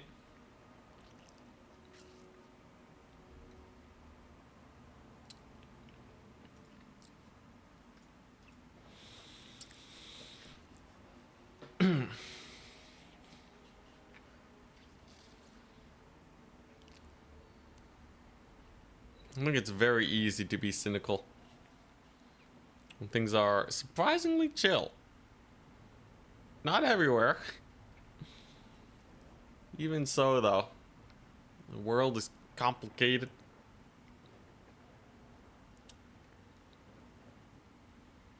I think it's easy to be needlessly cynical. There's some things that we can be cynical about, but obviously. But when it comes to gaming and streaming, it's pretty chill. Skarsnik to 8 peaks without goblin speedrun when? Just go back and do the speedruns of old that I used to do. Way back when.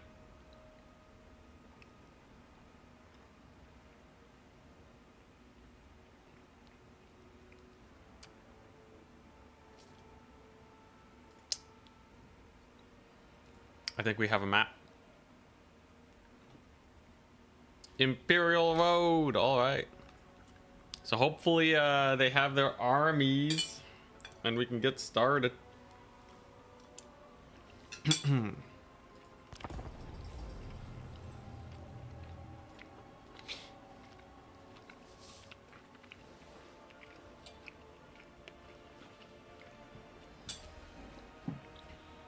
When's the next boss fight? Not sure.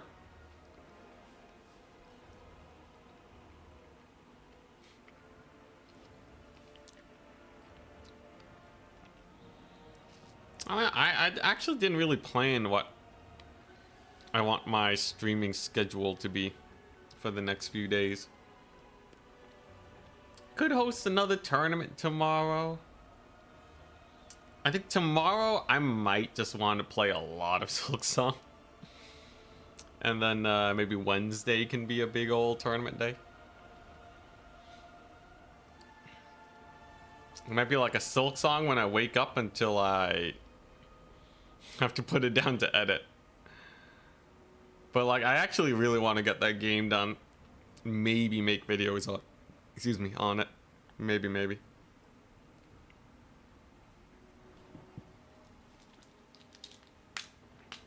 I feel like there's some fun challenges we can do there, some fun meme shenanigans. Put up a vote, see what people want maybe. Well, I know what you guys want. It's you guys want tournament action. I know because that's where the viewers are. I personally just really want to play Silksong though.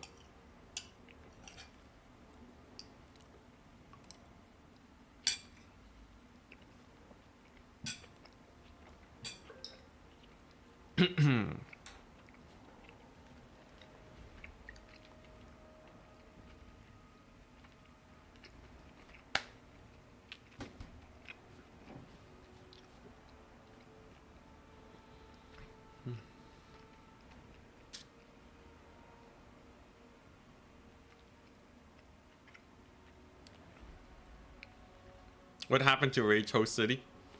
I'm not gonna lie, passion kind of died when we didn't get that multiplayer update.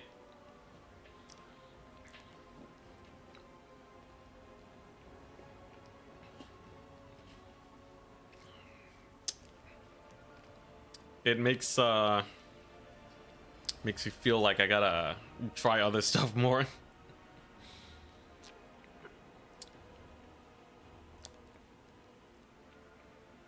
It's a little too sus. Bad sign for multiplayer. What are you playing your free time? Still trying to beat Elden Ring. Sometimes I play Rust, usually a lot of Factorio. Been replaying Dead Cells, that's pretty fun. I didn't play much of it before, only a bit. But now I get to finish it.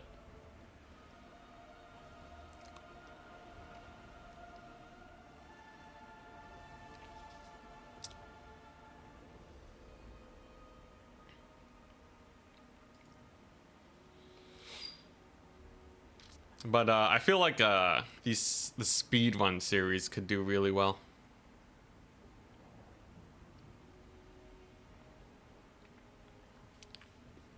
I am actually pretty excited for that one. Meaty Dangler, you literally haven't played since they flaked out on the multiplayer update. Yeah, it's really bad that it wasn't even delayed. It just got canceled. I think that's the part that's a little sus. From like a financial standpoint, do I decide to keep going all in on multiplayer?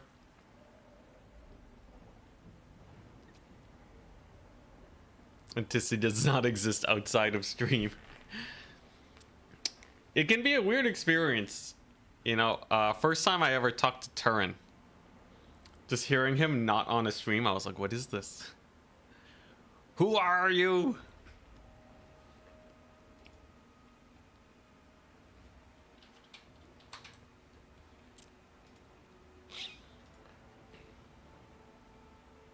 He's pretty chill though. I don't think he's like, he doesn't like act different. It's just a casual speaking Turin is just very different from like Turin on stream talking at you, you know, instead of like having a conversation. It's strange. How hard is it for one dev to take an afternoon tweaking a couple numbers? Catholic even gives them all the info they need. So it would be easy if it wasn't a big company. Bureaucracy is really annoying to work your way around. Any stat change you do is naturally going to change campaign, and I bet that layers on a bunch of random stuff. Like, I can boot up a mod right now that implements a ton of multiplayer changes, right? And that takes me like a day. You know, the information is there. You can ask people to make sure that you're not just reading from one source. But in the end, it's a big company, and I'm pretty sure there were a lot of layoffs at CA. You know, so I don't even know how many people are there to actually work on multiplayer. Not to mention they're also already struggling with single player with the delays, so I'm sure they're not like, wow, we have so much free time to work on the multiplayer scene. I think it's like, yeah, we gotta get that patch out. Otherwise, even more of us may get laid off type situation.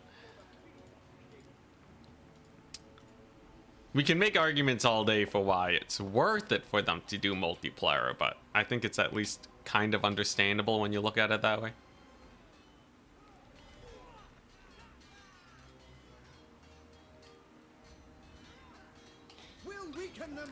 Do you think there should be multiplayer mod balancing at this point? I think there is not enough of a community push for it, because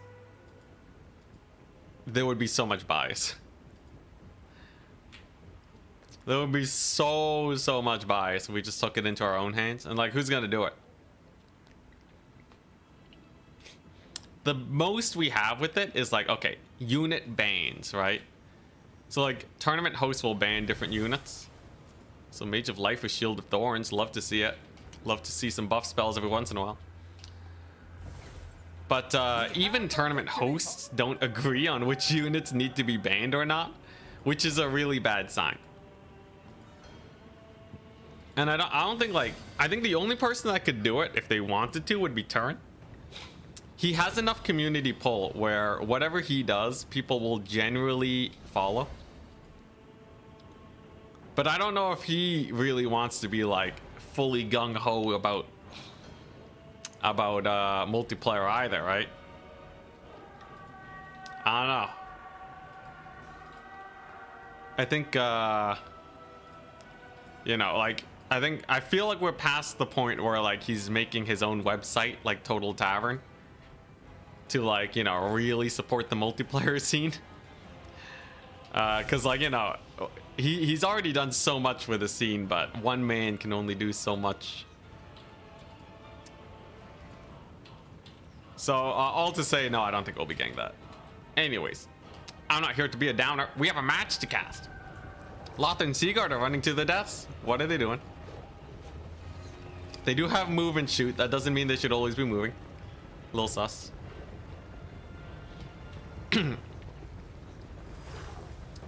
Sword Masters are pretty fun, by the way. Thems are some very elite infantry units, and there's no skull cannon either. Also, Tyrion's also is also a weird pick. Hobo Honkers going ham.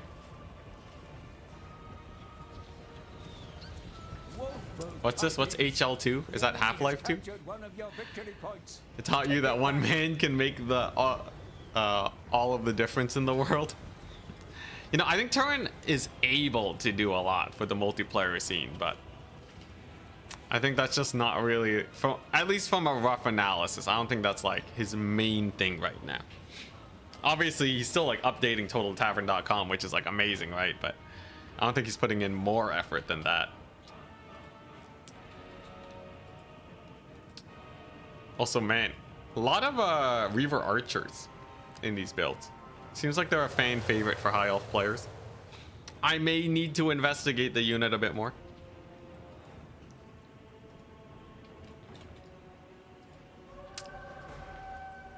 What are these Chaos Warriors? Yeah, they can't really engage without a big fighty unit like Wrathmongers. Not the Regiment of Renown though. Scylla and Fingrim is interesting.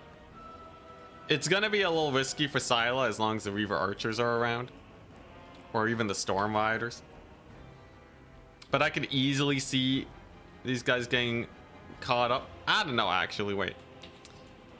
We have like no mobility for Khorne. I think the Storm Riders are actually just gonna cook for a while here. Because Reaver Archers are pretty decent cavalry. 24 charge bonus, 28 weapon strength, over 30 melee stats. Means that on the charge, they will be able to kill dogs, and they can trade OK into Fleshhounds. And with that flank done, there's like nothing left on the Khorne side. Although maybe we're gonna see a big pick here. So Tyrion gets netted by Karanak. Okay. Karanak does silence Tyrion. Does that stop his Heart of Avalorn? Surely it doesn't, right? Heart of Avalorn should still fall. He actually manages to get a Sunfang out somehow. Okay. Shouldn't he be silenced by Karanak? Oh, Karanak probably doesn't have the silence. Okay, yeah, Karnak doesn't have the silence, just a net. Now, this does result in Tyrion having to flee, using the Storm Riders to cover his retreat. Which means that the single entity squad is now running rampant amongst the Elven lines. Yes, the Sword Masters did cook in the center line. Holy crap, Wrathmongers got deleted. Holy crap, Wrathmongers got mulched. What the crap? Your Sword Master's actually OP. What is this? I know Wrathmongers take a lot of damage, but geez. That's pretty cool. I kind of like that. Hobo Honkers with a 6 Sword Master play. Now bringing in his war lines to block up the single entities while the Sword Masters run cleanup. Lots of capture weight over here too, just crushing it. All he realistically has to do now is win the mobility fight and then shoot the single entities to death. Although big old Minotaurs of Khorne come on in. These are frenzied anti-large Minotaurs with like 1,000,000 melee attack. So they could potentially kill the Fireborn even though they have fire resist. Fireborn actually really good versus Khorne. Oh, these guys don't have fire damage. Okay. A little bit of a Tyrion surround again. Another misplay with Tyrion, but the cavalry's coming in. The Fireborns are coming. A summon drops, but the Fireborns still connect. Quarter HP down on the Minotaurs. Tyrion's a little worse for wear. But it looks like he's barely going to hold leadership-wise with stand your ground. Jeez Louise. Fireborn getting absolutely caught up though. They might do well on the charge, but if they don't finish the fight then and there, they will start taking some pretty massive damage. Looking a little rough on that side. Even though the flank side is won, the archers are not here supporting. But you gotta remember, the Sword Masters are still chilling. Tyrion gets the heal, but his leadership is -6. He routs. Oh my god, Tyrion, no! What do you mean you're routing? Oh, that's devastating. That's absolutely devastating. The Tyrion throw! The throws! Oh my gosh! Oh, there goes all that glorious HP. Dude, yeah, and the Karnak summon to catch everything? Oh my gosh. Oh, and now the leadership for the Sword Masters is going down. This is your elite infantry. This is your mega elite infantry. Oh my gosh, routing at half HP almost, and it's a massive rout for the High Elves.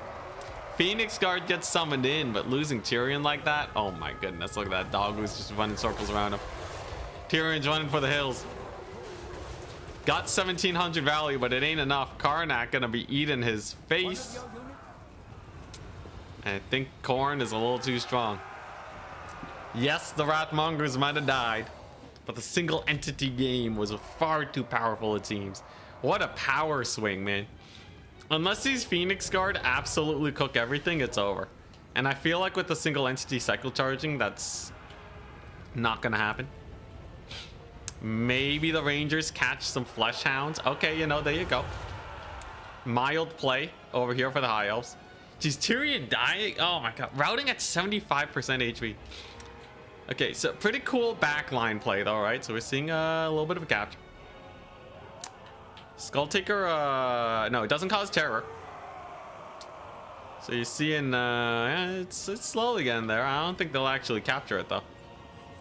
Maybe barely. They're gonna take a lot of Skull Taker losses though. I don't think they're capturing it. There's still too many pixels. Oh my gosh, and it gets held. Oh my gosh, the one chance to maybe stall for time, shut down completely by the forces of Khorne. Brutality, man. Absolute brutality.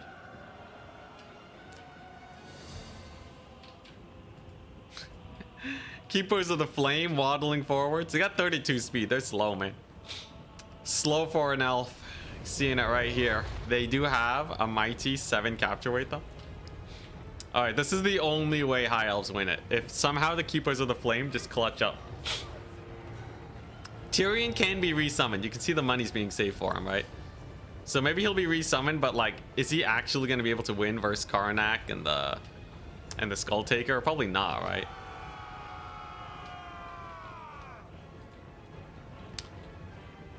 Immune to psychology for Tyrion. I think Tyrion, if he had immune to psychology, that would definitely definitely be a nice one. All right, here we go. Big fight underway. Are we gonna see the Tyrion resummon? I think we need a Tyrion resummon. He might not be fully back yet though. War lines get routed off almost immediately. Keepers of the Flame are in though. These guys are chads. The debuff though, bloody onslaught from the Skull Taker. Holy crap. Reduces them to 38 melee defense, but despite that, they're still not taking that much damage. Only now are they starting to take some hits. 20 more seconds of bloody onslaught. That's a really long debuff. Big explosion from, I believe, Syla and Fingrid. But the Phoenix Guard didn't hear no bell. They're getting earth-blooded. Despite, oh, there's no fire damage. There's no fire damage. Earthblood heals them fully.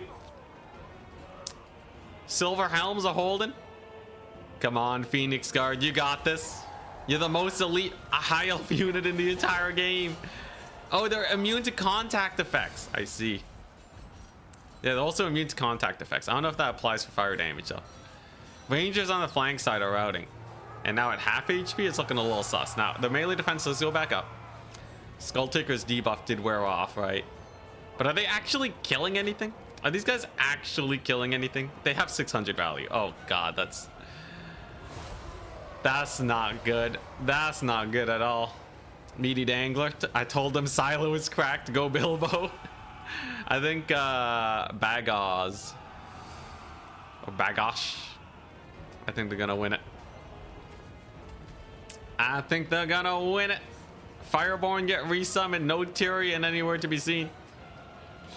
Phoenix Guard though, they're chilling now against Wrathmongers, but their melee defense actually is competitive with Wrathmongers, even though they have Frenzy. So they will be continuing to hold. Plus, I think they explode on death. Don't they like explode on death or something? Yeah, they like explode when they die. So I guess there's something of that going on. Shield of Thorns is active too. Okay, all right. It's not doing a lot of damage to the Wrathmongers. Magic resist does resist Shield of Thorns, crazily enough. And the Fireborn are just slowly getting worked. Syla's just a little too spooky. Syla has the Rampage effect, does not have the Mortis engine, but is just a fairly decent fighter. Already at 1700 value, perfect for killing off units like cavalry. Just being a little bit of mass. Skull Taker is already back at full HP. And it seems like the High Elves have just completely run out of steam now. Losing Tyrion was just way too brutal. Flaming attacks are not stopped by contact effects. Huh, good to know. But yeah, oh my gosh, there you go. There's the Rampage. Right into a million Khorne Gores. Some cavalry coming to try and save the day. Hey, Syla's actually taking a little bit of damage. Here's the thing though, Syla and the Skull Taker could both die right now, and the High Elves would actually probably still lose. Because, what do they have to capture? A Mage? A Storm Rider?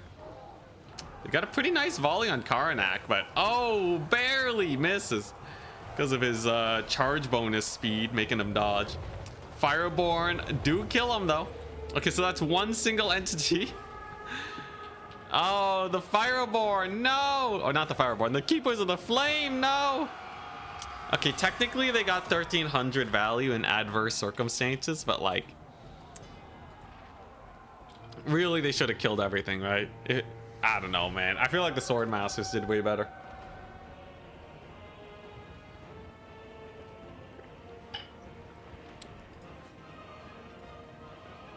I feel like the Sword Masters could have done better. Bilbo Baggins. Bilbo Baggins crushing it. 1 minute left. A little, actually, yeah, like 1 minute left. He has 1 minute to capture all 3 points. Now, I think even if... I don't know, I guess if 2 Sword Masters teleported directly on this point right now, he would still lose, because this point... you got 50 Sword Masters here, and then he might still lose, even if they all march down towards the middle. Dang, it was brutal. Well, sometimes it's still fine playing it out, though. Might as well see where you can go. I guess point number 1 gets captured. Oh my god. Sword of Khorne on the Sword Masters? Brutal. Yo, they got 1500 though. Yo, Sword Masters versus Khorne? I would love to see more Sword Masters, but I think you should take Eltharion to kill off single entities. That or like, I don't know, you need some skirmishers. This squad was so brutal for the High Elves. We just had nothing for them. Sword Masters are out for blood though. Here they come. Here's the charge on the Wrathmongers. And game. Nice, look at this guy. He's just headbutting them. Just headbutted straight through. Well, GG, well played. Congratulations, Bilbo. Congrats at Bilbo on the win. Exclamation mark. Well played, well played. Solid single entity micro. Caught Tyrion out twice. Got that bloodlust in him. Very, very nice. Minotaurs got 2100. Wrathmongers got 1900. Now Sword Masters, one of them got 1500, one of them got 900. And this guy got 1300. But none of them really over, you know, they weren't getting like more than their price, right? Unlike these Minotaurs. Well played. Absolutely well played. A fun match indeed. Need a Swordmaster ROR that's like 70% missile block. I feel like you know, it'd be really cool if they were just like super good at swatting arrows and bullets out of their faces. But even so, they need to be slightly better fighters. Because they have really low HP. They're weak to a lot of things. Even melee. If they get charged the wrong way. Well played though. Go ahead and finalize the tournament. Report score, please. We'll have them report the score, and then I am going to play some Silk Song. I'm gonna play Silk Song, baby. Let's go. So I'm gonna change the Twitch title. Silk Song. What should I call it?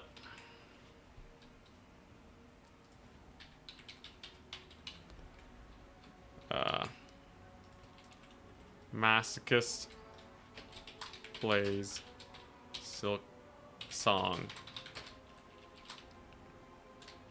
the right way. Sure, why not? Nice. That was Bilbo's first tourney win too. Dang, look at that. What a guy. Holy crap. Well, GG's. Best Warhammer player tries Silk Song. I gotta beat the game first before we can make some meme categories. But yeah, GG, well played. Very fun match. Really cool build. Going hard on the single entities. But I gotta do the switch over now. So I will see you guys later. If you are we're just here for Warhammer, I will see you guys later. Tomorrow I'm not sure exactly what I'm doing. It might be Silk Song, might be Warhammer, we'll see. We'll feel it out. I'm thinking probably Silk Song though. So you might need to wait a day for another tournament stream. But I appreciate you all for coming here to watch. And if you want to see the other stream, let me give you a link. For those of you on Twitch, you just gotta stick around. Stream will go down for a half second, but that's not a big problem.